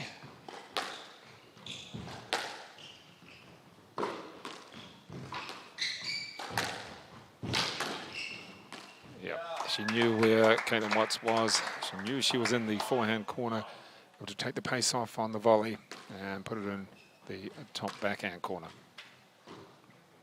Still got one women's quarterfinal remaining, and that is Ella Lash, the 15-year-old, up against the second seed, 66th ranked Jess Turnbull. Oh, and Emma Miller and I talked about that not so long ago in the previous match about how you have so many options and you almost panic. And I'm sure hitting the ball into the tin was not meant to be one of the options. Twice in a row.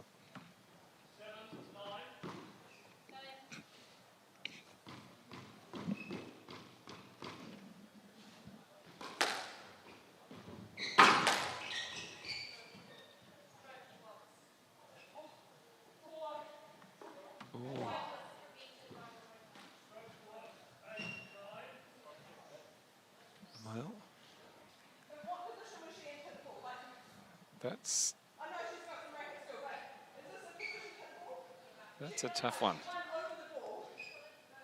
And thinking that perhaps a let might have been the right call there, but that should have been a let to my mind. Official's not thinking that way. So she's brought herself back into it as Caitlin Watts.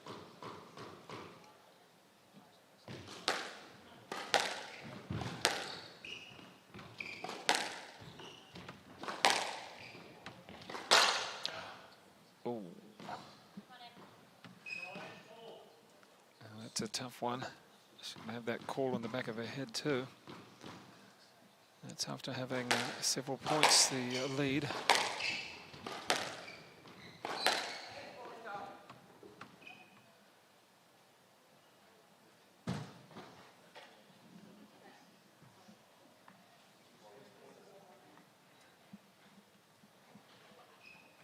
And there we go. It's an interesting time to have the issues with the ball. With 9-all in the third. Emma Miller wanting to wrap this up. As she doesn't want to give Caitlin Watts an in. the psychological games here. Watts doesn't really have too much to lose. She's beaten her the last 3 times, all in Challenger finals. Emma Miller, knowing she needed a fast start, didn't want to give Watts an intro. Don't forget their next game, 6:15, it's scheduled. Depends how long these two keep on going. Can Miller wrap it up pretty quick? She was beaten in the final of the Auckland Open last year. That was by Lina Harrison, who's already through to the semis and will take on Sarah Cardwell. Just warming up the new ball. See Emma Miller a little frustrated, had a call go against it. Probably could have been a let.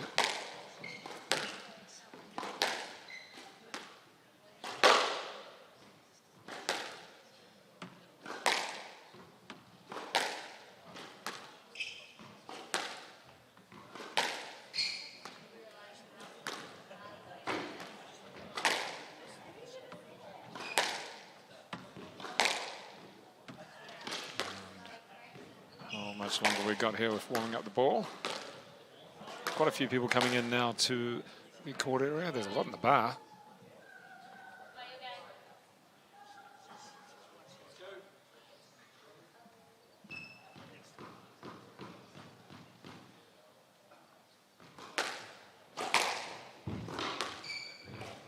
Oh, that was just a false step. You need to take 2 rather than 1, and there is going to be some real frustration for Emma Miller if she lets this, the 3rd game, slip.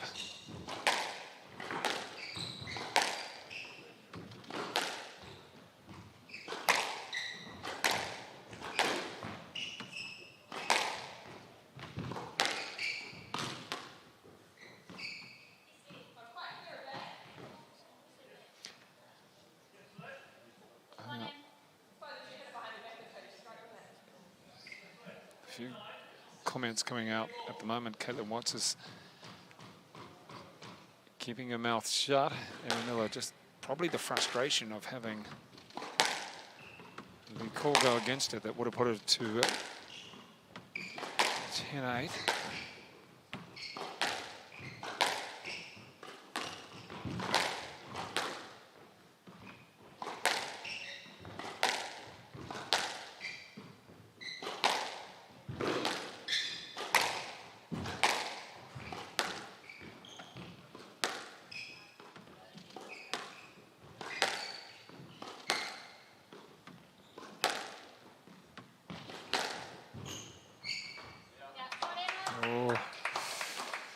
So the game ball going for Caitlin Watts there.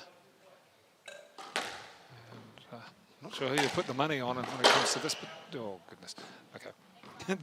Well, we talk about putting the money somewhere, and goes back towards Caitlin Watts with the 2nd game ball. Score just a little bit slow clicking over there.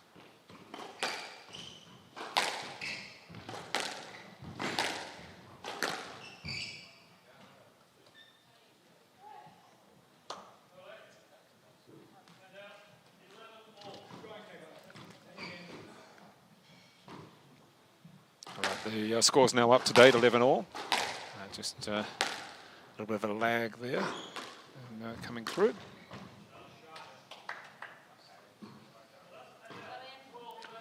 So this is about the 3rd game ball for Caitlin Watts in this, the 3rd game. And Miller leading by 2-1. Oh, she's ending up on the ground a lot. I mean, there's been a couple of dives, but to no avail. It's great when the dives come off. They look spectacular.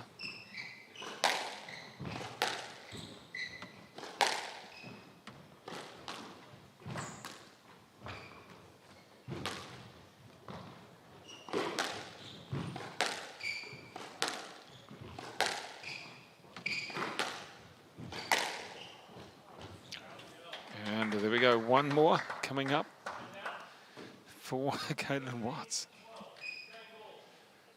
Gee, it's been an entertaining game, this in particular, the 3rd one. The first 2, it was just Emma Miller playing some sensational shots, great winners.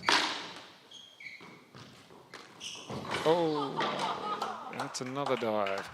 Well, fine to dive, but pick your time. And let's see what can happen here. Back 13 all.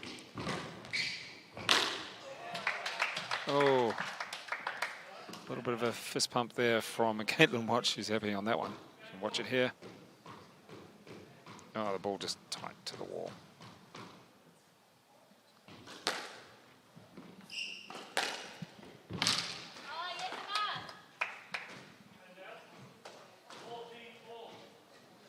So she saves another one. And we've got to remember that yesterday, Emma Miller won, it was her first game. 15, 13. Oh, we're going to keep on going.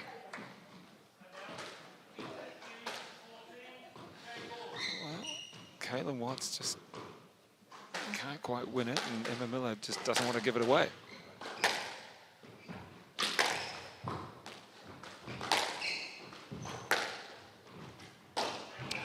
Oh, we are going forward. There's the big yell from Caitlin Watts.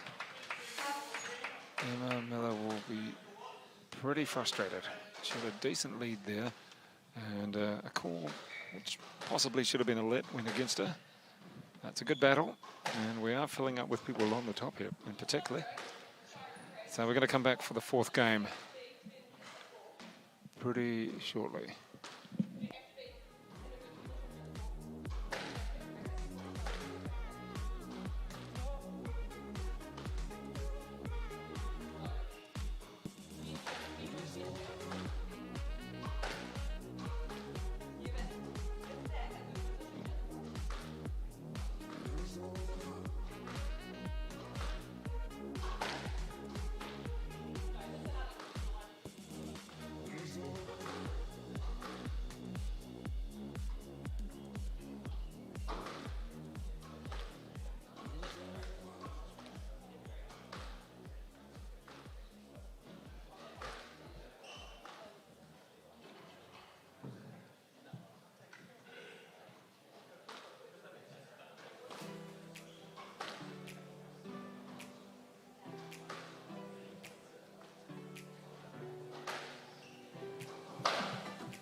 Well, it's going to be interesting to see where the momentum stays or swings.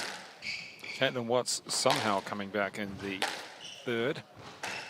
And we had Emma Miller saving a number of game points against her. And then at the break, having a few words of advice. Not rude, but just pointing out things. A little bit frustrated about the one call in particular, which went against her.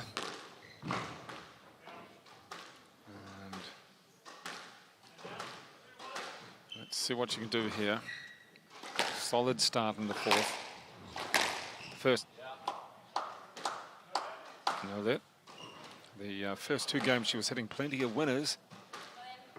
And she has 3-1. This is the thing about Caitlin Watts. She doesn't give up. Because in the third, Emma Miller was up quite considerably, about 4 points in a row. 4-point buffer, that's out. There you go. This is what she wanted in the fourth.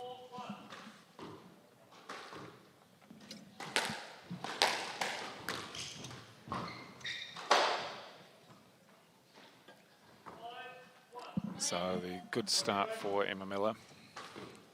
Remembering that in the semi-finals tomorrow, just take a look at the draw.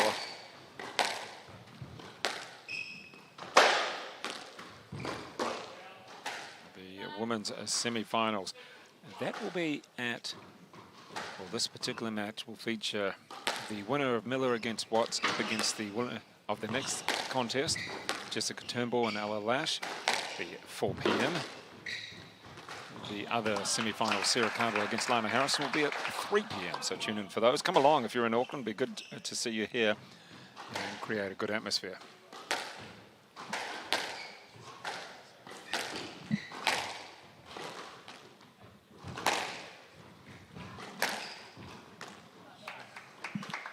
Yeah, nice play. Kept her head on that one. Took the pace off. Used a little bit of a boast.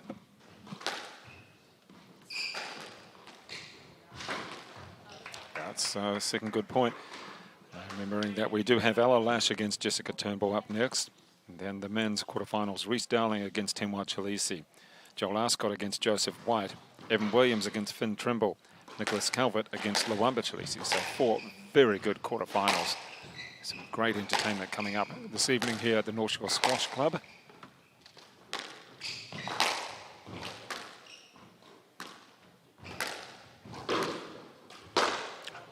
Well, that was an opportunity. And she's just seen that lead slowly chipped away. Very aware that's what occurred in the third game.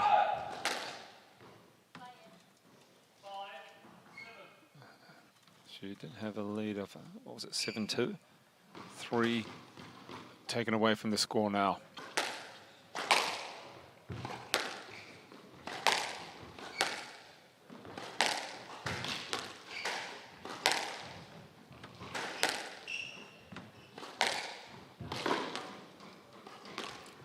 That's a better shot.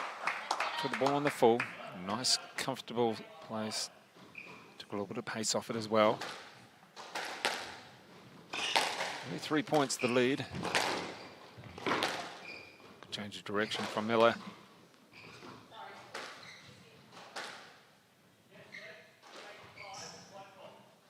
So the let.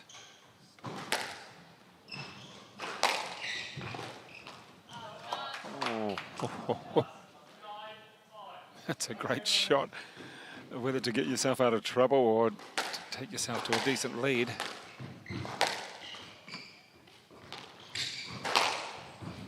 Oh. Well, Caitlin Watts really wound up on that. Here's the shot. Cheers. It was quick. Not giving up yet. Watts. Oh, there's just a lifting shot. Where's she going to put it? Oh, right back at the opponent's body. And this is game ball, match ball.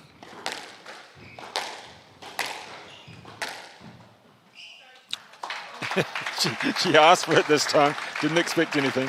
And the victory for Emma Miller. She is through to the semi-finals to take on the winner of Ella Lash against Jessica Turnbull. And a bit of a switch around there for Miller over Caitlin Watts. Remembering that Caitlin Watts had beaten Miller 3 times in a row in the PSA Challenger finals. And nice work from Emma Miller. Unlike there from Caitlin Watts, showed a lot of grit and determination to come back. But in the end, it is Miller winning through to the semi-finals.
we're coming in now to the final quarterfinal of the women's at the Barfoot and Thompson Auckland Open.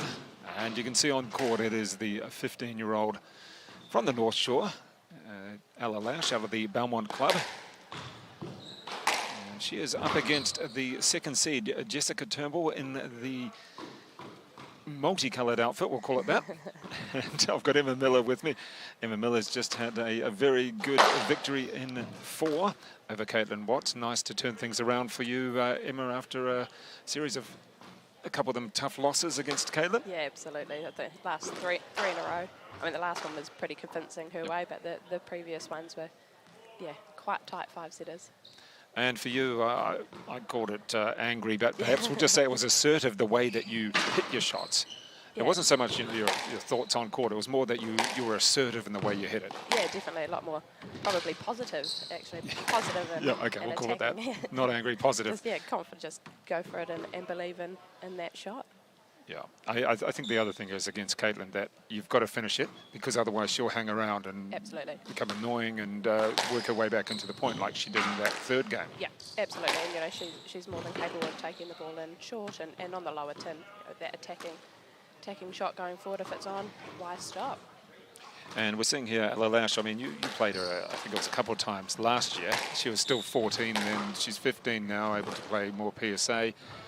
And got a little bit physically stronger as well. I think, you know, that was one of the issues. You would especially lob to her on the serve, and she wasn't quite strong enough. Yeah, absolutely. Yeah, I mean, a lot of the juniors aren't overly confident up in the air, but she's definitely developed that game, and just again that confidence taking the ball in short with nice low hard boast. She loves a boast. Yeah, and on the lower tins, it does really just draw the opponent forward. Well, this is really good also, no matter what the result for someone like Ella playing another top 100 player. Oh, someone different, you know, someone from over in Aussie, and other than some of the juniors, she probably hasn't had a lot of international exposure. So any opportunity for her at that age is awesome, you know. I mean, she may not win it, but still what you'll see, just that step up from the opponent. And it was like in the men earlier today, we had a couple of Bay of Plenty opponents. I think it was Joe Smythe was 7-all in the first game against the second seed Joseph White, 7-all in the second game. Yeah. He lost those, but to get to 7-all and just take it to your opponent, the top Australian male actually, yeah, it's pretty good. It's awesome, and it's great. You know, these juniors have had in the last year or 18 months any opportunity to travel abroad.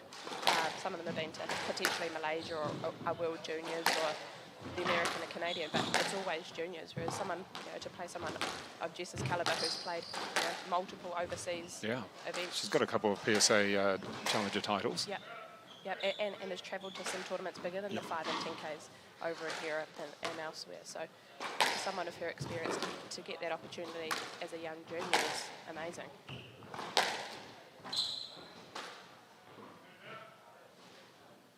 I was just waiting for the call there. Sometimes that wait, that time seems eternal. And when on court, yeah, probably a lot longer. Yeah, exactly.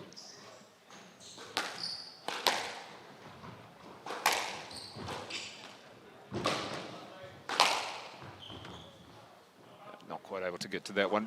The style of Ella Lash, the way that she hits, is there any particular type of style that she has? I would say that Ella definitely likes a little bit more time on the ball, right. And when she is given that time, she does like to attack. You know, she probably hits more boasts than most people that we play, and that's, you know, just there's another one.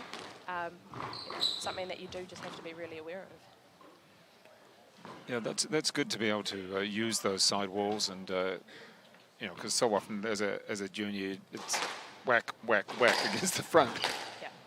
Changing those angles and to go and create something off those angles. You know, the boast, that's a good shot. It can set you up for trouble like that one there did, but you know, if your opponent's not moving forward, it can put them under quite a bit of pressure. All right, that's the first game, 11-5 to Jessica Turnbull. Of course, she will take on Emma Miller, who is with me in the semi-finals tomorrow at 4 p.m. And we'll be back with the second game of this women's quarterfinal very shortly.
So Jessica Turnbull, the second seed, looking fairly solid, pretty much what we expect against the much younger opponent. And we've got to remember that Lash does have a PSA world ranking, has had for a little while. She's 15 years old, got good reach, not necessarily overly tall just yet, but she's got good reach anyway, all arms and legs, I think you'd say. And Emma Miller, you know, there's no one ideal body shape in squash, is there? No, not at all. You know, just you even look at, say, the PSA tour at the World Tour, at the moment where Paul's made his. He's just made ripped. His final, but, yeah, making us all very proud to be Kiwi squash players. But you know, you look at the shape of Paul, and then you look at Tarek, who played, and then you look at you know, Mohammed and Marwan Al Shababi, who are, you know, tall, lanky. Yeah. Lads. So yeah, and in the females, you know, you've got Joey and Joey's tall, and Sarah Jane Perry tall. SJ, and then you've got someone like Nicole, or you know, all of those. So yeah, there is no one. You can use it for your own advantage. Being shorter, you can get around reach. Being taller, you have a longer reach. Yeah, and there's different elements that come into the body type, and you do take that into consideration as a player. You know, tall players, you keep it low, hard, twist and turn them, and shorter players, stretch them out a bit. And what we're seeing here is, I guess, similar to my mind, Jessica Turnbull, the way that we saw Sarah Cardwell play. Cardwell just controlled a lot of the points later on in the game, and just the squash brain that she had. Yeah. Oh, absolutely. And you know, Jess lives and breathes the sport. Their family own a club over in Sandgate in Brisbane, and have for a while. So her brother Nathan sort of runs that as a coach, and is one of the top referees. And you know, Jess is around there in training and coaching and playing. And Right. So it is her life. And back to 3-3. That's good for Lash. In fact, she's now just gone up 4-3. Sorry. And nice for her to get the lead, even if it is just 1 point. Oh, and you've got to take every point as it comes, and you never know what might happen in that next rally. What she's shown in the last couple of tournaments is that she doesn't mind fighting. Yeah, definitely. She's definitely matured as a player. You know, not necessarily going for everything that comes in there, mixing up the serves in there. But yeah, definitely sort of building those rallies a little bit more, and building into a set and into a match. Well, that helped take her up to a 3-point buffer, but that was a little bit of a strange one there from Jess. Probably feels a little bit embarrassed about that. Let's just have a look at the way that, fascinated by the way some players hold the racket. And you have Joel Arscott and the man who holds the racket quite high up the grip. Yeah. That's certainly part of his game. Whereas Jess is right down at the bottom.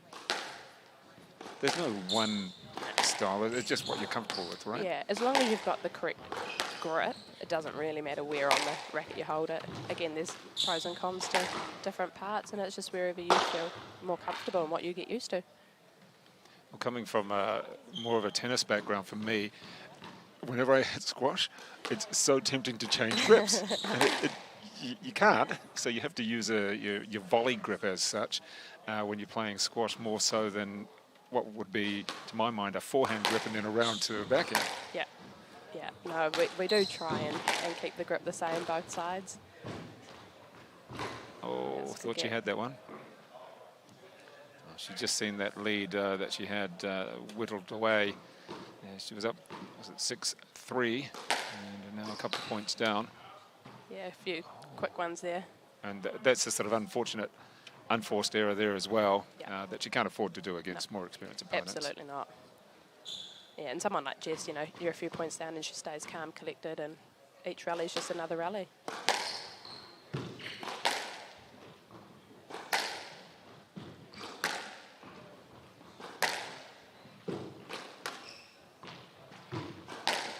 Didn't see much lifting in this game compared to the other match that we saw. No.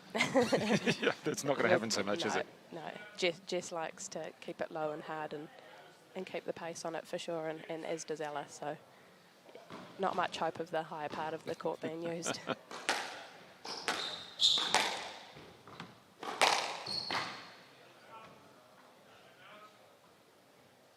So just holds one game ball back, And in your particular match, in the third game, you managed to save a lot of game points, and it just carried on and on. What was it, 16-14 or something ridiculous? We seemed to be trading easy points to each other until finally someone could string a couple together. Yeah, that's right. It was a little bit of a struggle there in that third game. So, Lash just hanging in there. Good to see. I want to see her move forward a little bit more if she can. Yeah, it's a nice touch up there. Yeah, so second game. Better effort from Lash. Went out 6-3. I saw a few points get taken away from her as Turnbull came through. So 11-5, 11-8. The winner of this match will play the woman who's sitting next to me, Emma Miller. And that should be a good one at 4 o'clock tomorrow afternoon.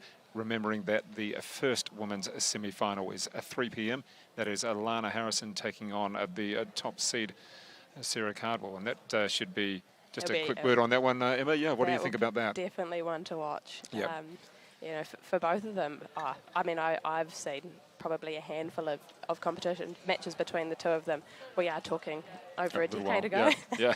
You know, through juniors as we travelled over to Aussie and the Aussies travelled over here. When we went over to World Juniors, we played Australia. So, you know, the two of them have definitely got some history. Their games have both developed and they've gone in different pathways since juniors, but definitely one to watch. There'll be a whole lot of court coverage and it'll be fun because you're going to get the flatter power. To my mind, Lana Harrison hits a bit sort of flatter, whereas we saw Sarah Cardwell using the lift and using the height of the court. And that'll be just the two different styles in that sense. Will be fun. It will be exciting. It'll be a goodie. Definitely one to watch. And just talking about the tiebreak, she had the 16-14. And yesterday, I was just about to say Dewey, but when you played her, she just walks out in front of us. That was quite a tight one there in the first game, wasn't it? Was that 15-13? Pretty much the whole match was tight with Dewey. She's a fighter. She doesn't stop running. She doesn't know that we're talking about her, so that's all right. Next to us. It was just coincidence. And it's just making sure, you know, each rally really is just another rally and not overthinking what the stage of the set. I mean, you do try to probably be a little more error-free towards the end as it gets a bit tighter, but it is just, you know, each rally is another rally, and regardless of the scoreline, trying to focus on that. Well, that backhand shot, just a slight step forward and across and driving through it. Good play there. What's the highest tie-break score that you can recall that you've played? I mean, you did a 16-14 today. You've been further than that? Yeah, I don't think I've ever reached 20. No, okay. But, no, I definitely have, but it would have been like back home, playing men's interclub, where sometimes you're playing to 15 anyway. So, you know, a couple of points extra from there, which makes it a huge difference to a game. You know, if you're reaching that 20, you're pretty much playing 2 sets in one. Yeah, that's a good point. Yeah. Oh, some good court coverage from Lash, just racing across the court, not quite in the end. And you can see, there you go, she can run. She can. She covers the court well.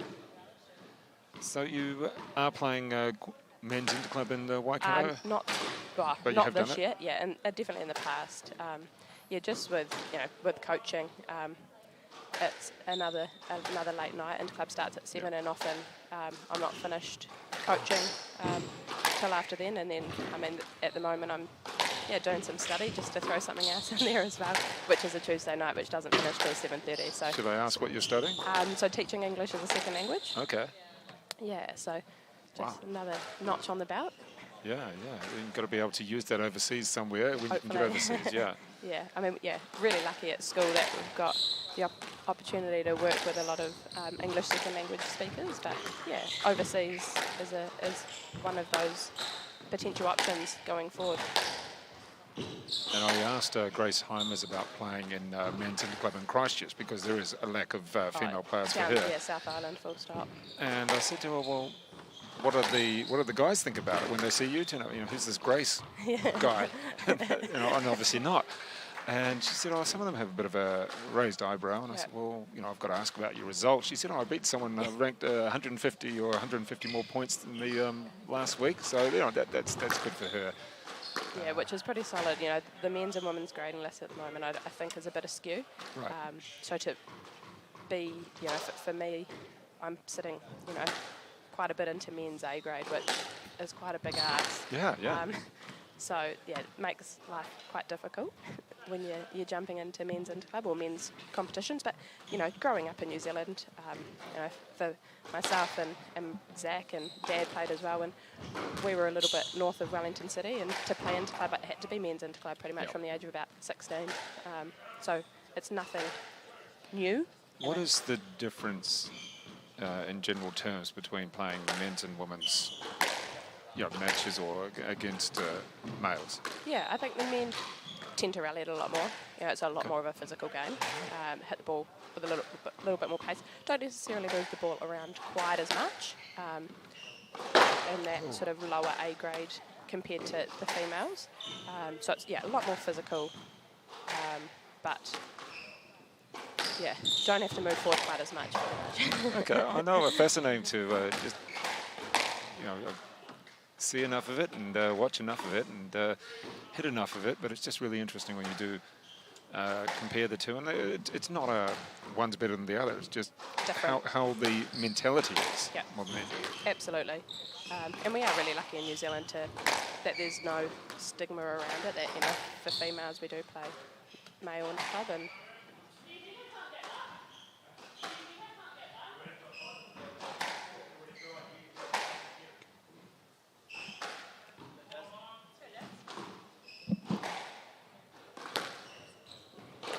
Just inquiry there from just Turnbull. Quite give her what she wanted. And let's see. I think nice. Good attacking play there. Turnbull wants to finish it off. She wants to finish it off to have enough energy left for you. She's got plenty of recovery time.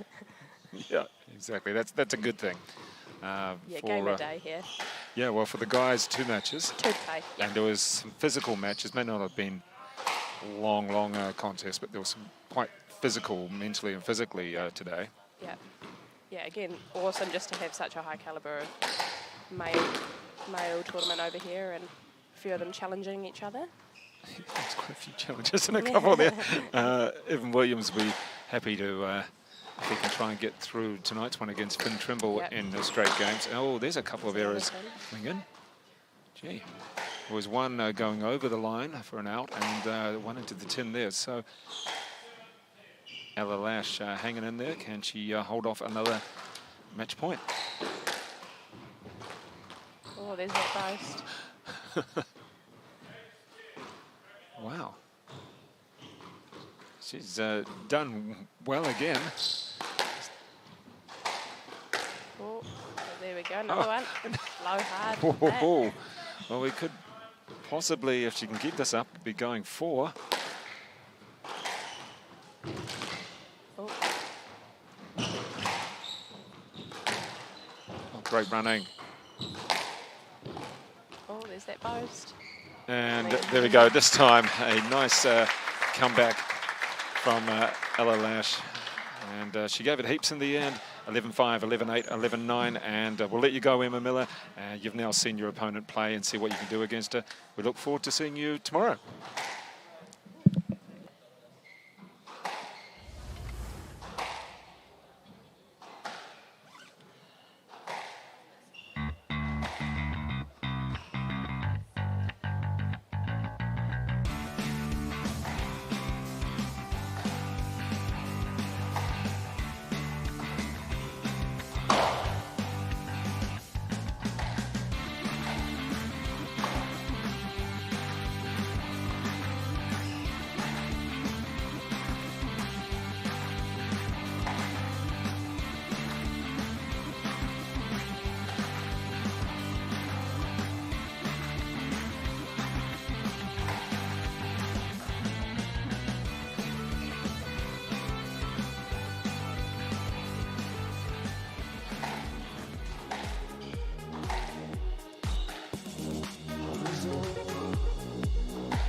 Well, ladies and gentlemen, welcome into this, the first of the men's quarterfinals at the BARFOOT Thompson Auckland Open at the North Shore Squash Club. And one man whose name is all over the wall, it's not graffiti, it's after winning all the titles here, is Sean Wiggin. And Sean, how many is it? About 8? I won in 2014 and then pretty much won every year since 2016, so I think about 5-6 times. There you go. You and Abby Palmer have won the club title here quite a number of occasions over the many years. But in the meantime, 2 players who are aiming to take out the BARFOOT Thompson Auckland Open in the quarters now. That's Timwa Chileshe in the black clothing up against Reece Dowling, the 3rd seed. And Dowling at the moment ranked 140. Timwa Chileshe not too far behind that. And what are we expecting out of this, Sean? A long game or anything in particular? Well, they both have sort of different kind of styles. So you got Reece, who very much moves the ball around a lot, just doesn't do too much with the ball, as you can see here, just moving Tim's around, where Tim's might be a little bit more of a shot maker, goes for shots maybe a little bit more compared to Reece here. And of course, Reece being the left-hander. They're used to playing Evan Williams, the left-hander, and Mason Smales as well. It's a kind of similar build to Timwa in the end. The two of them do have similar, quite looking physically strong. Well, they're both, of course, pretty tall, and they can certainly have a good reach on the court as well. And just working their way into the points. Whoever wins this particular match will be playing the semi-finals tomorrow afternoon. That will be a 5 p.m. As we look through, the winner of this match takes on the winner of Joel Arscott against Joseph White. Yeah, it's going to be hard to pick all these quarters, aren't they? Well, there's 3 Aussie-New Zealand clashes here, so it's certainly going to be a good, typical New Zealand-Aussie derby right here. Love to see the Kiwis maybe get a few wins here, but who knows what's going to happen in these matches. I mean, we've been playing quite a few tournaments, the Kiwis, whereas the Aussies have played maybe 1 or 2, and sort of starting off, whereas here in New Zealand it's been, well, if you include satellites, there's been this is the 4th PSA Challenger, I think. Yeah, well, you've had, satellites. well, you had Henderson start the year, and then, which was a 5K, you had Waikato Open and Morrinsville that were 3Ks. Then and Panmure 5K, and then of course a few other satellites in the mix as well. So New Zealand's been pretty lucky, and I think Australia's now starting to feel comfortable with themselves as well. They've got a few PSA challenges coming up in the next few months, so already talked to a few Kiwis looking at going to some of those events. Right. Are you going to take a trip across, or you got to study and work? Well, it's very risky at the moment with COVID. My opinion, it's just a bit risky for me to go over. It's easy for some, maybe if they've got family over there, but it's, you know, especially after what's happened just a few now, well, I mean, now with Melbourne, you know, you don't want to be in that. I mean, Benjamin Ratcliffe is meant to be going home to Melbourne on Sunday. Yeah, well, I was talking to him, his flight got cancelled, so he's trying to sort it out. So we might as well just stay here and play the Northland Open, or maybe you could join a team for Cousins Shield, or you know. Or even just come to enjoy the experience. It's always a wonderful experience being. Well, he could go back down to Wellington and see his grandparents again, who live in Wellington. So he's fortunate there. Damon Macmillan is already staying in New Zealand for a week. He's staying till the Northland Open, so he's already, and plus I think he said he's going to visit his, I think it was his sister down in Dunedin, so. Right. Oh, so good news for the Australians who have family here, but for the others, it's, gee, it's quite interesting. Maybe there's some wild cards thrown around for a few tournaments, and it comes in a little bit late. All right, let's look at this rally here, and a lot of long rallies so far in this game, only 3 all. We can move very well, Reece Dowling. Yeah, he's a very, very fast guy on the court, very fit as well. You know, I remember saw him play this morning against Benjamin Adams didn't even look like he put a sweat on. Just made it look so easy the way he was moving around the court. Although Joe Smythe against Joseph White, that was an interesting one. Smythe taking him to 7-all in the first 2. Yeah, he played. Yeah, very impressive how he handled it, especially after I think he went down 6-up in the first game. So he did well to get into his game, and that's a good sign, of course, to see. You know, some of the juniors do very well against these more experienced Aussie players. Well, Bruce Dowling's having to do a lot of work here. Tim's just doing a good job moving around, but then, just as you said, makes the easy mistake there. Yeah. It's going to be, I'm intrigued to see how things go, because we just haven't seen these guys play. You know, they played against the Kiwis a year or 2 ago.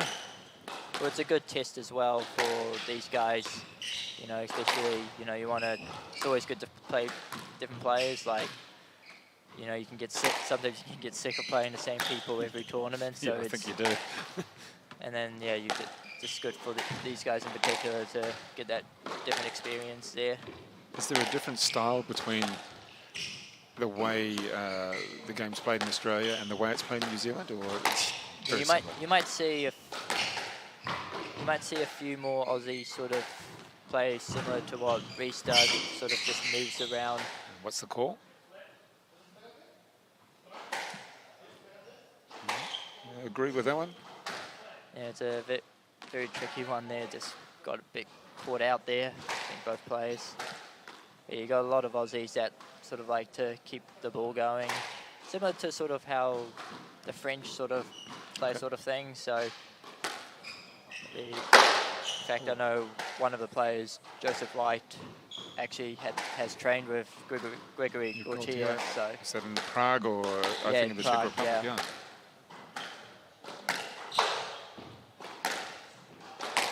So you're saying that the New Zealand style might be a little bit more shot making, a little bit more aggressive at times?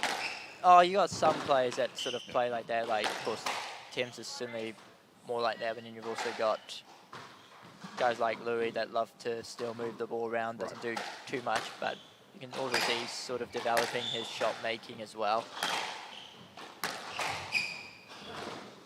You got Reece here, just starting to get a good lead here.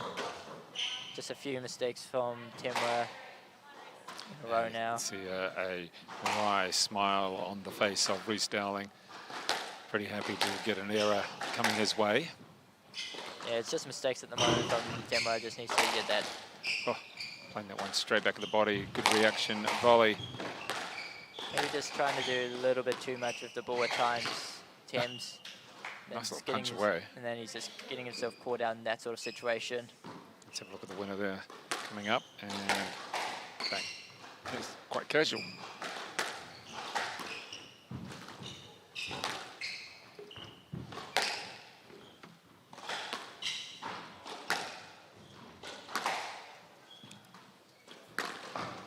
No, that's well. Just the call.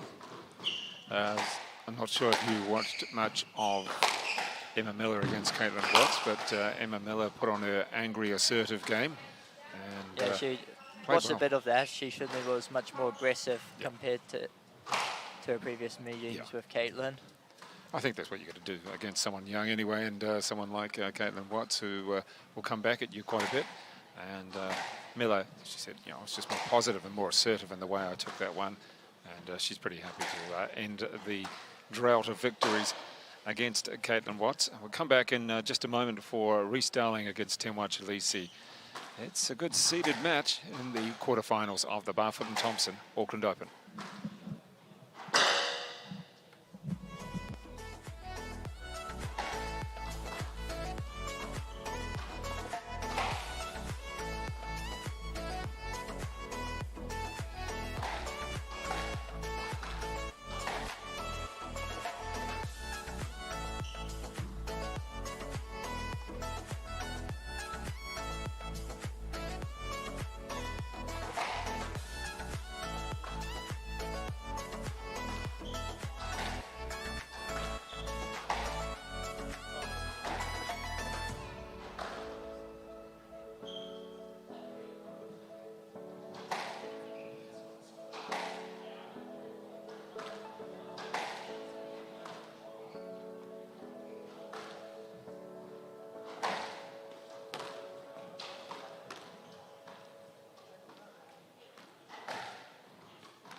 good crowd wandering in to the North Shore Squash Club for the quarterfinals for the men's.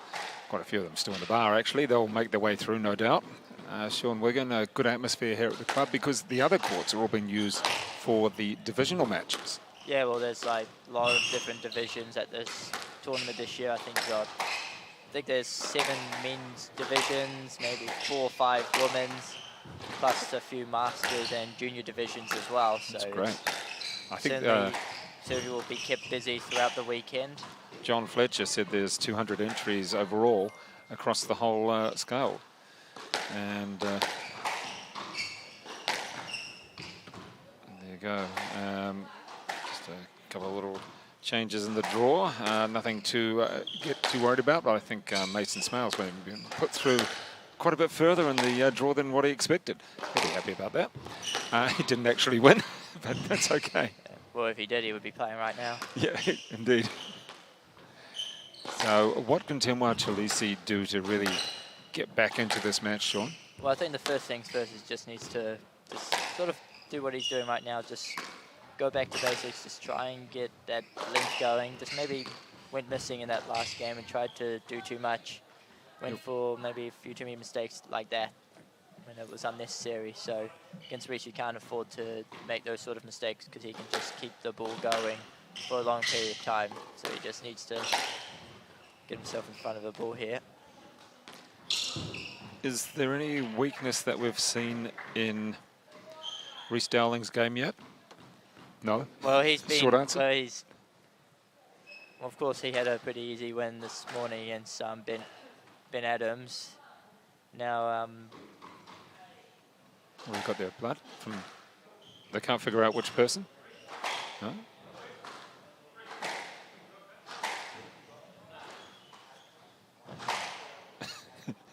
Are you bleeding? No, I'm bleeding. No, you're bleeding. No? Well, we've already had a blood incident earlier today. Oh, that was lengthy with Joel Arscott. Then he almost got himself in trouble. Yeah,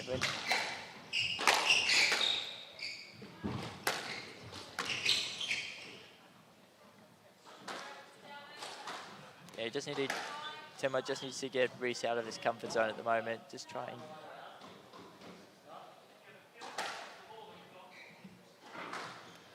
Yeah, just with that blood incident with Joel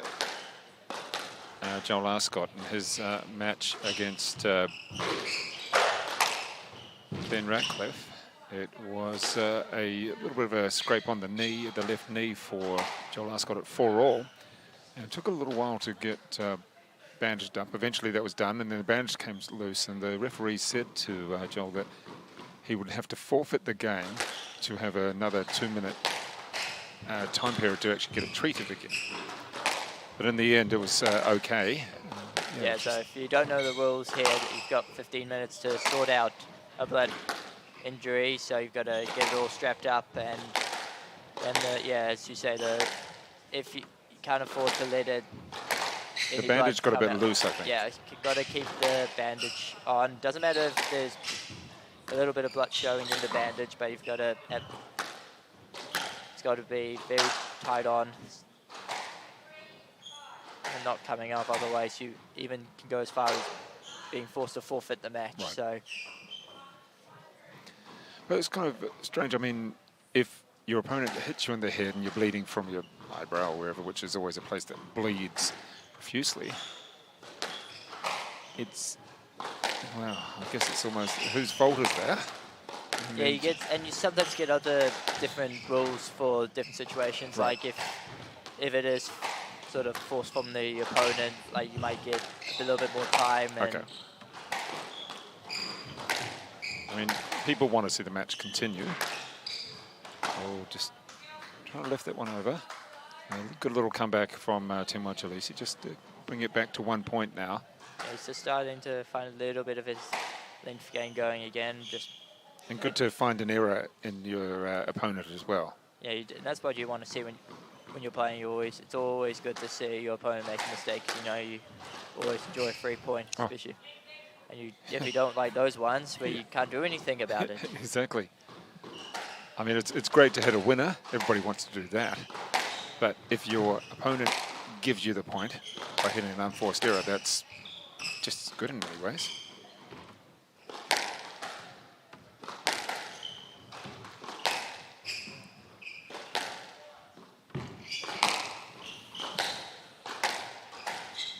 A bit loose again.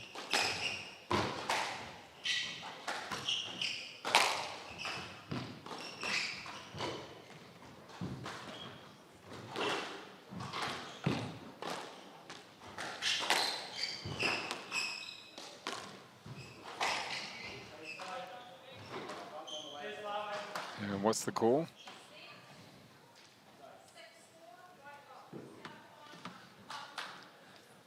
Tough one there, because you could argue on that occasion Tim's went through the ball there. So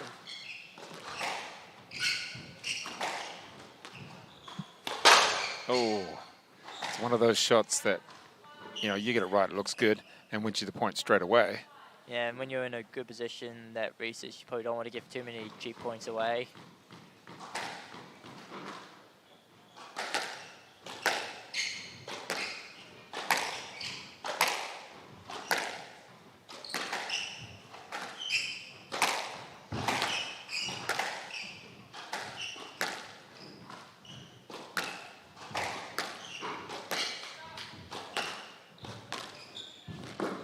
And that reach there from Timwa helped him out a little bit. He didn't have to wait for the ball to bounce.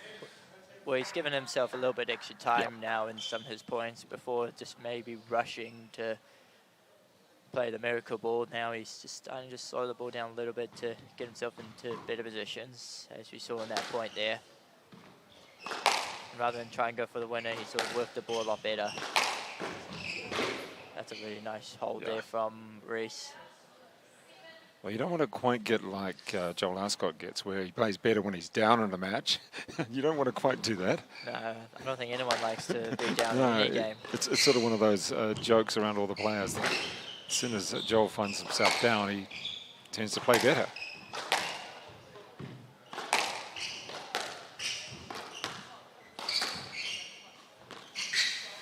Yeah, it's a good play.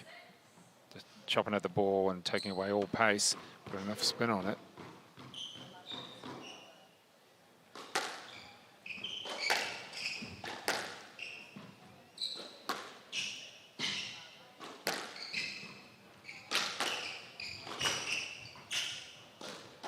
Oh. Yeah, probably not the right option there again, just rushing. So, Sean Wigan, as we look through the matches here, we've got an interesting one here with Rhys Dowling against Chileshe in the men's quarters. I'm going to actually ask you for your predictions. This one, I mean, they're all going to, well, 3 out of the 4 are certainly going to be close, aren't they? Well, I was thinking that this game was going to be even tighter than what it is now. Never know, Timwa can certainly make a good comeback. We've seen that before. Of course, made a big comeback against his brother down in Waikato from 2 love down, so anything's possible with him. And what about the second match, Joel Arscott against Joseph White? Yeah, well, both players probably didn't play their best game earlier today, and they both certainly played similar ways.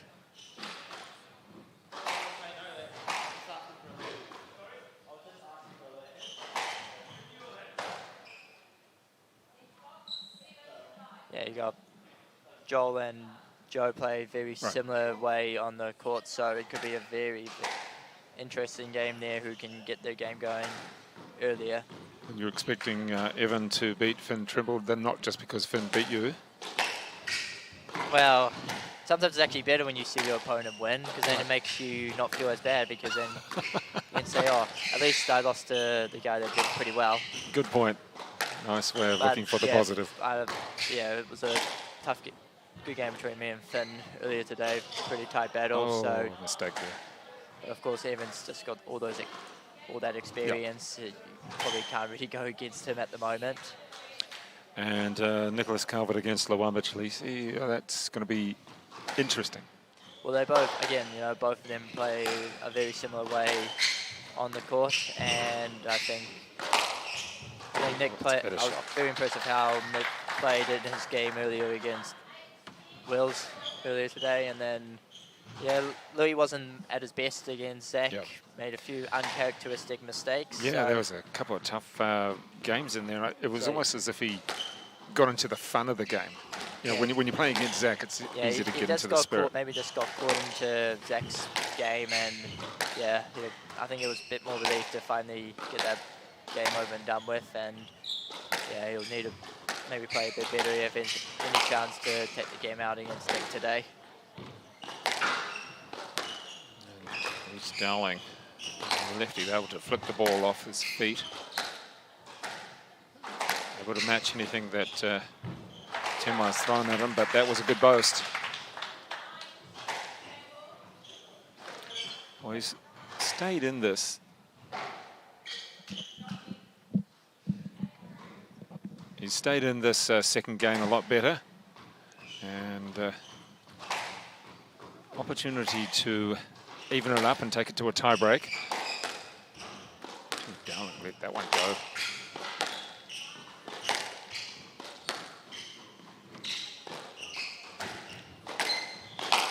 Yeah, loose there.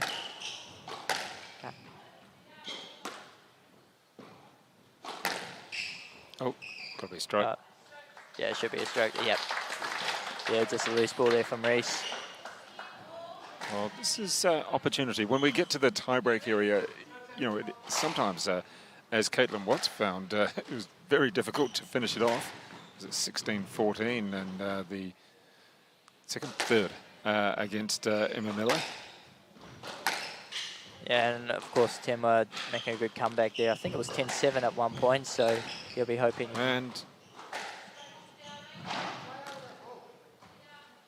what do you think? Yeah, Reese probably couldn't play anything there. Just Yeah. right on top of it pretty early. So there we go. That's the first game ball of this, the second set.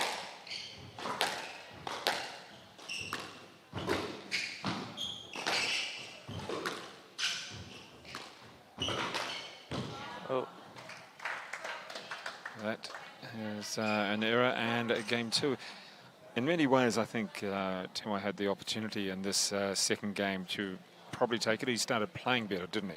well, he just started playing a bit more solid Right. in his game. Before he was maybe just trying to go for a bit too much. Even in that last point there, tried to go for an amazing cross-court drop, Yeah. which maybe wasn't on, where it might have been better just to try and float something up, get himself back in the point, especially after doing a lot of run around.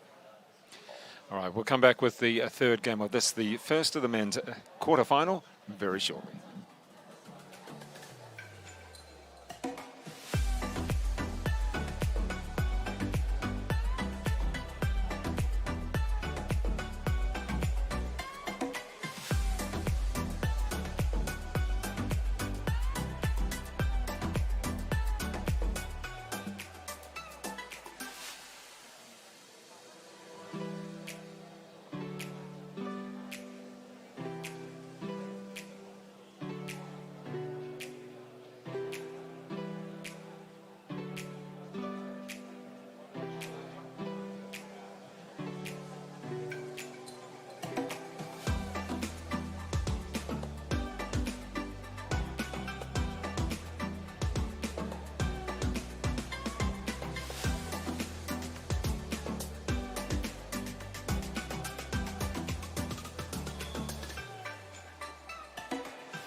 So Reese Dowling, the seed from Australia. He's been the third seed, playing pretty well. He's been in the top 100 before, ranked about 140 now. Whereas Chileshe, the sixth seed, Dowling having a pretty good performance so far. A little bit tighter in the second. Sean Wigan again. What can Timwa Chileshe do? So he started playing a little bit better in that game. Started playing some much more tighter shots rather than trying to go for the loose one, but just maybe still making the unnecessary mistakes from time to time. So just needs to maybe cut those mistakes out. Well, I think we've discussed it in the past that you can rely, and rely being the wrong word, rely on Tim to make possibly 2 to 3 unforced errors a game. Yeah, he certainly has done that against me sometimes. Just looks like he's in a good great, position, and then he just gives you 3 easy ones, and then you're like, oh, sweet, I'll take that. Yeah. And against a steady player, against a good player, they'll make you pay. There's another mistake there. Can't afford to make those. And it's not just Reece that he needs to think about in these. It's a good learning experience against a lot of other overseas players. You can't afford to get those loose shots away.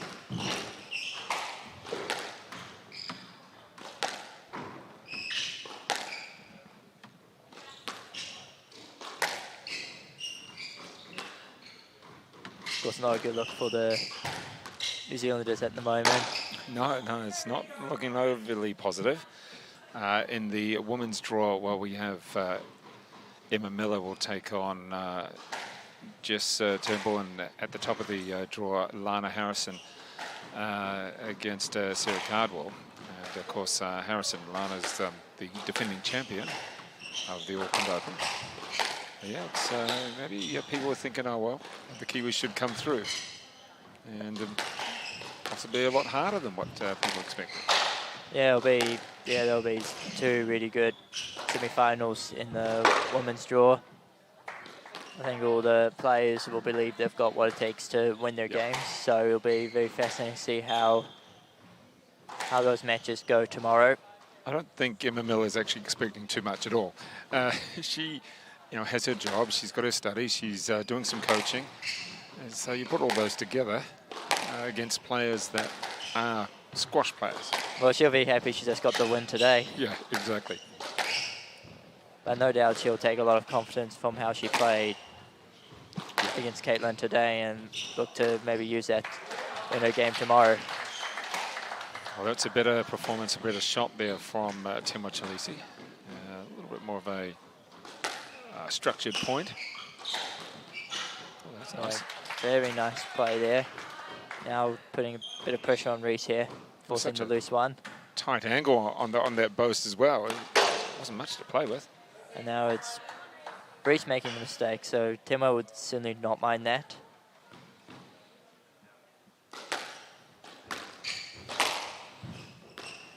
Ooh. Nice, just gathered up the ball. Yeah, well, it's almost like a sort of tennis shot there, just a bit of topspin. Yeah, it's Lance Bedos was doing a couple of those, was it last night? Seems so long ago. He specialised in that on his backhand.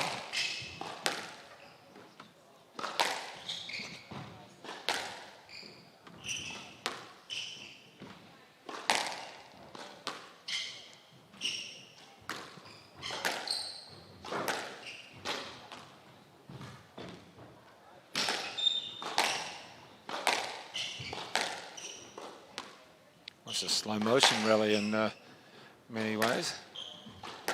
So this is what Timwa just needs to slow the ball down, get himself in a strong position. Oh, gee, that was a good touch. And that shot there from Reece Dowling just didn't put anything on it, knew where it was going. It was great touch. Yeah, it just made it look pretty easy. Yeah, it did. Almost like, oh, I made the shot, I didn't then he misses the ball in the back there, though. Is that tiredness or just a misstep? Well, if we watch it on the replay, maybe came off a bit funny on the wall, so maybe he can get let off there. It's your wall. I mean, this is your wall. And that's a good play. Not much different to other walls in New Zealand. I mean, that must sound funny to the non-squash people, you know. The walls all look the same. Oh. So, a couple of rash shots there from Rhys Dowling. And he's certainly given Timo Chileshe a real in. Well, like I've said a bit earlier, Timo has the habit of making big comebacks. He's done that already a few times this season, so definitely do not round him off yet. Well, yeah, you can just see not much effort put into that one from Rhys Dowling, so it is a comeback for Timo Chileshe. He takes the third. We are going into a fourth, if not a fifth, in the first men's quarterfinal at the BARFOOT Thompson Auckland Open.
So the team talks are over. We're back in for the fourth game of the first men's quarterfinal at the BARFOOT Thompson Auckland Open. There's a couple of lads enjoying a beverage and chatting. I'm sure they've played some hard squash this tournament already. Let's see what we can do now. And Sean Wiggin. The later stages of that third game, Rhys Dowling didn't appear completely interested. Is he going to be able to refocus and take away the momentum from? Well, you get some players that just like to almost refocus for the next game, so they just try and. It's a nice way of saying the word tank. Yeah, I'm trying to sound in a nice way, but yeah, well, you get like Rhys almost you could almost see Rhys already giving up even before the game was over, but you could see he's just mentally refocusing for the next game. Yeah, but you've got to be careful about that in any sport. If you give away a set or a couple of points, because then the momentum goes to the other player, and they've got the momentum going into the next one. So let's see how we go here. Bit of an easier decision there for the referees on that occasion. Well, thank goodness, because we had a couple of hard ones during the Emma Miller, Caitlin Watts match, and Emma Miller was not pleased. Yeah, so I think I saw one of them saying that even though he thinks Caitlin's shots are pretty nice, he didn't think it was that good. when she says something on court, she'll make an amusing comment.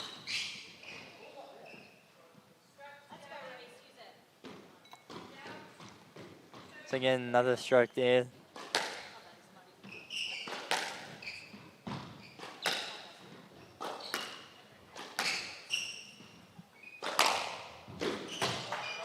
Yeah, you can almost see Timmer starting to find his game going. Yeah, it's getting into that groove.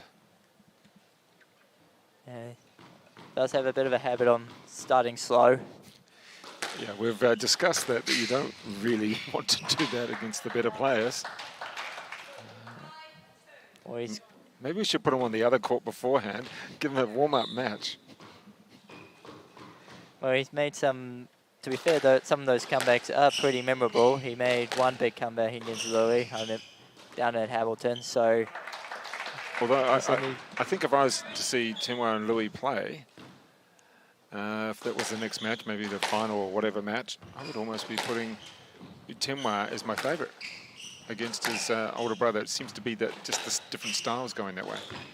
Yeah, he's had the edge over Louis as well in the last few matches. Oh, he's getting the edge here, isn't he? Yeah, let's see what Reese does on this occasion. Is he? Yeah, it looks like he... Oh, reaction.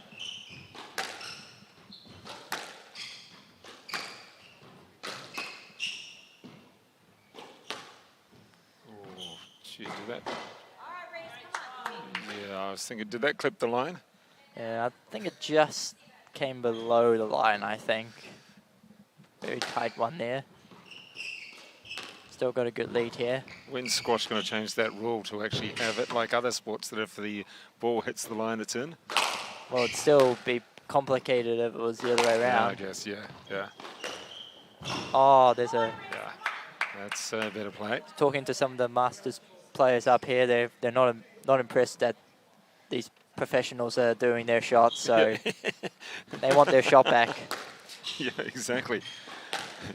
There's been a few of them. Usually it's Zach Miller that comes up with most of them. And what's the call?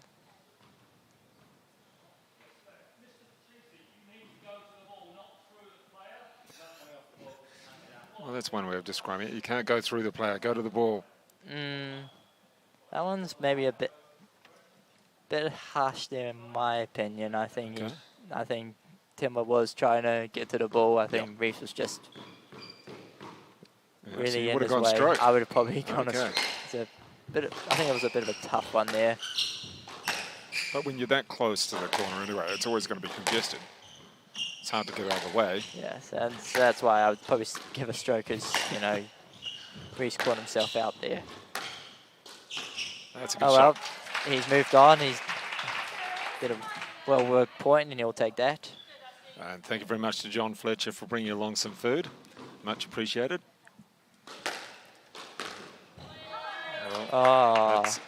Did we hear an Aussie called there?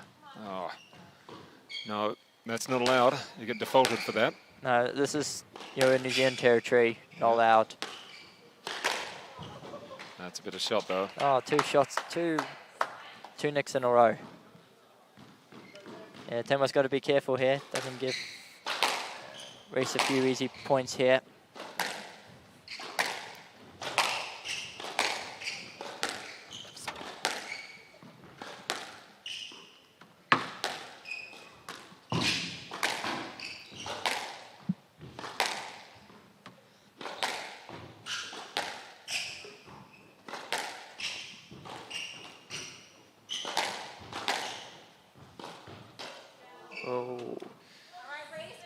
So he's let that lead go a little bit. And just like you said, he's got to be careful. That's a good positional play. Yep. Yeah, that's much better there. Held the ball much better on that occasion.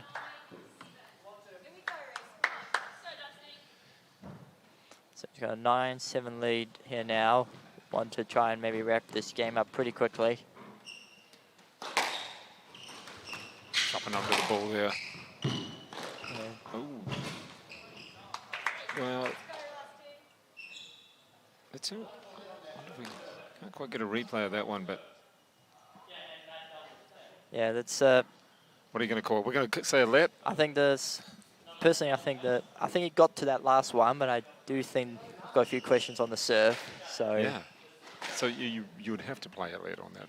probably looks like they are, but it just shows also the importance of trying to play through the point. So Tim's did a good job playing through the point there, where Reece almost just gave up there, expecting to have the point gift to him. Well, we saw that with Sarah Cardwell, that a couple of times she just assumed it was going to be the point or the stroke to her, and it wasn't. Well, you've got to be careful, and not just squash, but any sport, you know, you can't play to the assume. whistle as it is. Exactly. So, you know, Tim's did a good job there, played on, and, you know, now he's got a few game balls here. And we did have one incident. There we go. That is, we're going to 5, and first 2 games. Well, the first game very easily to Reece Dowling, the 3rd seed. The second game was a much tighter affair that perhaps Chileshe had the opportunity to win. And these 3rd and 4th, well, it's been Chileshe holding court as such. Sean Wicken, one thing we did see with Ella Lash in her game against Jess Turnbull, where a serve actually hit Turnbull. She just misread where it was going completely, and that's one of those embarrassing ones that you wouldn't like, isn't it? No, you don't want to be caught on camera with those ones. Yeah, exactly. That's the lazy she just couldn't footwork. quite get out of the way. She couldn't figure if it was a forehand or a backhand. Yeah, that's the lazy footwork coming in there. Yeah, misreading it and not quite too sure. We'll be back with the 5th in this first game of, well, the first quarterfinal match in the men's.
So we're back here in the first quarterfinal of the Auckland Open. Reece Dowling taking a 2 games to love lead earlier, but now Timwa Chileshe's had a good comeback here.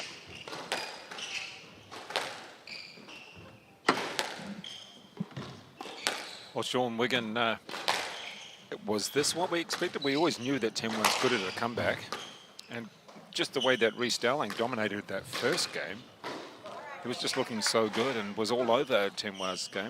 Well, it was a bit of a mixture between maybe Reece playing some really good squash, but at the same time, maybe Timwa not quite getting his game going, maybe a few very loose ones, but now you can see that this game's certainly coming along. We're not seeing those clumsy mistakes anymore, and we're not seeing too many loose ones. And of course, there have been times in the 3rd and 4th games where Reece almost just gave up on the points. So we're very interested to see how the 5th game goes here. Oh, 2-love lead in the 5th for Reece Dowling, and just upped his tempo a little bit more. Am I slipping there? Oh, he's got it. Oh, there it is. There we go. We've got some action here. No way. Oh, great retrieving from both players. Incredible. Wow, they both bring out a wee smile there.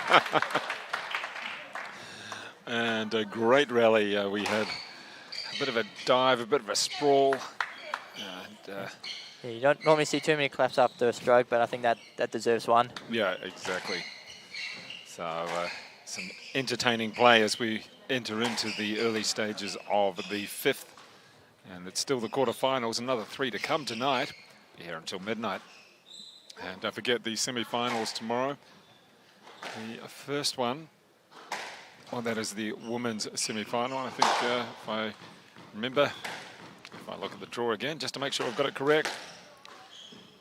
Of course, both matches, both women's semis tomorrow, New Zealand versus Aussie battles, so make it fun.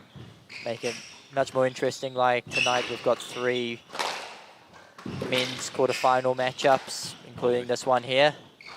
The first women's match starts at 3 o'clock. That is Sarah Cardwell against Lana Harrison. Then it's Emma Miller against Jess Turnbull.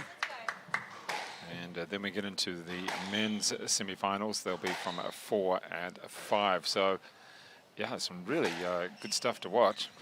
And, I think everybody who comes along or watches on the live stream will enjoy it. Don't forget that Sunday is on Sky Sport itself. That dive didn't quite come off. Yeah, a bit too far away on that occasion.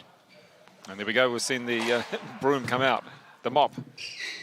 Yeah, I think they're getting ready because they know there's many more to come. And yep, we've been asked for the mop already. And John Duggan about to do the mopping. He's gone up in the world. He's now a mopper. We've had John Fletcher as the wall wiper. Yeah,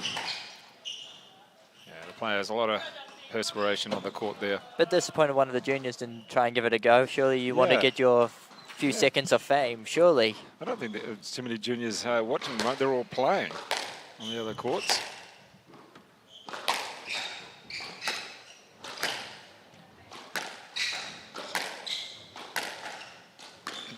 Well played there. Really nice job there. You can see he's under it. Yeah, you can see he's now got that sort of mindset where he's focused on getting the ball tight rather than trying to actually go for the winner. You know, he's almost respecting now the speed that Rish has, so now he's more focused on trying to keep that ball tight. Well, that's perhaps what he should have been doing to start with. We wouldn't be in a 5. But Rhys Dowling was playing. Ooh. Got a call? No, no call. Yeah, I think he's just maybe reminding the refs just watch out with Rhys's movement there, not necessarily calling for a let though. Yeah, I don't think Timo will mind too much the comeback if he gets through it. Yeah. I mean, there's plenty of time to relax. As we said, the men's semi-finals, 5 and 6 tomorrow. So that's plenty of time to recover, isn't it? Yeah, definitely, and like they'll have certainly, and they'll be used to this, and not just from all the other tournaments as well. Like Timo's made a few finals here in New Zealand already. That's a good shot, and takes the lead pretty much for the first time in this, the 5th. Just taking his time on the serve.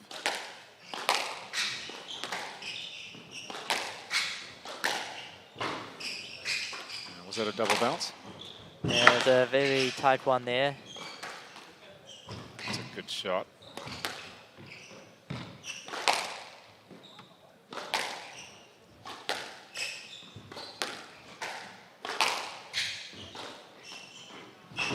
Yeah, really nice play there. Again, just moving Rhys around here very nicely. And while a lot of players tire going into the 5th and let their game drop, it appears that Timo Chileshe has brought his game to the fore and really, he's just playing so much better. Well, he's been loving a lot of comebacks recently, so yeah, he certainly steps his game up when he needs to. Oh, gee.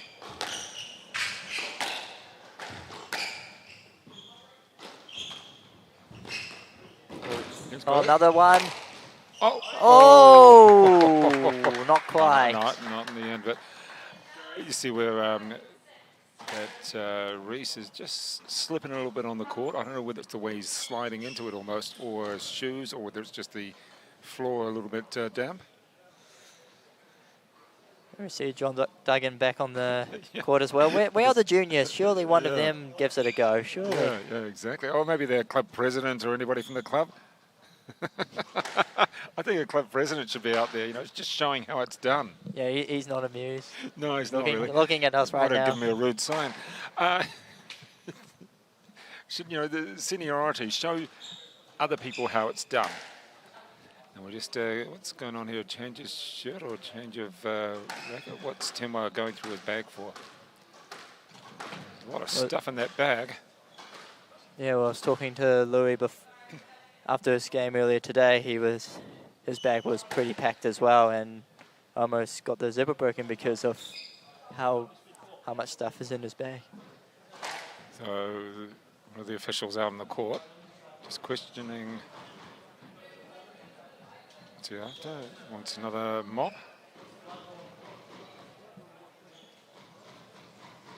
So we did have the issues earlier with Chris van der Sam against M. Williams. That was the wall, not the floor. Yeah, well, on this occasion, I think you can say the players are the ones that created a bit of sweat on the floor. We've seen a few dives in this game. It looked as though he wanted a towel, something cleaned off the...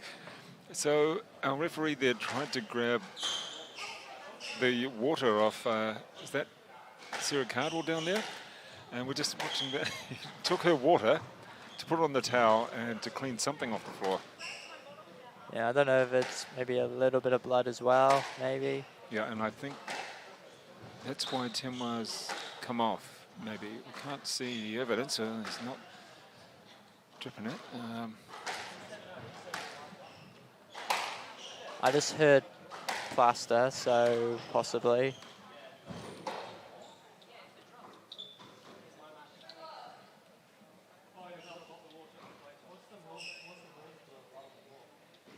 And there you go. He's asking about the rule.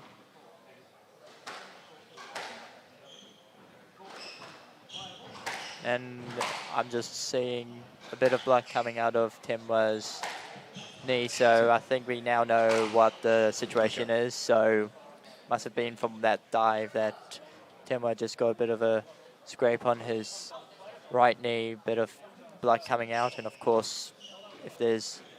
And the rules just have been explained to Sarah Cardwell down there as well. So you get 15 minutes for a blood injury. We saw that earlier today with Joel Arscott as well, so it's not the first time it's happened in this match. I think they're cutting up today. Yeah. Well, we'll come back in a few minutes. This is a blood injury with the match certainly finally placed between Timwa Chileshe and Reese Dowling. So back just a few moments.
Sean Wigan, it's been a little bit of a hold-up. It's been a long match already. And it's a sock to the rescue, I think. Yeah, just look, go through a bit of a description here, what we've had happen. Yeah, so he picked up a blood injury, if you didn't know before that. So, of course, no blood's allowed to come out from the body, so you get 15 minutes to sort it out. So clearly here he's used a new technique. I don't think I've seen this before, where they've actually cut a hole in a sock and brought it up instead of a normal bandage, which you could argue makes a lot of sense, actually. you can argue it's much tighter to hang on, where a bandage it can get loose. So it's not a bad move. Well, Rhys Dowling wasn't overly amused, but he should know. He's experienced enough for this. Well, like if there's if blood's coming out, you have to stop for it. And no doubt Rhys has had it happen to him before, or he's seen other people do it as well. So he had it explained to him by the officials. Also, Sarah Cardwell was there asking questions as well. Aussies sticking together. Yeah, maybe the Aussies need to go through the rule book a bit more. Well, it's we've had the opportunity already today, and Joel Arscott,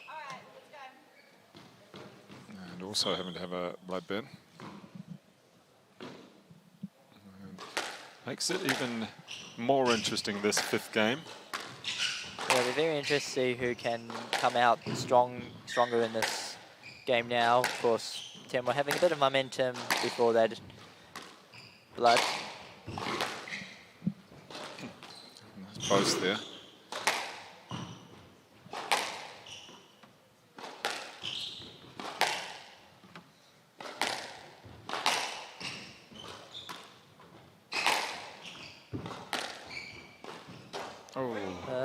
Mistake there from Rhys.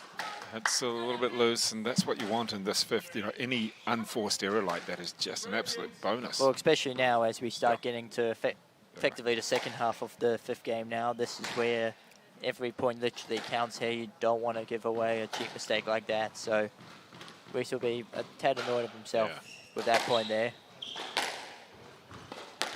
Yeah, I think winners are going to be hard to come by. Unforced errors might be the theme as we get to right into the business end.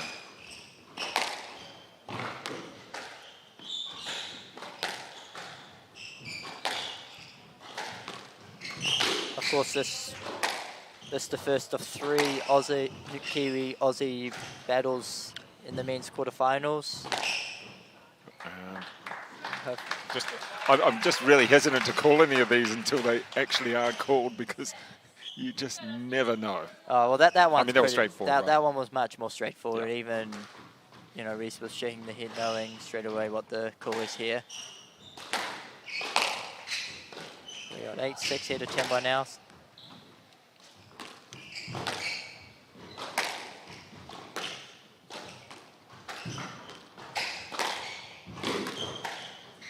Remembering that the winner of this match takes on the winner of Joel Arscott against Joseph White in the semi-finals. That match will be 5 p.m. tomorrow.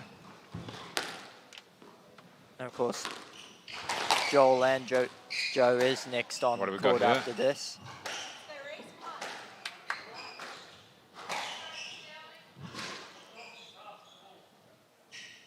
So yeah, a bit of a loose one there from Turnbull. Didn't really let Rhys. He didn't make too much of an attempt to get out of the way, did he? You've got to at least try and get out of the way.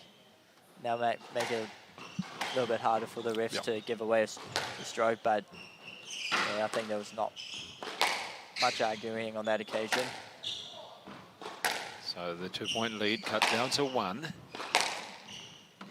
And the tightness comes back again.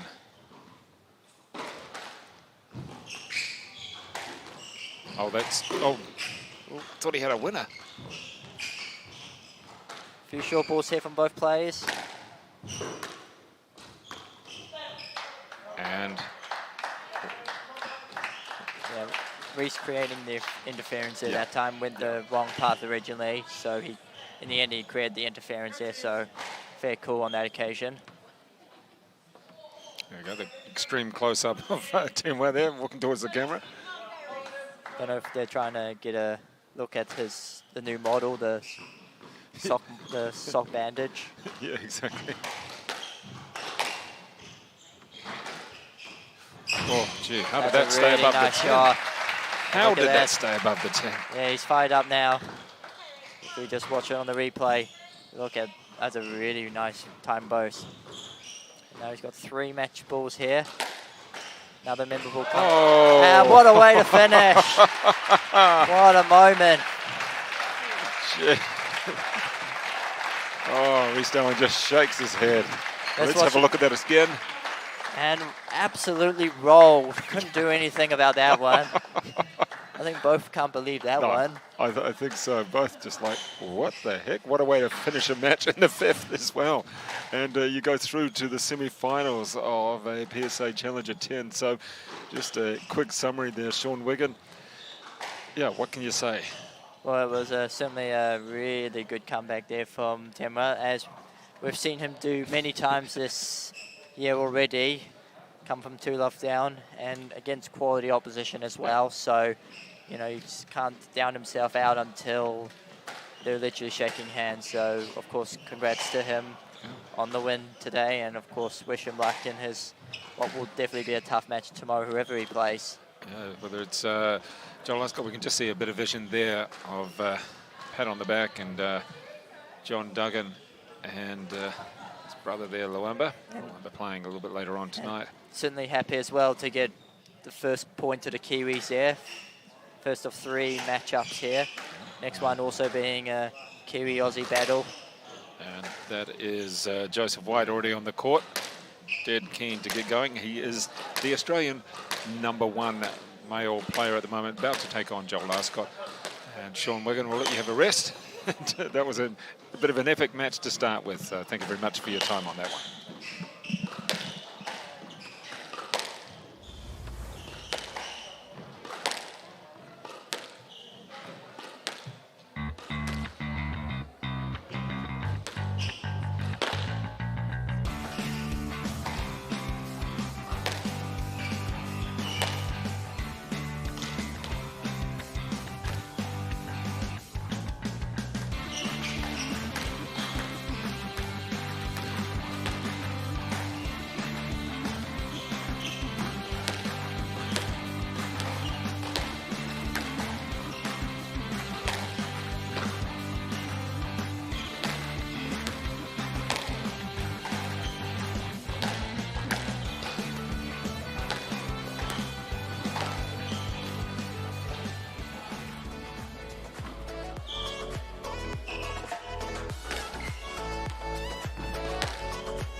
And we're underway. Fast and furious action already. Joel Arscott, a 3-1 lead in the first game over the second seed, Joseph White from Australia. Here is the Australian men's number 1.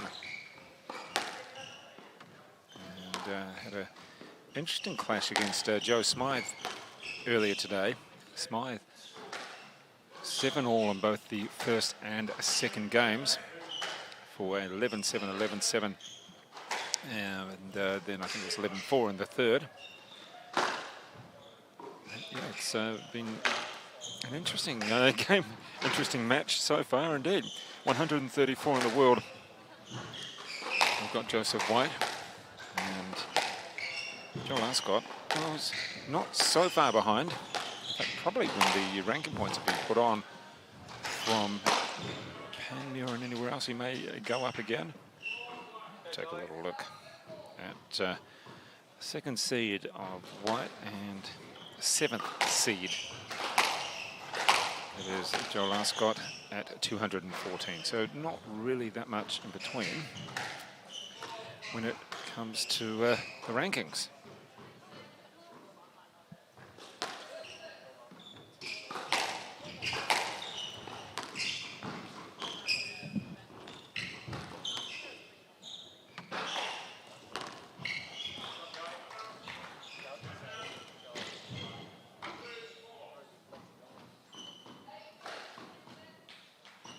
Just to wrap up some of the results earlier today and earlier this evening. Of course, it was 10-1 Chileshe coming back from 2 games to love down. And very good victory in the end over Reece Dowling, the 3rd seed from Australia. Earlier, Emma Miller in 4 over Caitlin Watts. Jessica Turnbull had a little bit of a battle against Ella Lash, but came through in straight. Some of the other matches, Lana Harrison over Abby Palmer. Of course, Lana Harrison is the actual defending Auckland Open champ. And then we had Sarah Cardwell over fellow Australian Alex Hayden. So interesting to see Joseph White. Haven't really seen too much of him, although no doubt Joel Arscott has spent a lot of time either practicing or against him. That's a good start, 5-2. You can see we have the bandage on the left knee. And yeah, bandage on the left knee there from Joel Arscott after a lengthy blood bin in the match that he played earlier today against Benjamin Ratcliffe. Oh, a lot of power off the volley there.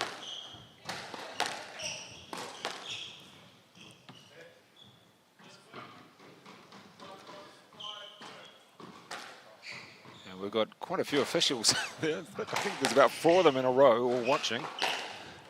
So hopefully we get the decisions correct. Although one player's never going to agree with that. So again, the good start continues. And Joel Arscott in a positive frame of mind. During his win against Benjamin Ratcliffe, he was a little bit grumpy would be a good way of putting it. That came through in the end, and that's all he wanted.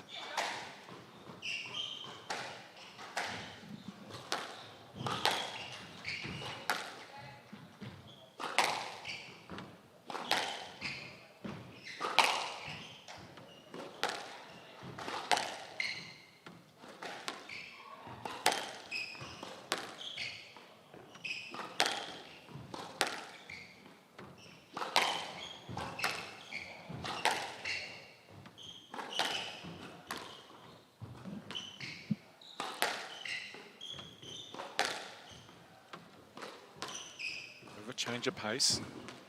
Nice pick up from White. Joel Arscott being very patient in this particular point. Quite crucial in a way if he can get up to an 8-2 lead.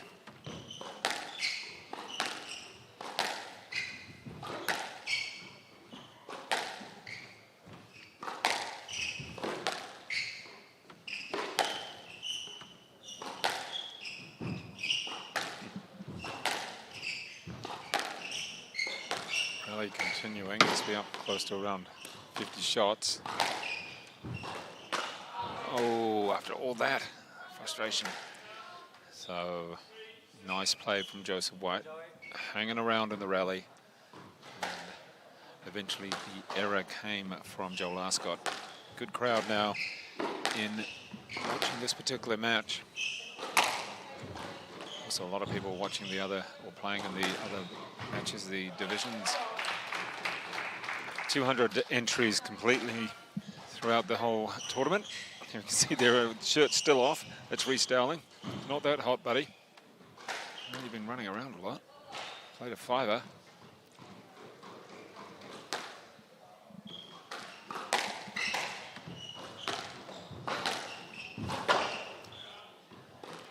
Just a couple of unforced errors there that have let Joseph White back in. The top-ranked Australian male. And that ranking is 134.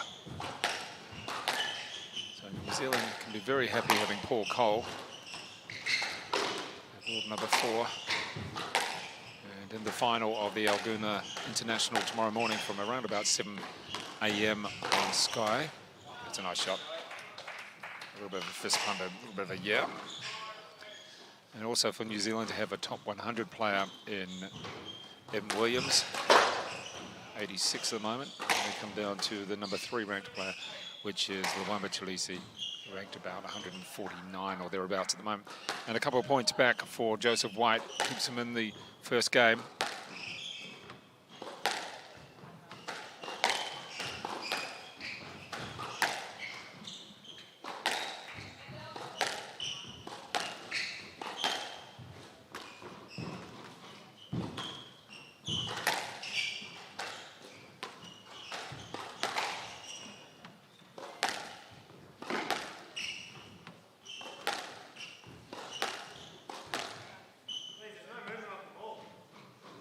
Wait for it.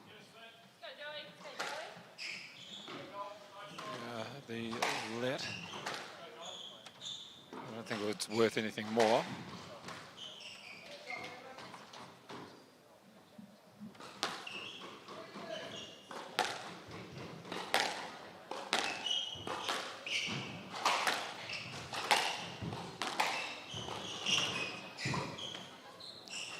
Good use of the lift, got himself out of trouble.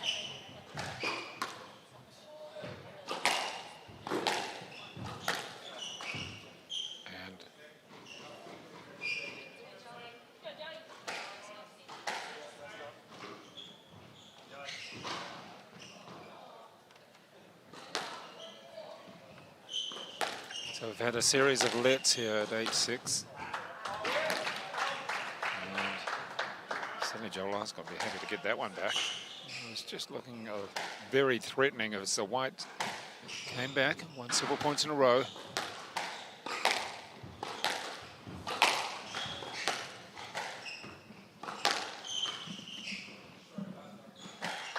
And not happy about that, Joseph White.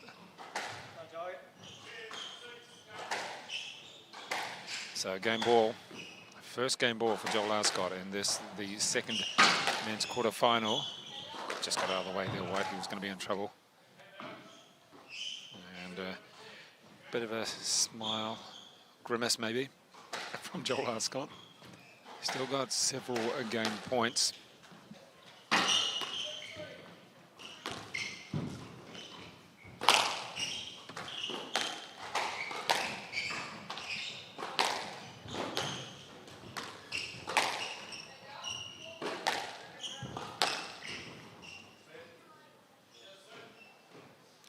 Another lit.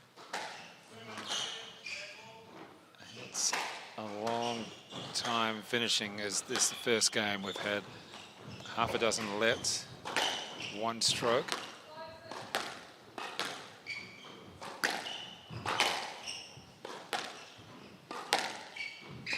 White's not going to give it up with any unforced errors.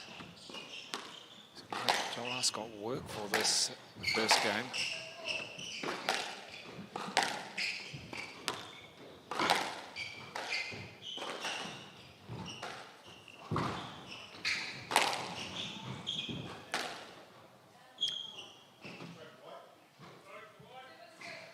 stroke to wide was Joel Arscott. No complaints there. He was running back into the shot. Just got too close. Still has a game ball. A couple of them. And that's a good way to finish off the first game. The winner there. And you can see a few former players and also a few players who competed in the tournament.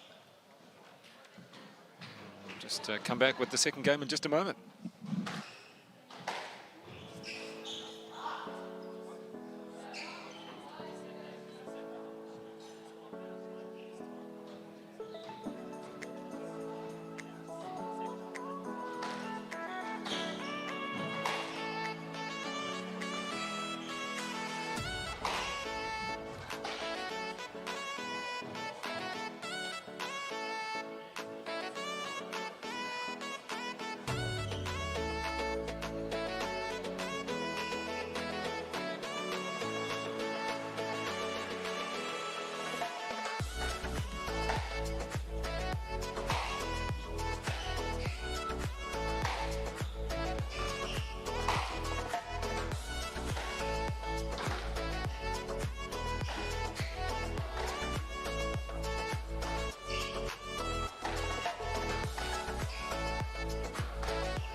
This is the quarterfinals stage of the tournament.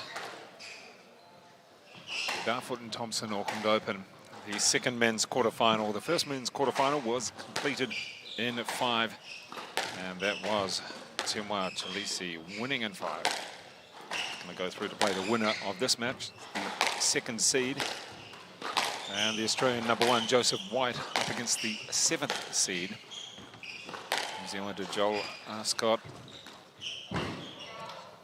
Double bounce there. And the semis from 3 o'clock tomorrow. Women's semis first. And then the finals. Women's final from 12:30. The men's final scheduled at 1:30. And a little bit of traffic there in the middle of the court.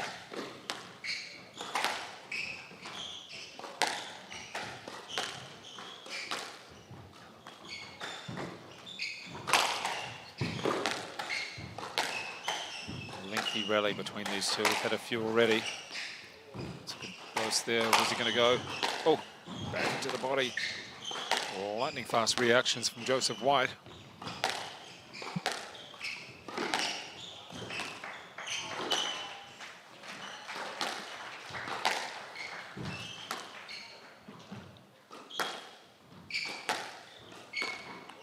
That's better play. And got a couple points lead now in the second. Still remaining the matches to come. Evan Williams, the top seed against Finn Turnbull from Northland, now out of Waikato. And the final match will be a bit later than expected at this rate. Is Nicholas Calvert against Lawanda Chileshe. Should be an exciting match as well. Also, don't forget the Alguna match, the international, Paul Cole against Mohamed Ostrabagi.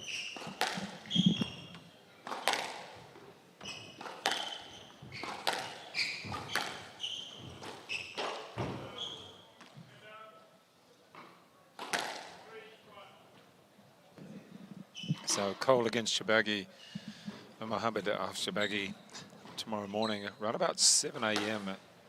New Zealand time. Final Albuna. There's plenty of squash to watch. You've got tomorrow's final in Egypt, and then you've got Sunday's final here at the North Shore Squash Club. Not quite as exotic, but a beautiful view over the lake and out to Rangitoto.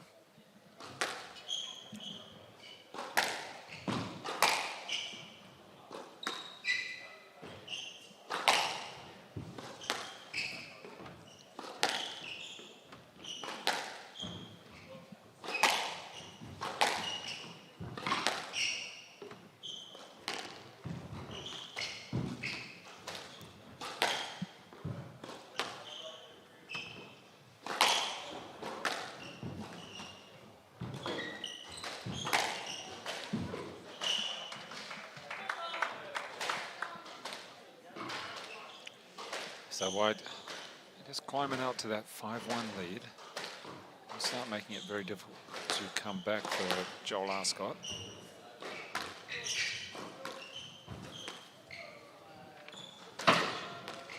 Good work in this second set. Oh, about 2 or 3 of those from Arscott. Be careful, don't give away 3 points.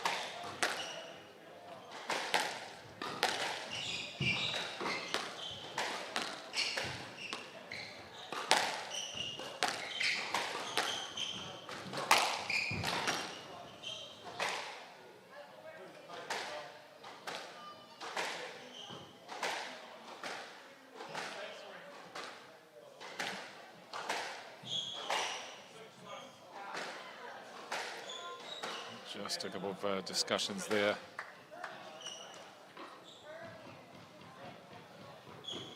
As he continues with the lead, 6-1. Got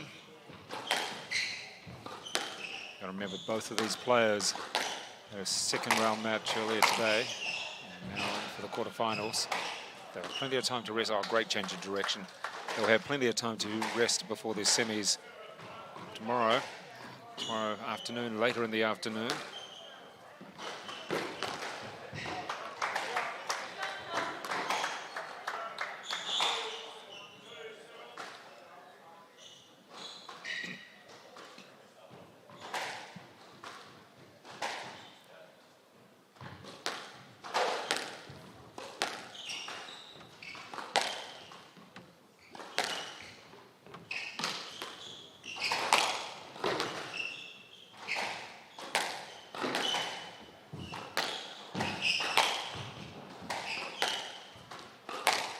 Much stronger set, this one from Joseph White. Pierce found his rhythm. Plus he's had a couple of unforced errors from John Arscott.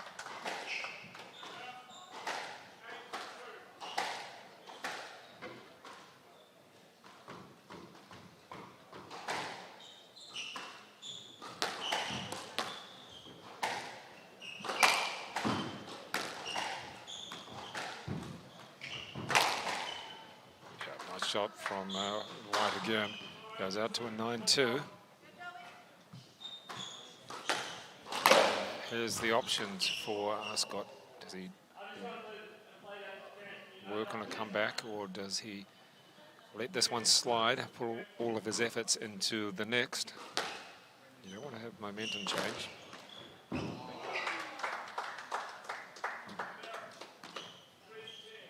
So he's got one back, a long way to go to restore things.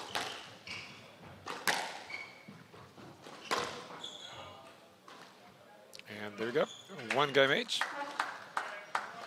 And the second quarterfinals of the BARFOOT Thompson Auckland Open. Coming up after this match, it'll be Evan Williams against Finn Turnbull, the only all-Kiwi match. And then following that, it's Nicholas Calvert against Luamba Chileshe.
As we enter into this, the third game of the second men's quarter. And you can hear Joseph White saying, "Why is the no alert?" And I'm not happy about that. Joel Arscott takes the first point.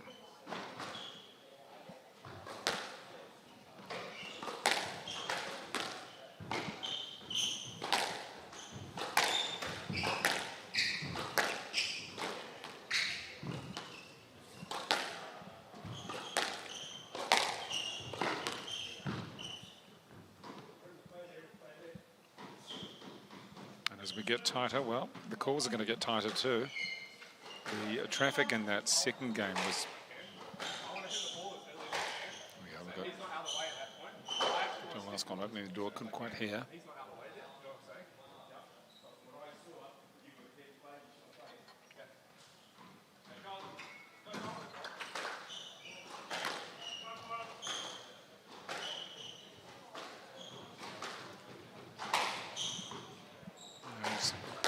Continue again. Going to be quite a few inquiries and queries about things here.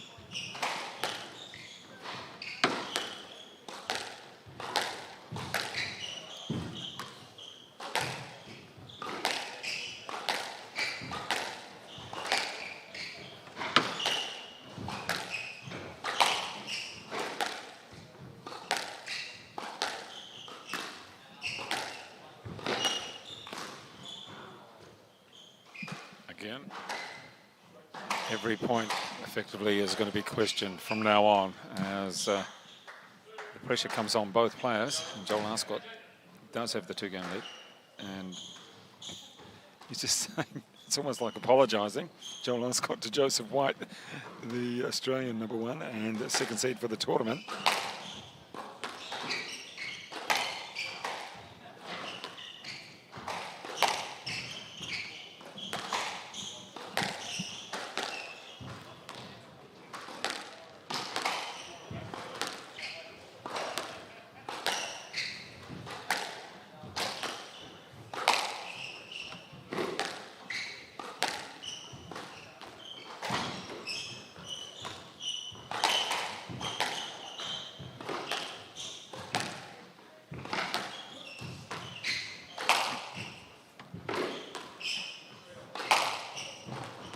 Huge open court there for Joseph White, but he kept it down the middle, and Arscott was ready.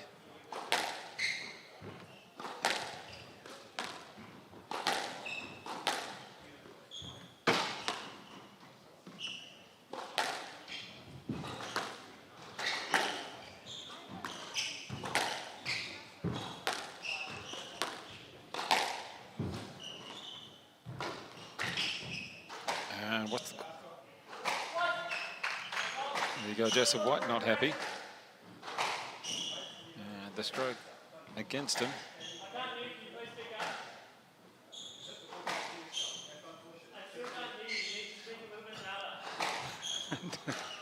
Open the door, that's probably going to be the secret here.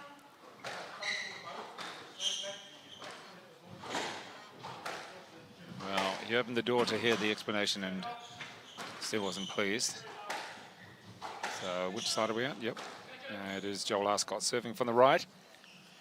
As we said, this is going to happen on a very regular basis as we continue into this quarter-final, to the third game of the quarter.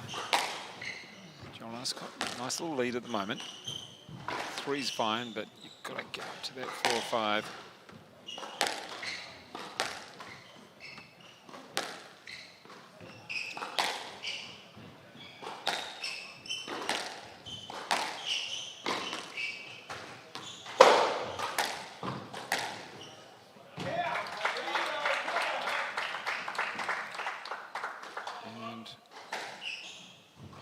We've just seen a score change that's not quite right. Yeah, it should be 4-love in the second. The score was actually changed. Score was changed in the second, but it should be 4-love in the third, that is.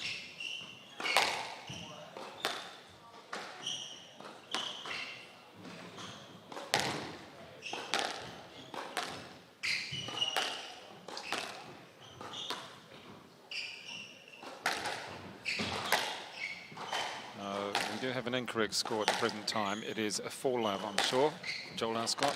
And that second game was actually 11-3 to Joseph White.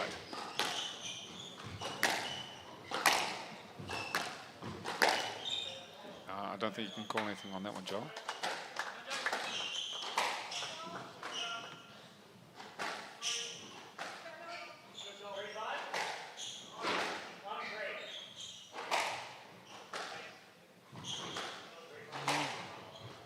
That's interesting. They're saying it was 1-3. Okay, well, we'll have to go with that.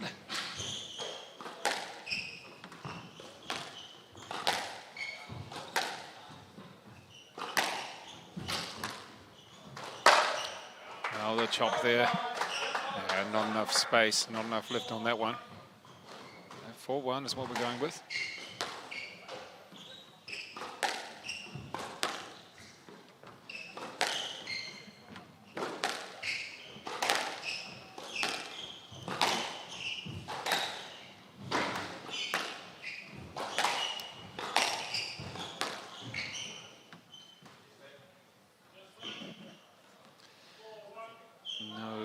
Arguments from either players, but it's taken a while to get to 4-1. Yeah,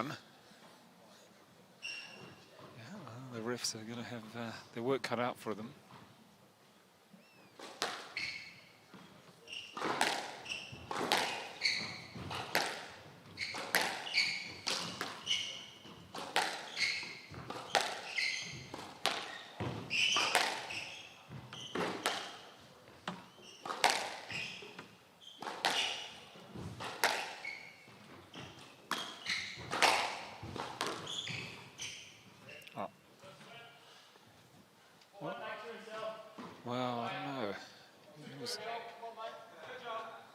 Out of the way very quickly. We're still at 4-1. We've been here for a while.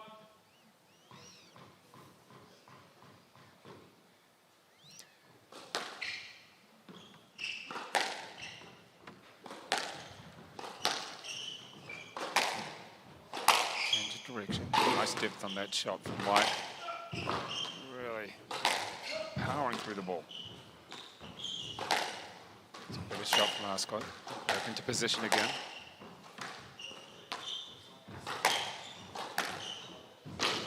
Just picks it up, White.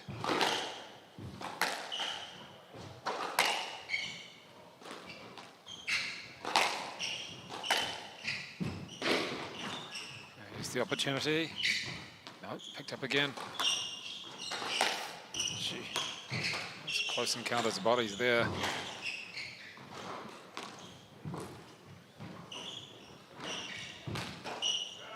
Oh, after all that. Joseph White pretty happy there.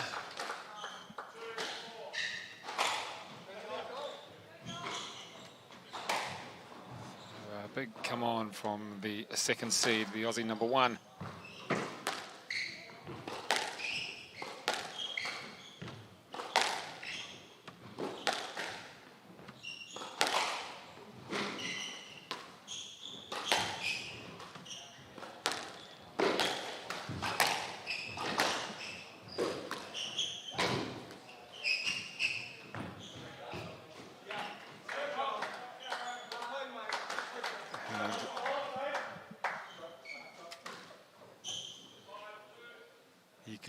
Hear the applause from the Kiwi supporters. Joel Arscott knew he had that one set.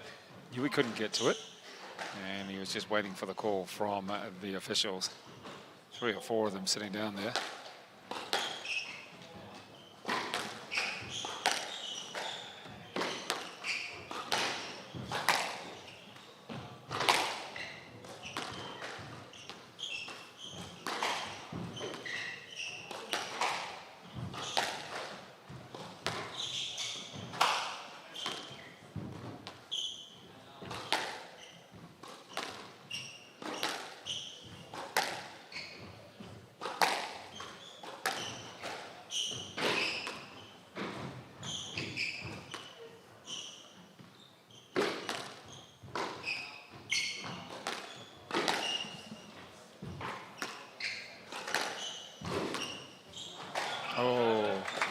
And just over the top as Joseph White refuses to let it go.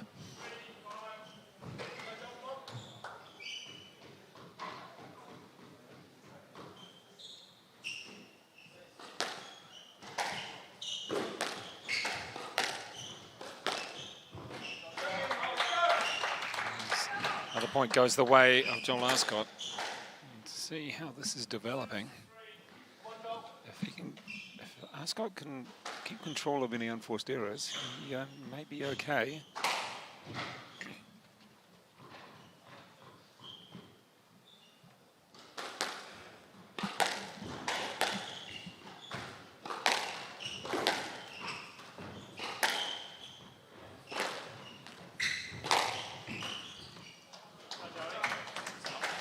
That's a nice shot.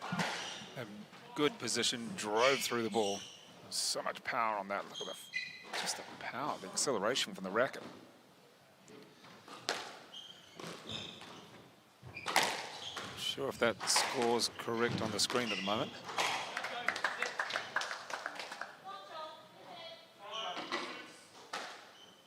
Okay. So, it's 1 point the difference.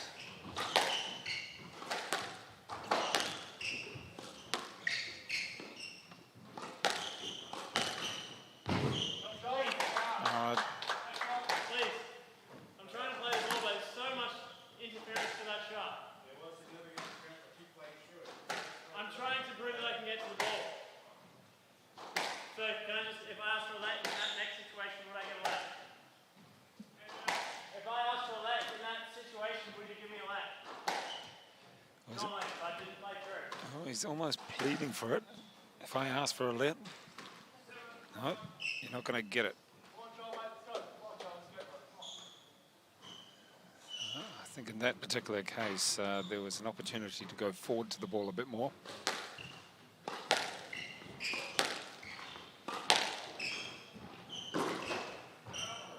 Yeah, and Joel Arscott just, oh no, let that one drop a little bit too much. Probably could have gone to it a bit more.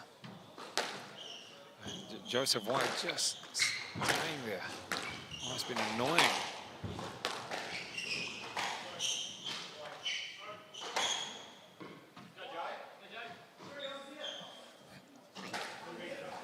So we've got a let. No, we haven't.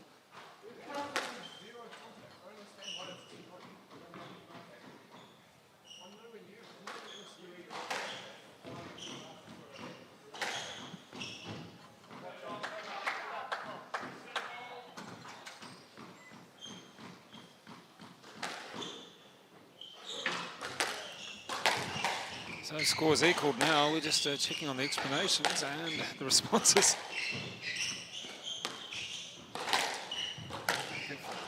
Joseph White went the wrong way. Did he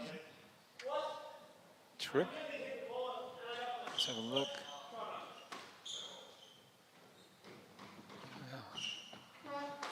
Oh,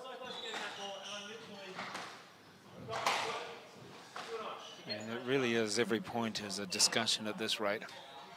It's the way the two of them play, and you can see Luamba Chileshe on there wiping down the sweat marks.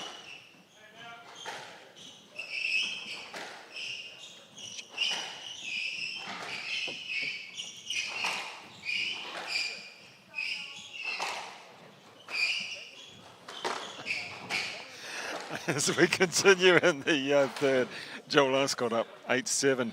Every point is disputed. They're looking for a let, a stroke, who knows? And got a good crowd here. Some people good with the... Oh, that's a nice change of direction. Held it really well. And up 9-7. That's the sort of winning shot that you want.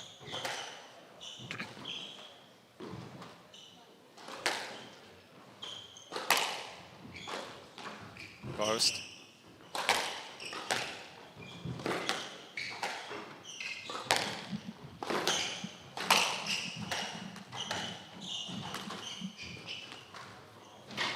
Oh, there's the error.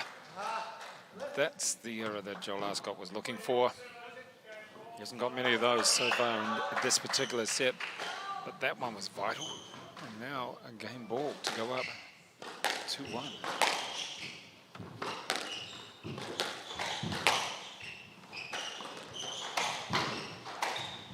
Is that a double bounce? Hasn't been called.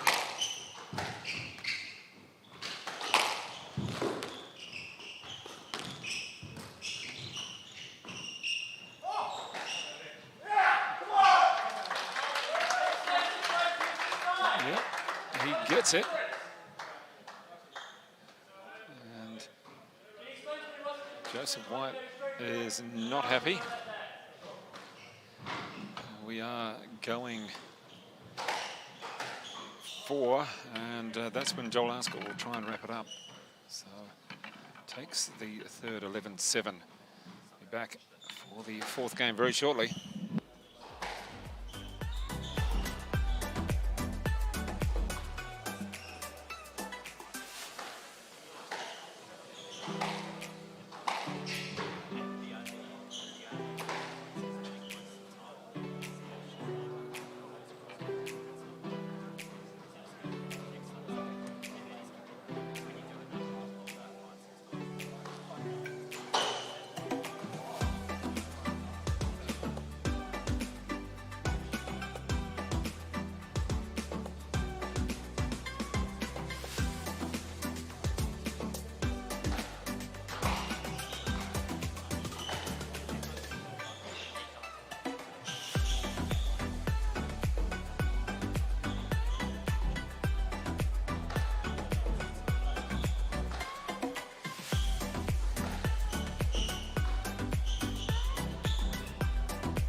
Now the start of the fourth game. This is the second men's quarterfinal.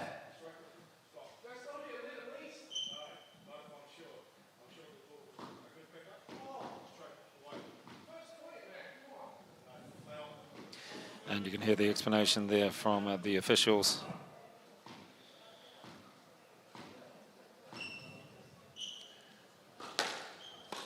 We've had just about every point questioned. Some disputed in the third game. And Joseph White thinking, well, I'm the top Aussie. I'm not coming here to lose in the quarters. Joel Arscott thinking, well, I'm as good as this. Stroke. Okay, well, he's not happy with that, as you can see.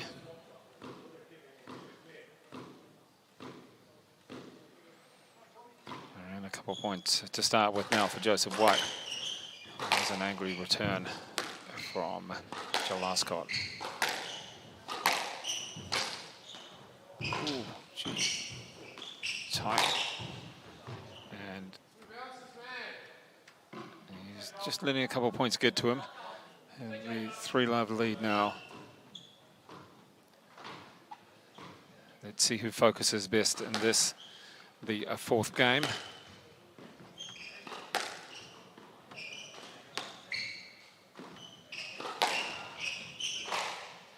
And that ball just dying. Nicely played from Joseph White into the corner. And very difficult to retrieve for Joel Arscott.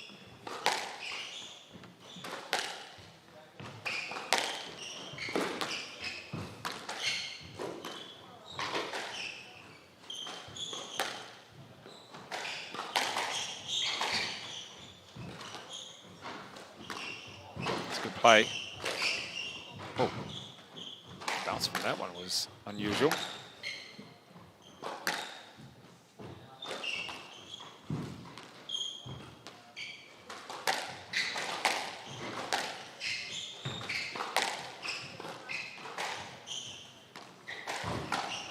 Almost picked up, but not quite.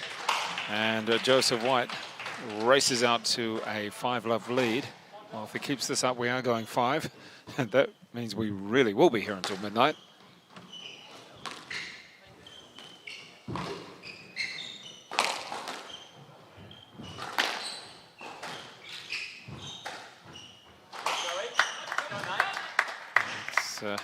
Some good play again from Joseph White. Let's just think about where Joel Arscott's brain is at on this now. Down love 6, but up 2 games to 1.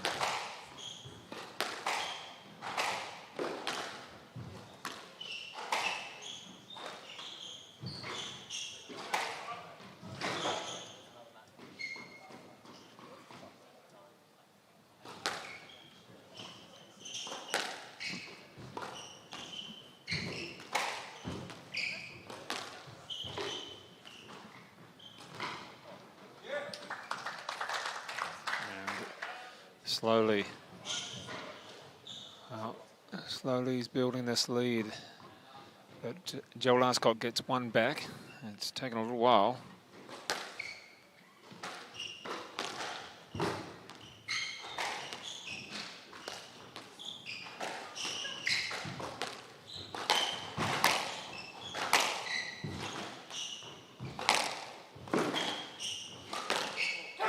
Yeah, there's a big come on there from Joseph White, the second seed. Races out to 8-love. And maybe I've just seen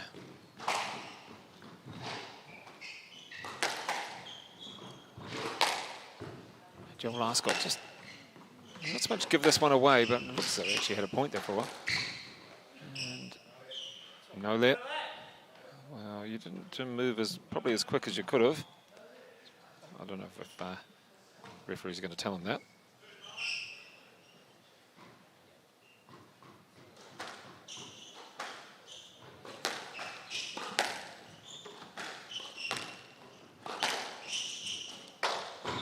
And there's the 10.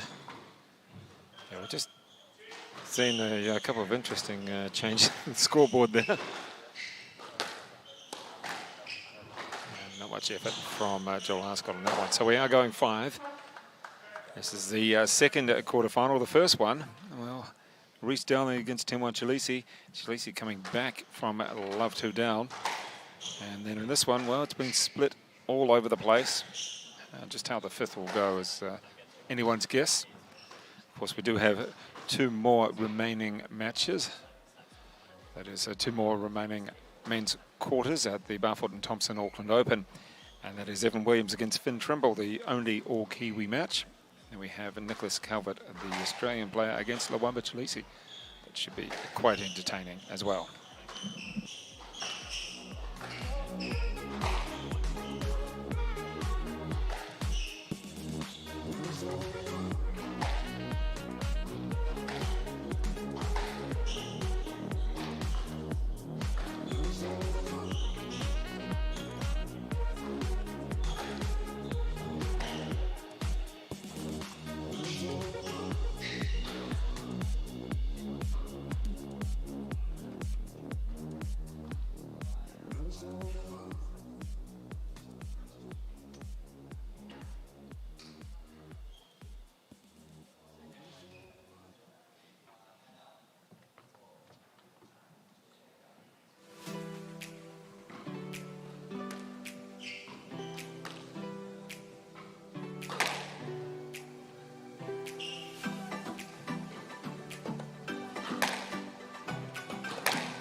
Joseph White, a nice little comeback in the fourth, albeit that Joel Arscott didn't quite have things, he didn't really put in the performance well, what we would have liked in the later stages of that fourth. Let's see how we can go here. Any loose points, any unforced errors will be taken. Just can't afford to make any here. Well, nice little punch through, a little drive through from Joseph White equals the score. Let's see about the mental attitude of both players as well.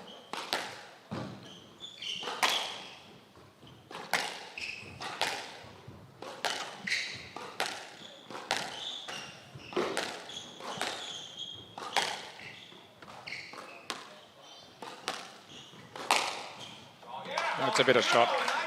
And the clean winner. Plenty of support coming from his friends in the crowd.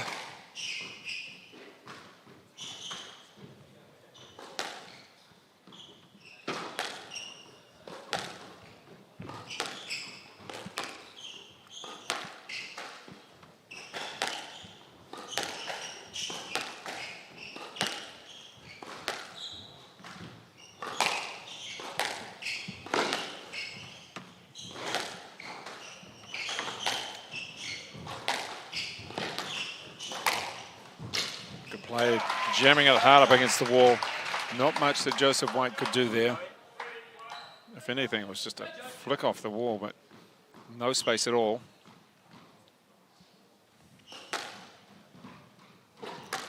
Let that one go quite late.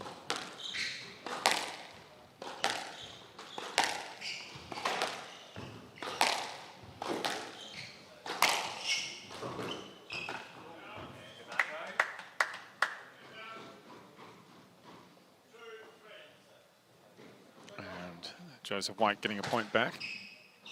Staying in there. Interesting return serve. Oh, a bit of a slip. Is he looking for? Not going to get it. Let's take a look back at this. Check.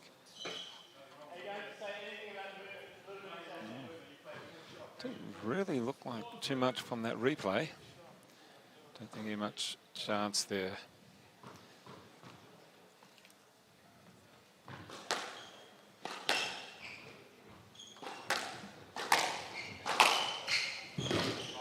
And that's a better shot. Nice cross court.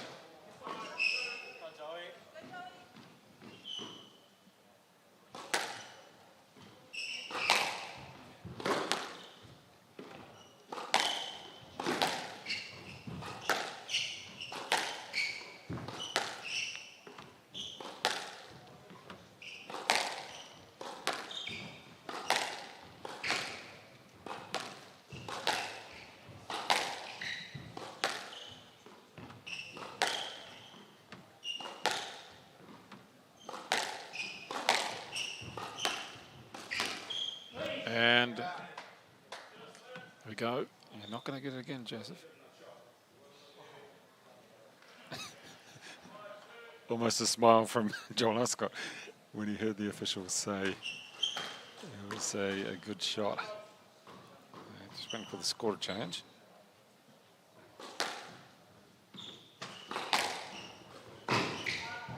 Oh, yeah. Nice play from Joseph. Joseph, what?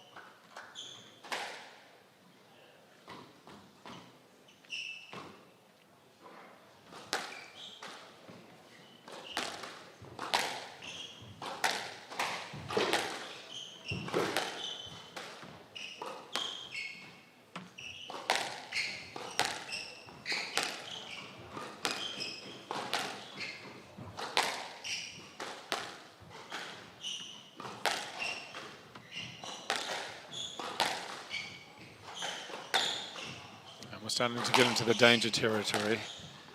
We're at the middle of this, the fifth. Any mistakes, really, you've sold yourself short. Very long, really, this one. Either player being able to get forward. Too many volleys.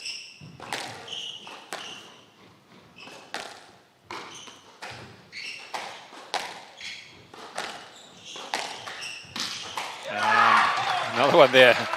Joel Arscott very happy. Second time he's jammed Joseph White against the wall, and just no option for a racket there. So the 3-point advantage now.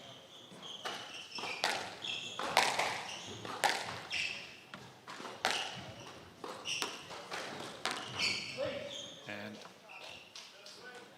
yeah, he gets the lead on this one. Just think of what would have happened if it had been a no.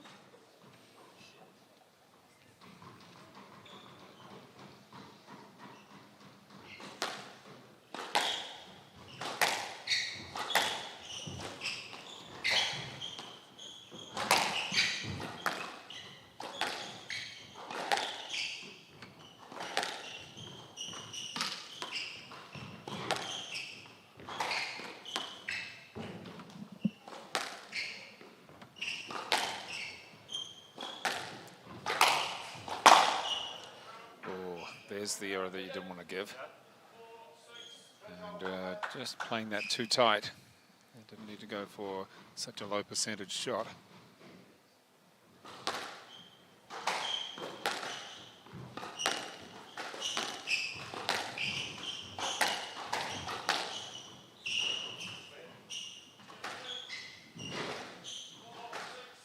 So we continue the lets. Remembering that the winner of this match will take on, well, it's going to be a Temwa Chileshe.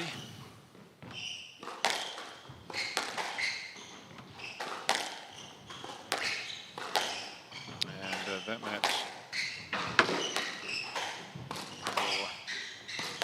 will be at 5 p.m. tomorrow. So it was a Temwa Chileshe winning Dowling in 5, and no good there for Joel Arscott. So Joseph White just sticking there, staying around.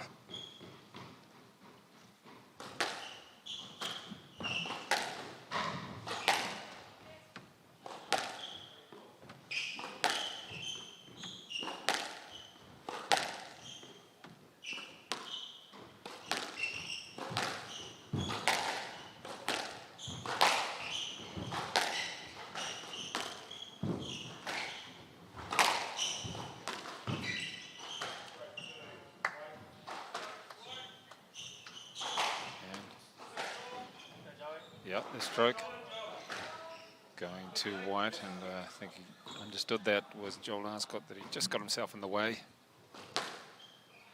Well, this match keeps on twisting and turning. And is it a double? No, he's not going to ask for it. It's going to be close. I think he picked it up though. Joel Arscott had a 6-3 lead.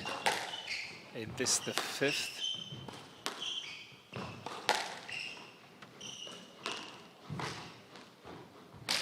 Oh, now he's got one back.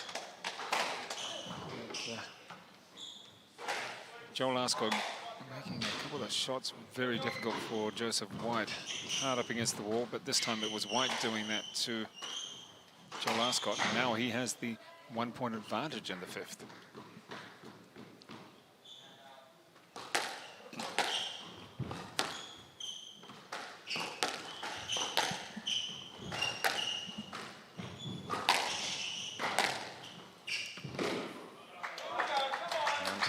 Back to 7-all.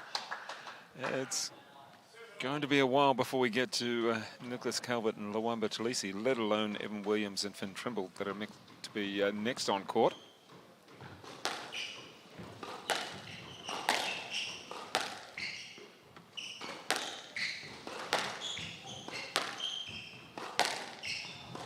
Keeping it tight to the backhand wall. There's the switch. And oh, you can't afford to do that when you get this late in the game.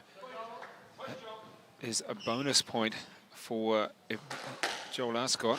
Evan Williams will probably just wondering when he's going to get on. Oh, I think he can pass that. I don't know if you can get a strike on that.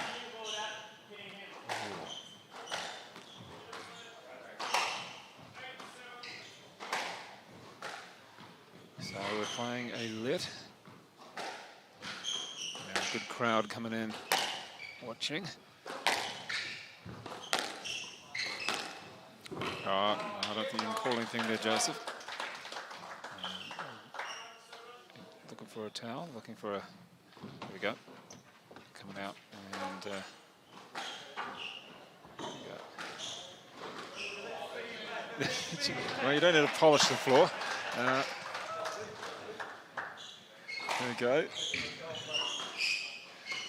Well polished, well dried, and 2 points away from a victory at 9-7-4. Joel Arscott, we're back into it.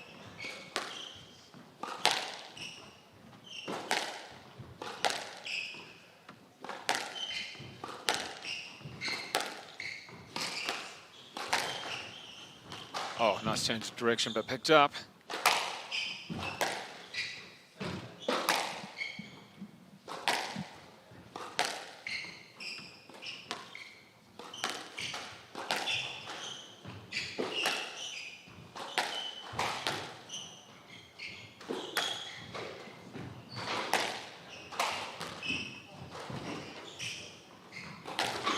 Good change. Nice pickup. He's staying in these rallies, Joseph White.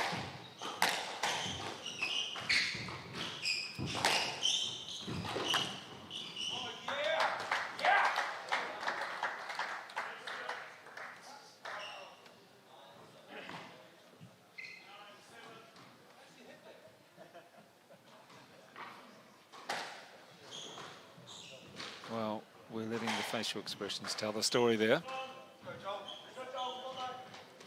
And it is Adlet, he was looking for a stroke, didn't get it. So let's continue on. It's a real battle. Wills and, oh, that's a nice angle. Just chopped it.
What a point to play to make it 9-all in the fifth.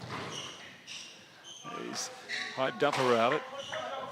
And that was one heck of a shot to play. If it hadn't have come off, it would have been down match point, but instead it's 9-all in the fifth.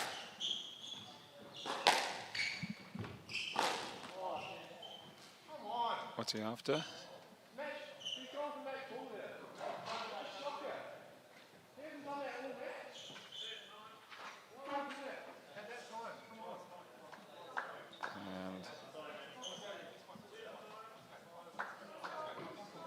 Not happy with that one, Joel, and fair enough. It now switches around. It is the first match point, and it is to Joseph White, the second seed, the #1 Aussie player. And let's see if Joel Arscott can just refocus after that. Somehow that stays in.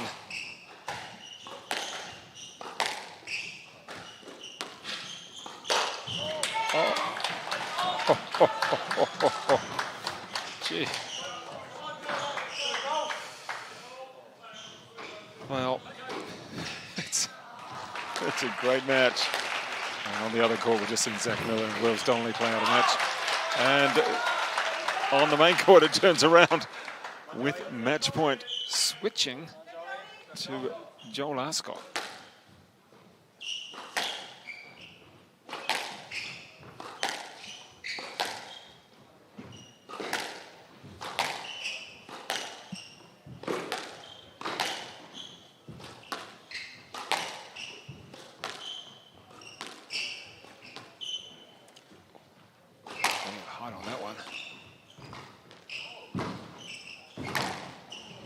Got there? Yes, he did.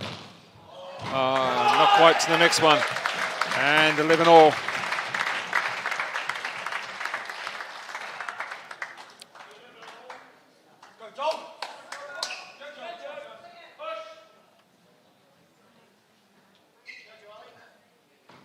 So both players just taking their time, refocus.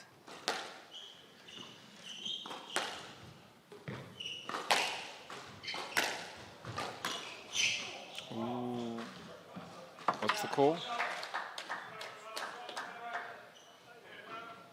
And he gets the stroke. No real discussion from Joseph White, but some great extended acting from Joel Arscott. He's now got match point.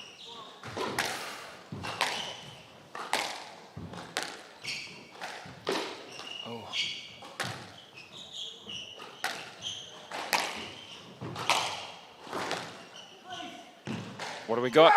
Yes. And Joseph White not happy. And you can see Joel Arscott ecstatic at that. Let's watch it again. Yes. And White is still discussing it. We're looking that we got a 13-11 in the fifth, but it's...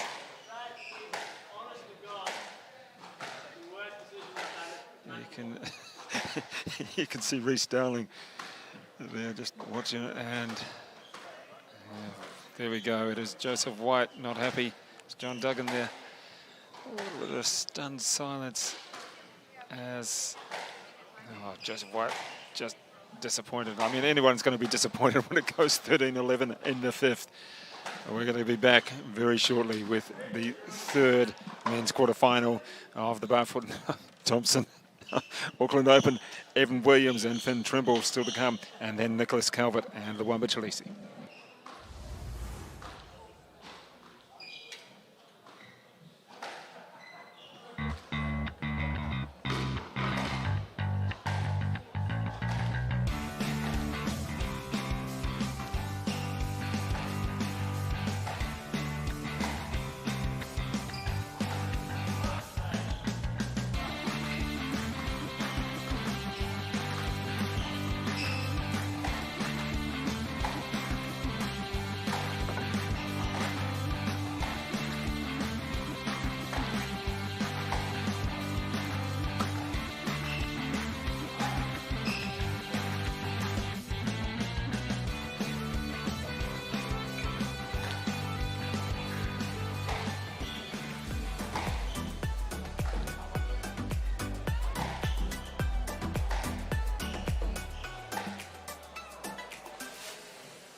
And now we're back with this, the third men's quarter-final of the Barfoot and Thompson Auckland Open.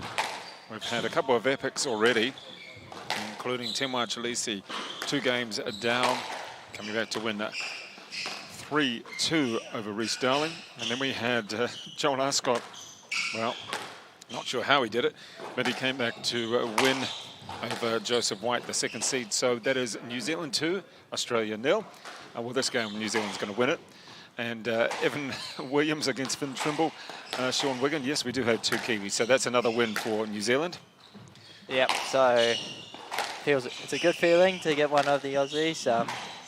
Had a bit of chat with them over the bar just before. They're not too pleased. Oh, okay. Oh, well, we've got the Aussie Open coming up in July, I think it is, so we'll see what happens there.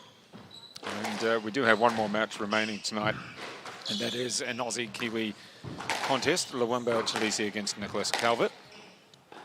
And that should be another intriguing clash. And of course, since it is the last match of the day, it'll probably go 5.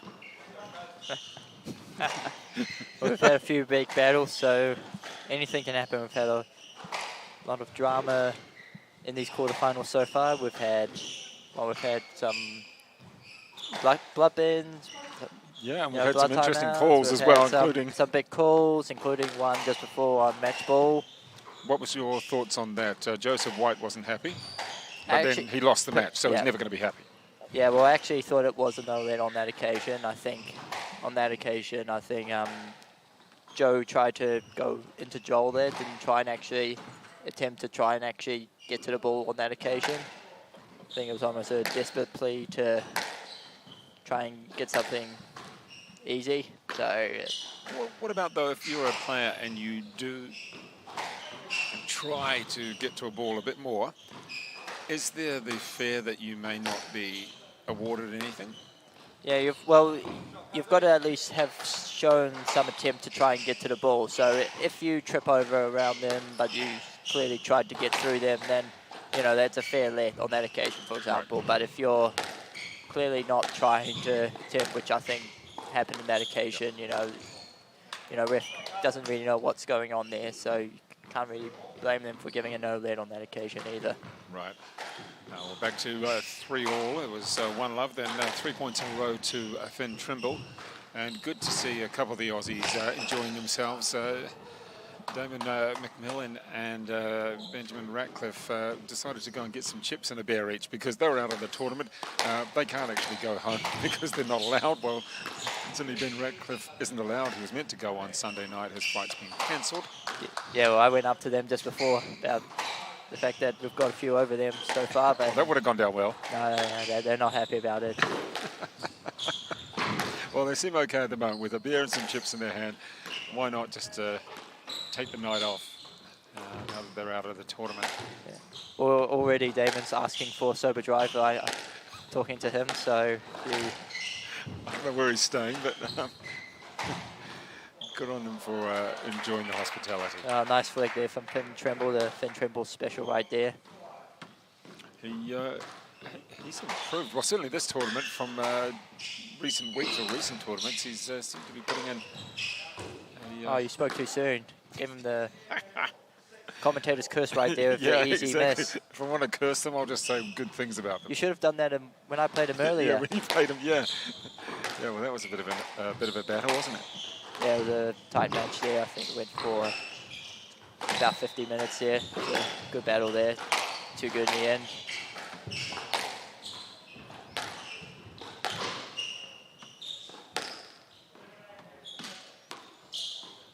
And some of your club mates, they've been enjoying the squash, the last couple of matches in particular? Yeah, it's been... Well, the whole club here enjoys their squash when there's a big event on. Like last year, it was similar with Senior Nationals when it was here, and certainly the same thing's happening. Can't see it on screen, but it's pretty packed now. Yeah. Yeah, well, during that last match, it was 2 or 3 deep along the top and down onto the stands as such. Plus a few people in the bar, although some of them probably watching the Warriors, I think. Yeah, I saw the score. I saw that just scored 20 minutes to go. It was 22 all, so it's a big battle there as well. So hopefully the Kiwis can get another win over the Aussies as well. And now Evan Williams, and you can see his cousin Aaron there. So it's a bit quiet so far. Yeah, I'm very surprised. Maybe he's saving it for the final. He's usually very vocal when it comes to finals. Yeah, very good supporter of his cousin, and a little bit of banter goes on. And I think he's become a regular as well. That even when the opposition season, they're not looking forward to it. Yeah. Remember in Henderson, when Joel saw him show up, he was like, "Oh no, not him." And Williams not happy with that one, sort of gave himself a bit of a slap in the face. Yeah, good game so far. Just pretty solid. Just maybe a few mistakes from both players at times. Well, it's quick fire compared to the other two matches that we've had. Well, this is where it's a big advantage for someone like Evan if he can try and get a straight game victory here.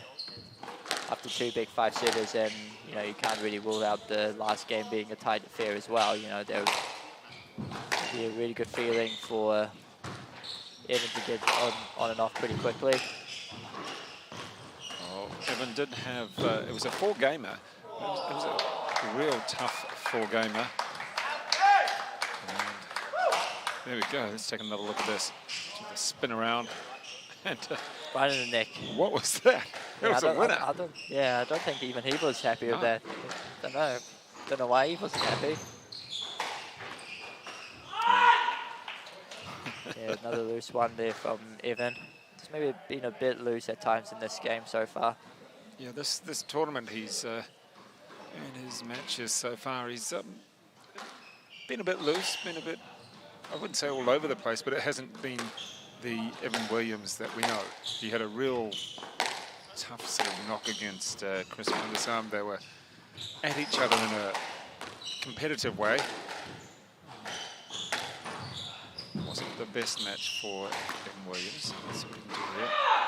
Yeah, he gets that one there.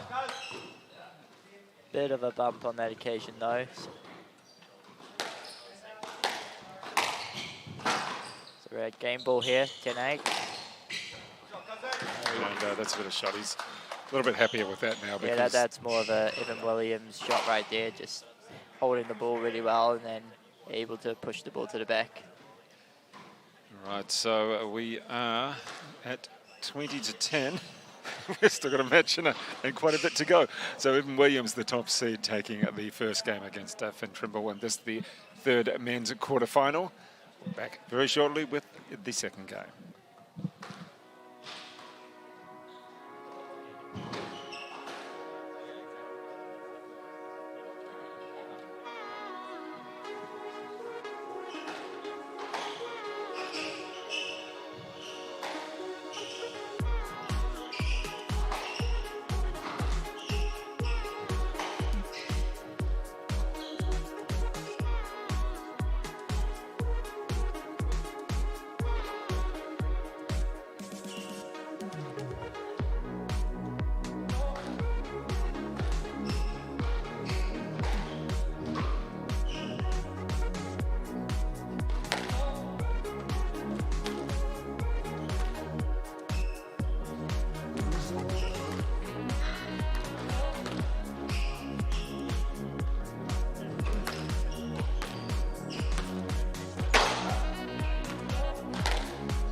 Still in the first point of the second game, Evan Williams. Yeah.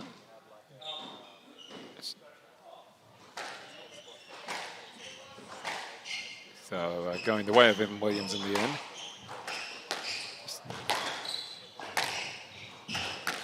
$11-8. And nothing yet in the second. Just had a couple of little connections every now and then with the score not coming through, or a couple of changes, but that is correct at the moment.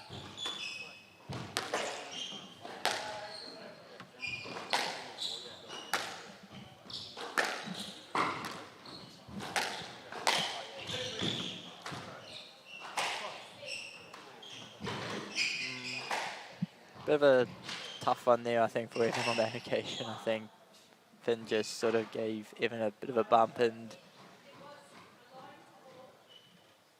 to add insult to injury, gets a lead on that occasion. Probably not the right call on that one.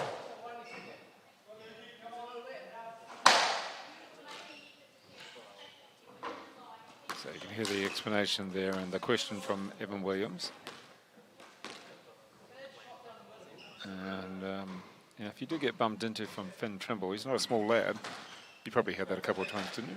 Yeah, I can sort of see Evan's point though on that occasion. There wasn't much attempt from Finn to try and get to that one. Right, yeah, it was a late sort of and just a bit of a bump, and you know, I think Evan probably had a foot on that occasion.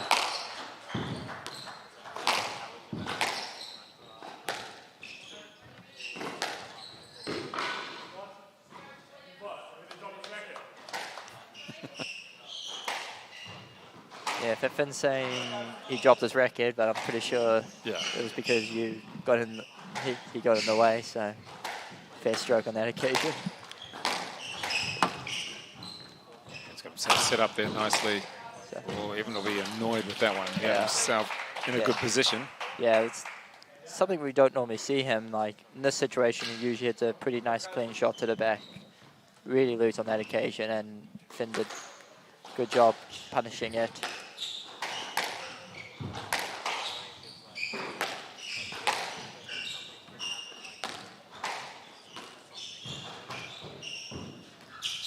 Somehow he got around Evan then. I don't know how he did it.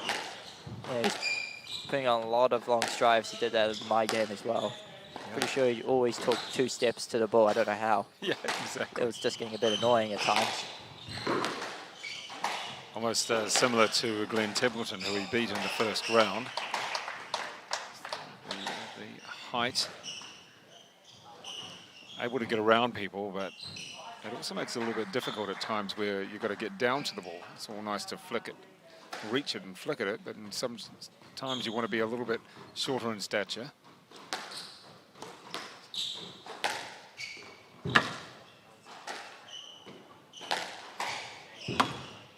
That's better from Evan.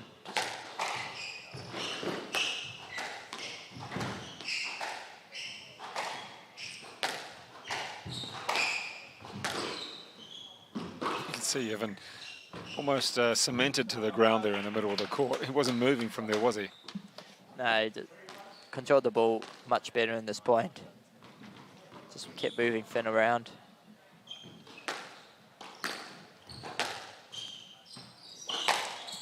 Well, if we keep on going, we'll still be playing here by the time Paul Cole gets on the court for his final in the morning. Yeah, when's that on again? Around about 7 a.m. New Zealand time. There's a 6 a.m. start for the women's final. So if we give that about an hour or thereabouts, and it will be Paul Cole against Mohammed Al-Shabagi. And the record against Mohammed is, well, he's got. Yeah, it's not a great. It's not a really good. It's a pretty terrible record against Mohammed, but I think he may have beaten him pretty recently anyway. So he lost to Marwan Al-Shabagi, Paul Cole, in one of the last tournaments. But against Mohammed, he can win that. Yeah, he's like I say, he's had a terrible record against him for a while, but now looks like he's certainly starting to pick up anyway. Pick up how he plays, and it'll be a very fascinating final indeed. Of course, has had a pretty good run into the final already. Yeah. Against some Egyptians, beating Goard in the quarters, and then Bet Momin pretty well this morning in the semis. So ball just went over the Went over the back wall and continuing on now. So little jab at that ball there from Turnbull.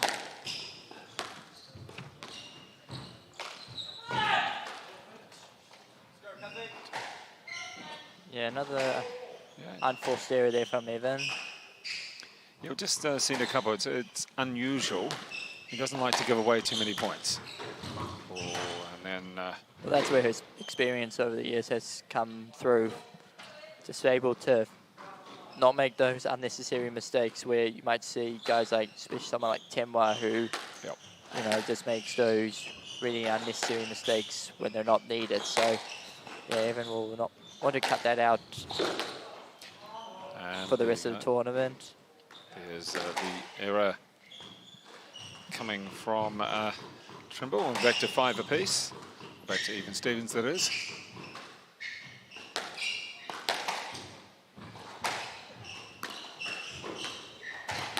Playing very well, Turnbull. This is the best that I've seen him play, firstly against Glenn Templeton, and then what I saw of him against you, and now against Evan Williams. He may have dropped the first game, but he's, well, he's had some really good wins over the season as well. Like, I know he's beat some pretty high quality opposition. I know he beat Zach Miller at Henderson, I think, beat Rose Donnelly a few weeks ago in Pamuir. So, you know, those aren't easy wins. No. You know, those are pretty good efforts. Well, it's just stepping up in that consistency and believing that he can win against someone like Evan Williams. And Evan really not happy there. Be interesting to see in a couple of weeks Turnbull playing at Whangarei. Well, that's where he grew up playing, so it'll be a special moment for him to play up on those courts. And his mum's involved in the admin of Northland Squash as well. And also Riley Jack Blomqvist, he's from the Minaya Club just outside of Whangarei. But, well, it's still pretty close, so it'll be still sort of a home gathering for those two. Yeah. And like, certainly from my own experience, playing here or even Browns Bay last week, it's always a cool feeling to play on your home courts. So you know everything, don't you? You know where to walk, where to go, and everybody knows you. Yeah, pretty much. They'll certainly both be looking forward to that opportunity there.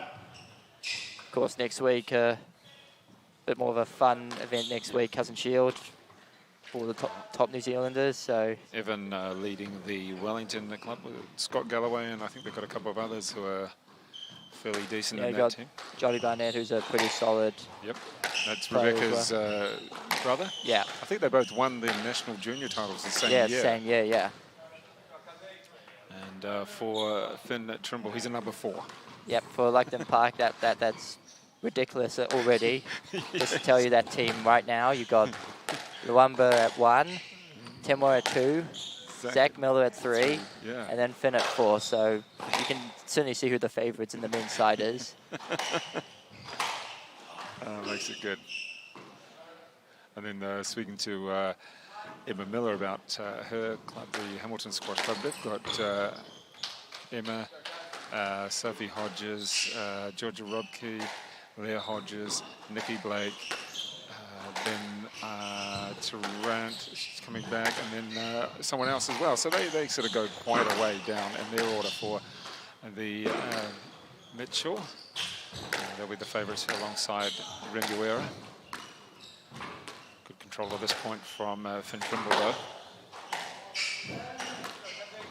Yeah, so big point here now, 9-all. Oh, 8-9, sorry. First, yes.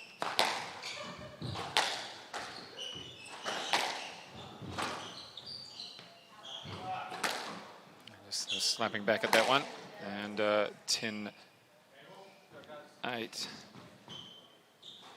So let's see if he can take a 2-game to love lead. I think even if Evan Williams does win this in straight, he's not going to be totally happy with his performance in the 2 matches so far today. Well, he'll know from experience that this will be a sort of match he'll be like, oh, I'm just happy to be off the court. Yeah, an annoying match. You know, you'll just be happy to get off the court and refocus for the semi tomorrow, because, you know, we've already had some big quarterfinals already, and don't be surprised that the next quarterfinal is going to be a big one as well. Well, 8-8 the first 2 games. Evan Williams against Finn Turnbull. Turnbull putting in a solid performance. Not quite enough to take either game. And we'll be coming up very shortly. Nicholas Calvert against Luwamba Chileshe. It should be a really interesting contest as well. Knowing that the bottom half of the draw, the semi-finals, and the bottom half of the draw, well, going through there we have Timwa Chileshe against Joel Arscott, and that's about the 1/1,000,000th time those two have played. And yeah, who knows what can happen there. And the top half of the draw, it'll be the winner of this match against the winner of Luwamba Chileshe against Nicholas Calvert.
Two games to love. Evan Williams, the top seed, world number 86 at the moment, up against Finn Turnbull, the PSA ranking.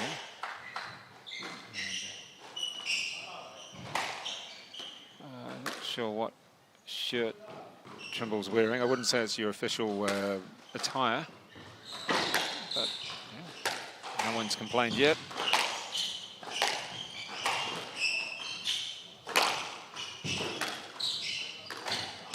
Chop away from the body from Evan Williams.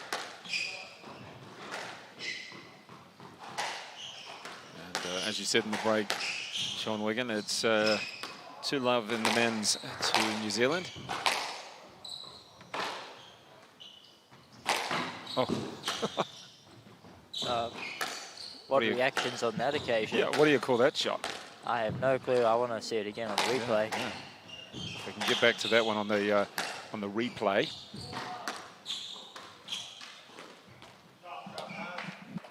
That was a good start here for Evan. We want to get on and off the court pretty quickly now.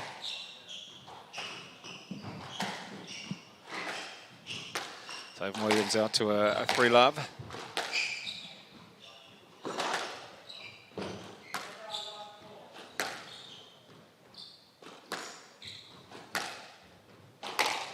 See Luwamba Chileshe just in the hallway.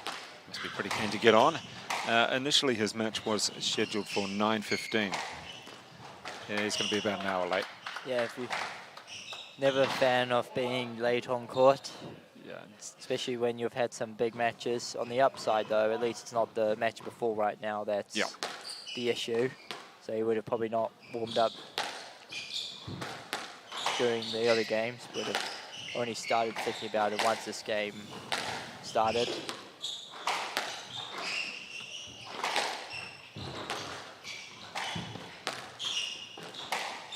Yeah, really nice, well-played shot. Yeah, I think that was a desperate play there from Finn, hoping that he could try and sneak the racket onto the ball. Well, if he snuck it on from there, I don't know. And wouldn't you need to have the racket in your hand for it to be counted as a point? Yeah, well, no one's ever argued about it until it's ever happened, so can't really talk about it until it's happened. I suspect you would need that. Yeah, throwing your racket in the general direction probably isn't going to work.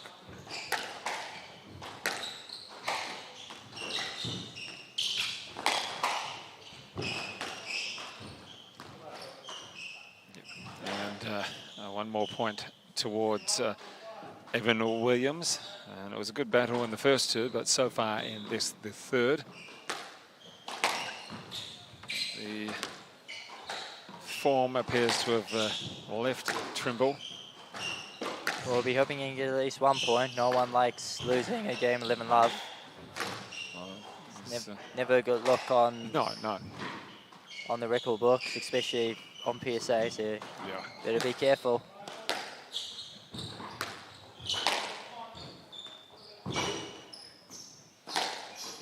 But Evan won't mind this. He'll love to get on and off the court pretty quickly. Yeah, Evan Williams, very methodical about the way he prepares for matches and just everything he does on the court. He's tried to set himself up for that. Well, this potential straight set. Oh, no. There you go. There you go. Yeah, He's got the point. So, however it finishes now, at least he can say he didn't lose 11 love. Exactly.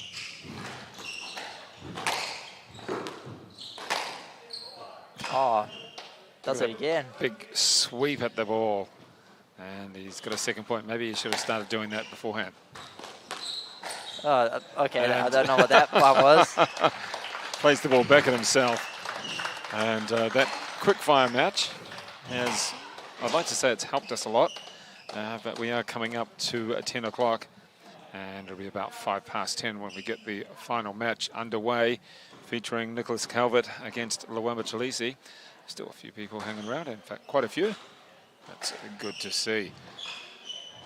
Well, we'll just go and take a little break ourselves for a minute, and we'll be back with the final match of the day.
So this is the final match of a very long day, particularly for the men who played a second round contest earlier in the afternoon and then came back. And here we are with the final men's quarterfinal.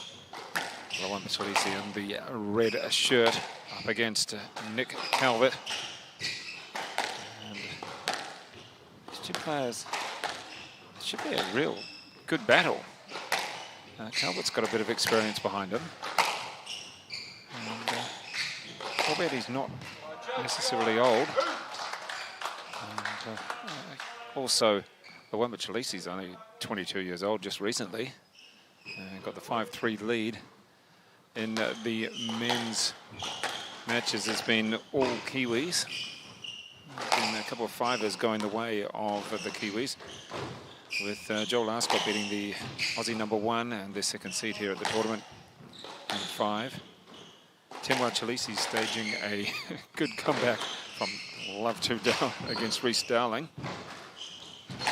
The other quarterfinal that we've had completed was a straight gamer. Evan Williams over Finn Turnbull.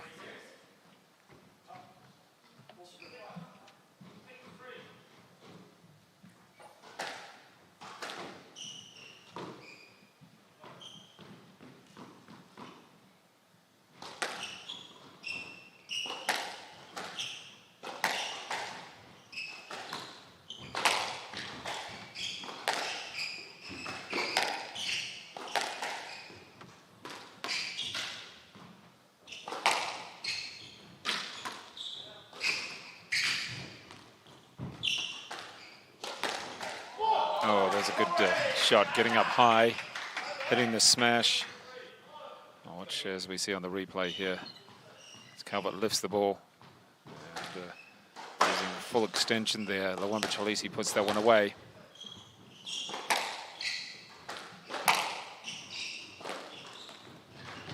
And there's still plenty of people around the outside courts for the other divisions in the Barfoot and Thompson Auckland Open.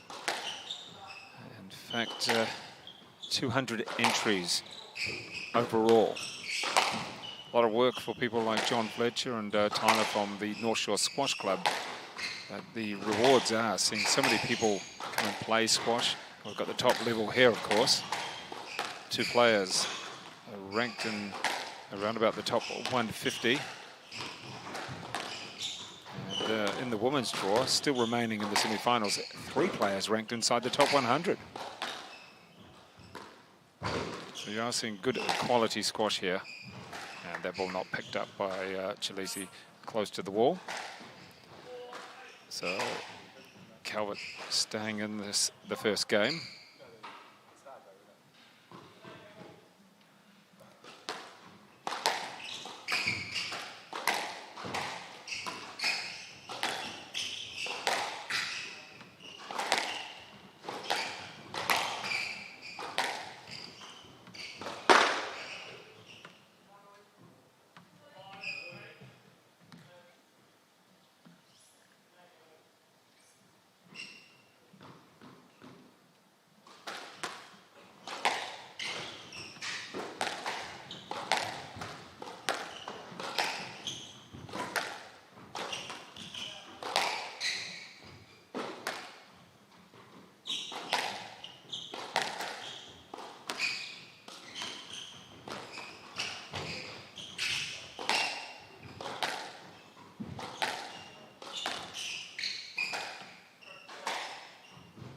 Just the inquisitive look. Which side are we at? And no big questions so far from the players to the referees.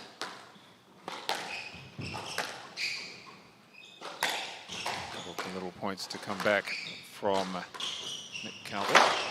Bang. Oh, wow. If you're going to hit it into the 10, well, hit it as hard as you can then.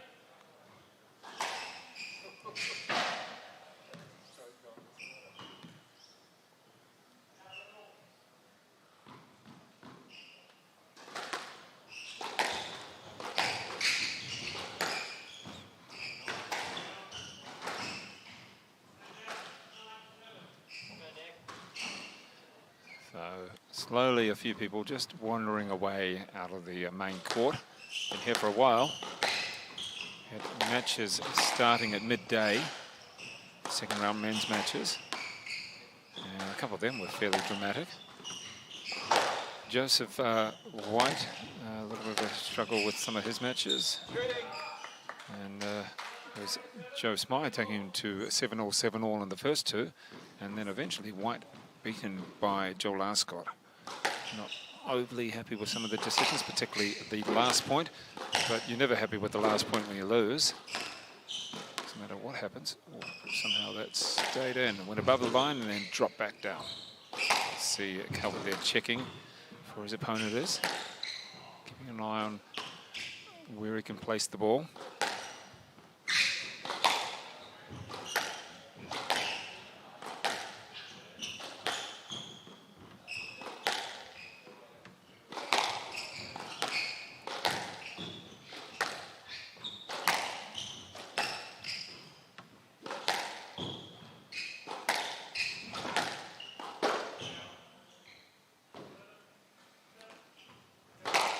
First game, fairly straightforward.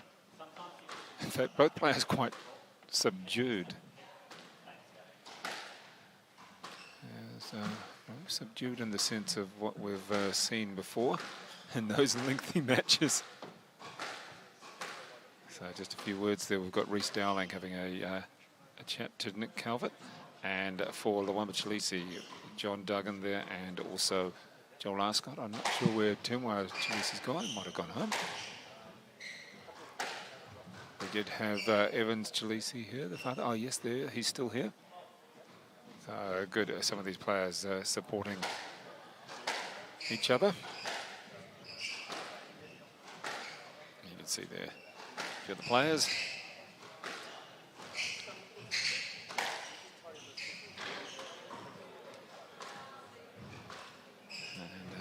As we said, it's been a long day. The players are still going. Making the semi-finals of a 10K PSA Challenger pretty important.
Starting now with the second game of this, the final match of a long day.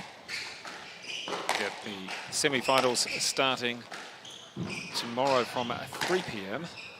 And every hour, 3, 4, 5, 6.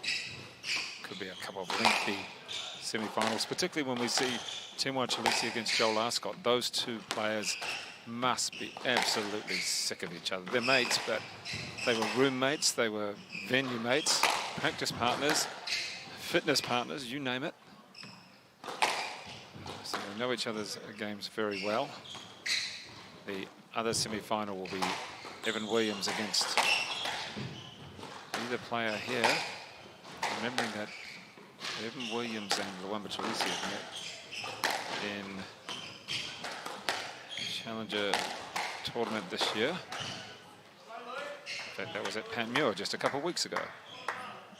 And they also played in the NZ Champs last year and are likely to be number 1 and 2 seeds in the Oliver Sport NZ Champs in Wellington next month. Oh. And where's he looking for? Gets a lead on that one.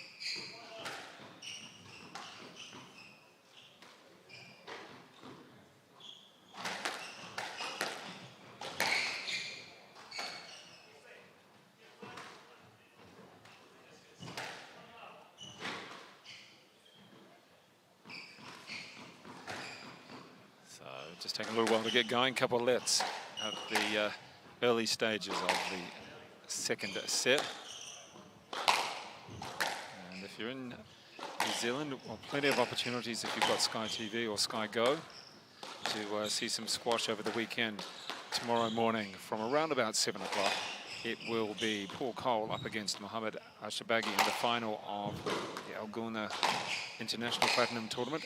And then on the Sunday afternoon, the finals here, there's the error from Luamba Chileshe. The finals of the Barfoot and Thompson Auckland Open, they will be on Sky Sport Pop-Up. It's going to be Pop-Up around about 60. Not totally sure of the exact channel, but it will be on Sky Sport on the Pop-Up, and that will be from 12 o'clock or 12:30, the women's final 12:30, the men's 1:30 on Sunday. So great to have domestic squash on a straight up channel, and Luamba Chileshe checking on the score. 2-1, and you won the first game as well, and that was 11-7.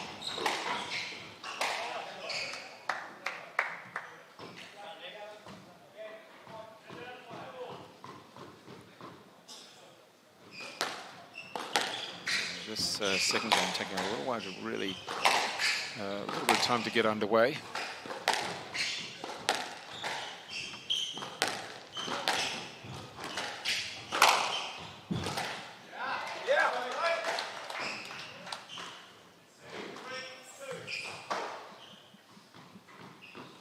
And Luamba Chileshe just keeping that 1-point advantage at the moment.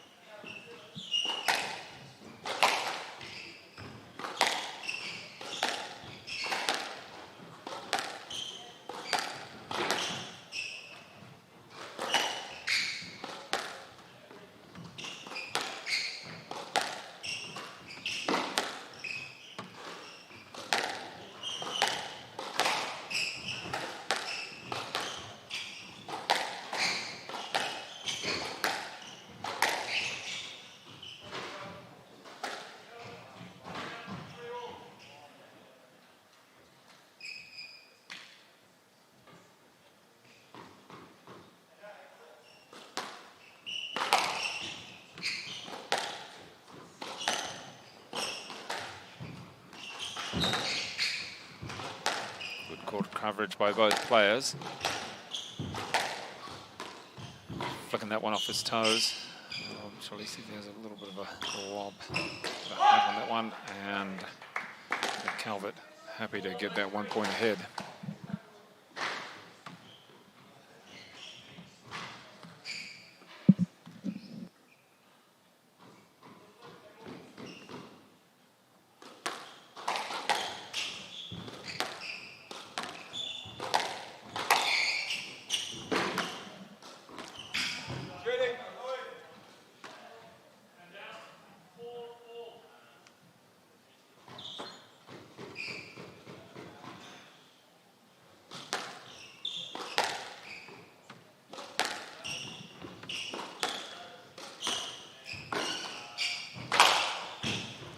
Good play from Luamba Chileshe, just slapping that ball away across court, and, giving his opponent no opportunity to pick it up.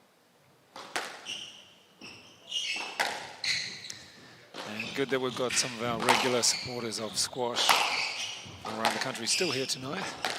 And that is Aaron, a cousin of Evan Williams.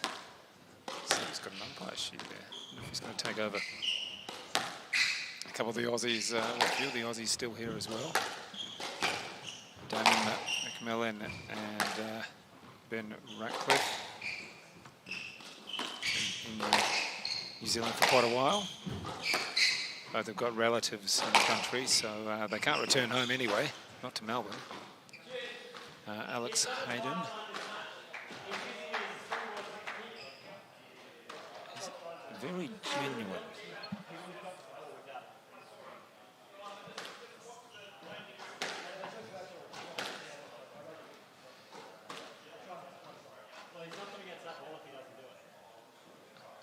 He's extremely genuine in the way that he's asking for the decision to go his way.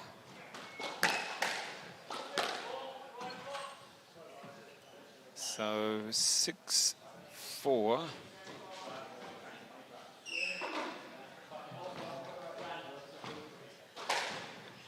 And the players just having a little bit of communication between themselves there. Just pleading Calvert. And oh, there's the...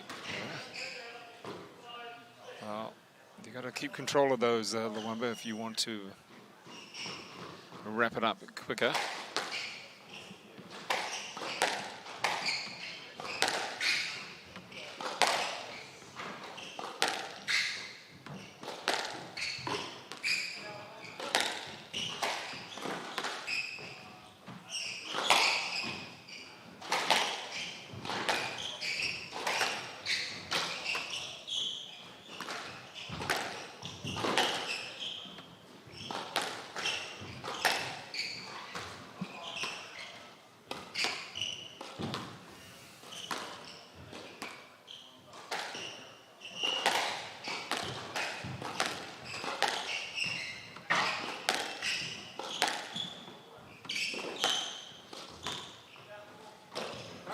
Into the 10.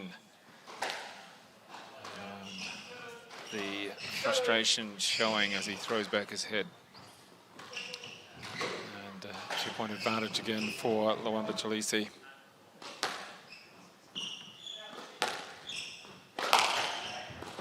Big sweeping swing. Close back. Good play by Calvert. Not feeling too rushed. Oh, Chileshe just racing all over the court. Still in the rally.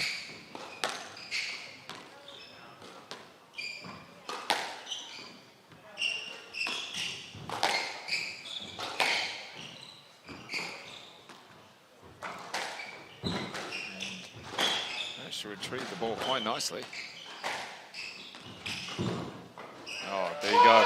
That's a good point. He really kept his head. Didn't try and do too much in the end.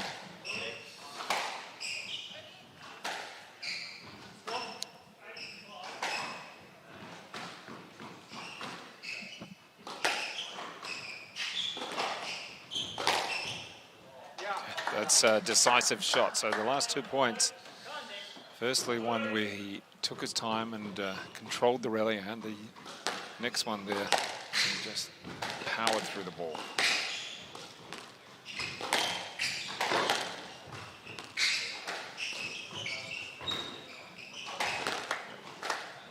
Good 3 or 4 points in a row. Game ball. So there we go. Oh, caught up. The scoring just took a little while to catch up. Chasing everything down. Nice work from Calvert. And it's like Luamba Chileshe loves chasing the impossible. Oh, that must be close to going over the line. Yeah, it was. And there we go. 2 games to love for Luamba Chileshe against Nick Calvert, and this the last of the quarterfinals of the Barfoot and Thompson Auckland Open.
Chileshe, the 2-game-to-love lead.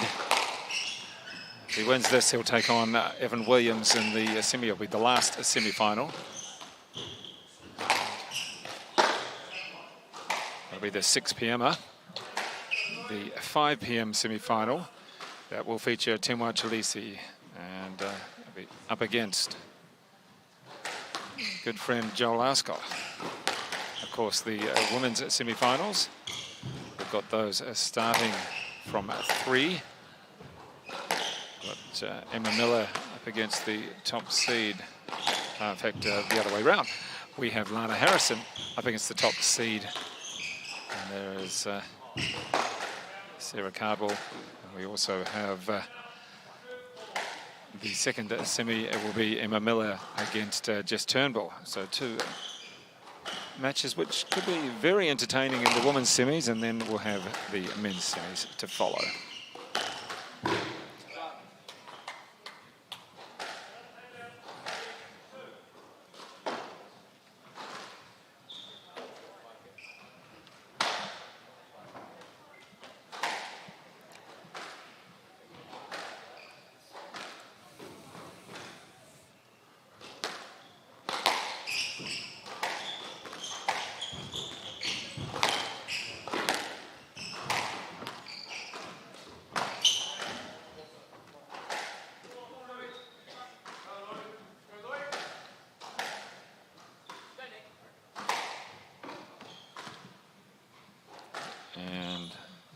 open on the score. It'll slowly come through at times.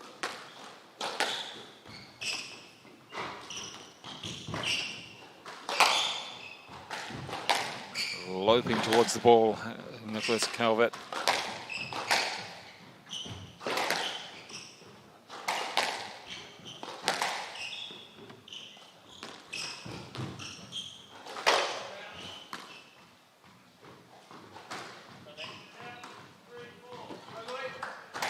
So there we go, it is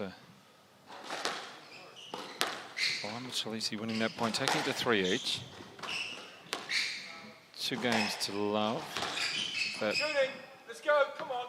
got Calvert up 4-3. The second game, of course, was 11-5, not 10-5.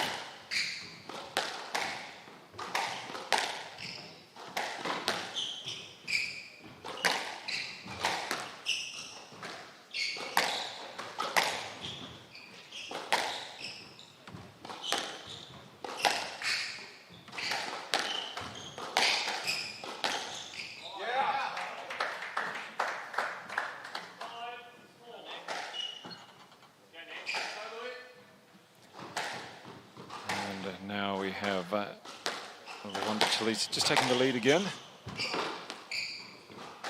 Got very solid tonight, not too many loose shots. Hasn't got into game playing. There we go, another point. 6-4, no game playing at all.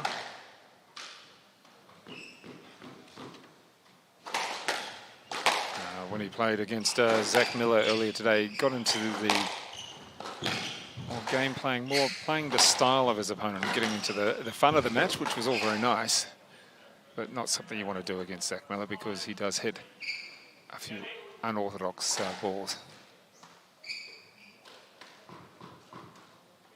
So coming up, still a 1 point advantage for the Chileshe, the 4th seed. And it's a pretty amazing shot to hit off the serve. 7-5 up now. And it looks as though the Kiwis could get the clean sweep in the men's matches, the quarterfinals. There was 3 Trans-Tasman battles. 2 of them so far, both of those in 5 games. And at this stage, the Chileshe looking very good. And you can hear Nick Calvert there.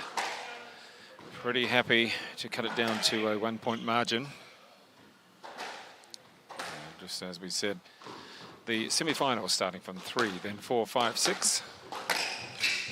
And on Sunday, the finals, 12:30 for the women, 1:30 for the men. They're live on Sky TV pop-up channel.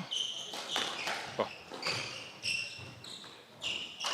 Nice little dip at the ball. Dropping it really short and no chance for Calvert to get there. In the meantime, though, in the women's draw, well, there is a couple of Aussies there. It will be Kiwi-Aussie rivalry. Lana Harrison, the Auckland Open champ. Of course, the Auckland Open was held at this club, the North Shore Club, just before the lockdown last year. And it was Lana Harrison winning in a bit of a battle over Emma Miller. So it'll be Lana Harrison up against the top seed, Sarah Cardwell. The other semi-final will feature Emma Miller up against Jess Turnbull.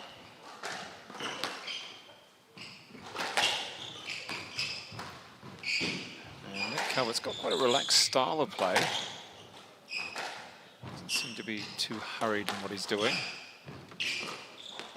Oh, stay on the line. And here we go.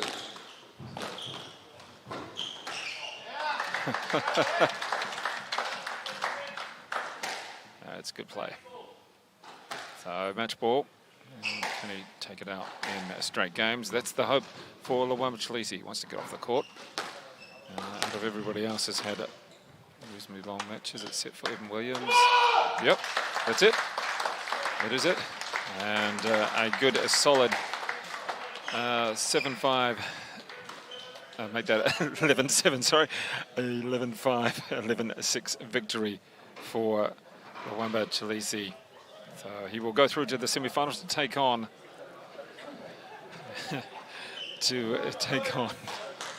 and Evan Williams in the semi-finals tomorrow. And that should be a very entertaining contest. Ladies and gentlemen, we'll see you back for the live stream tomorrow, certainly from 3 p.m. for the semis, and maybe even a little bit before then as well.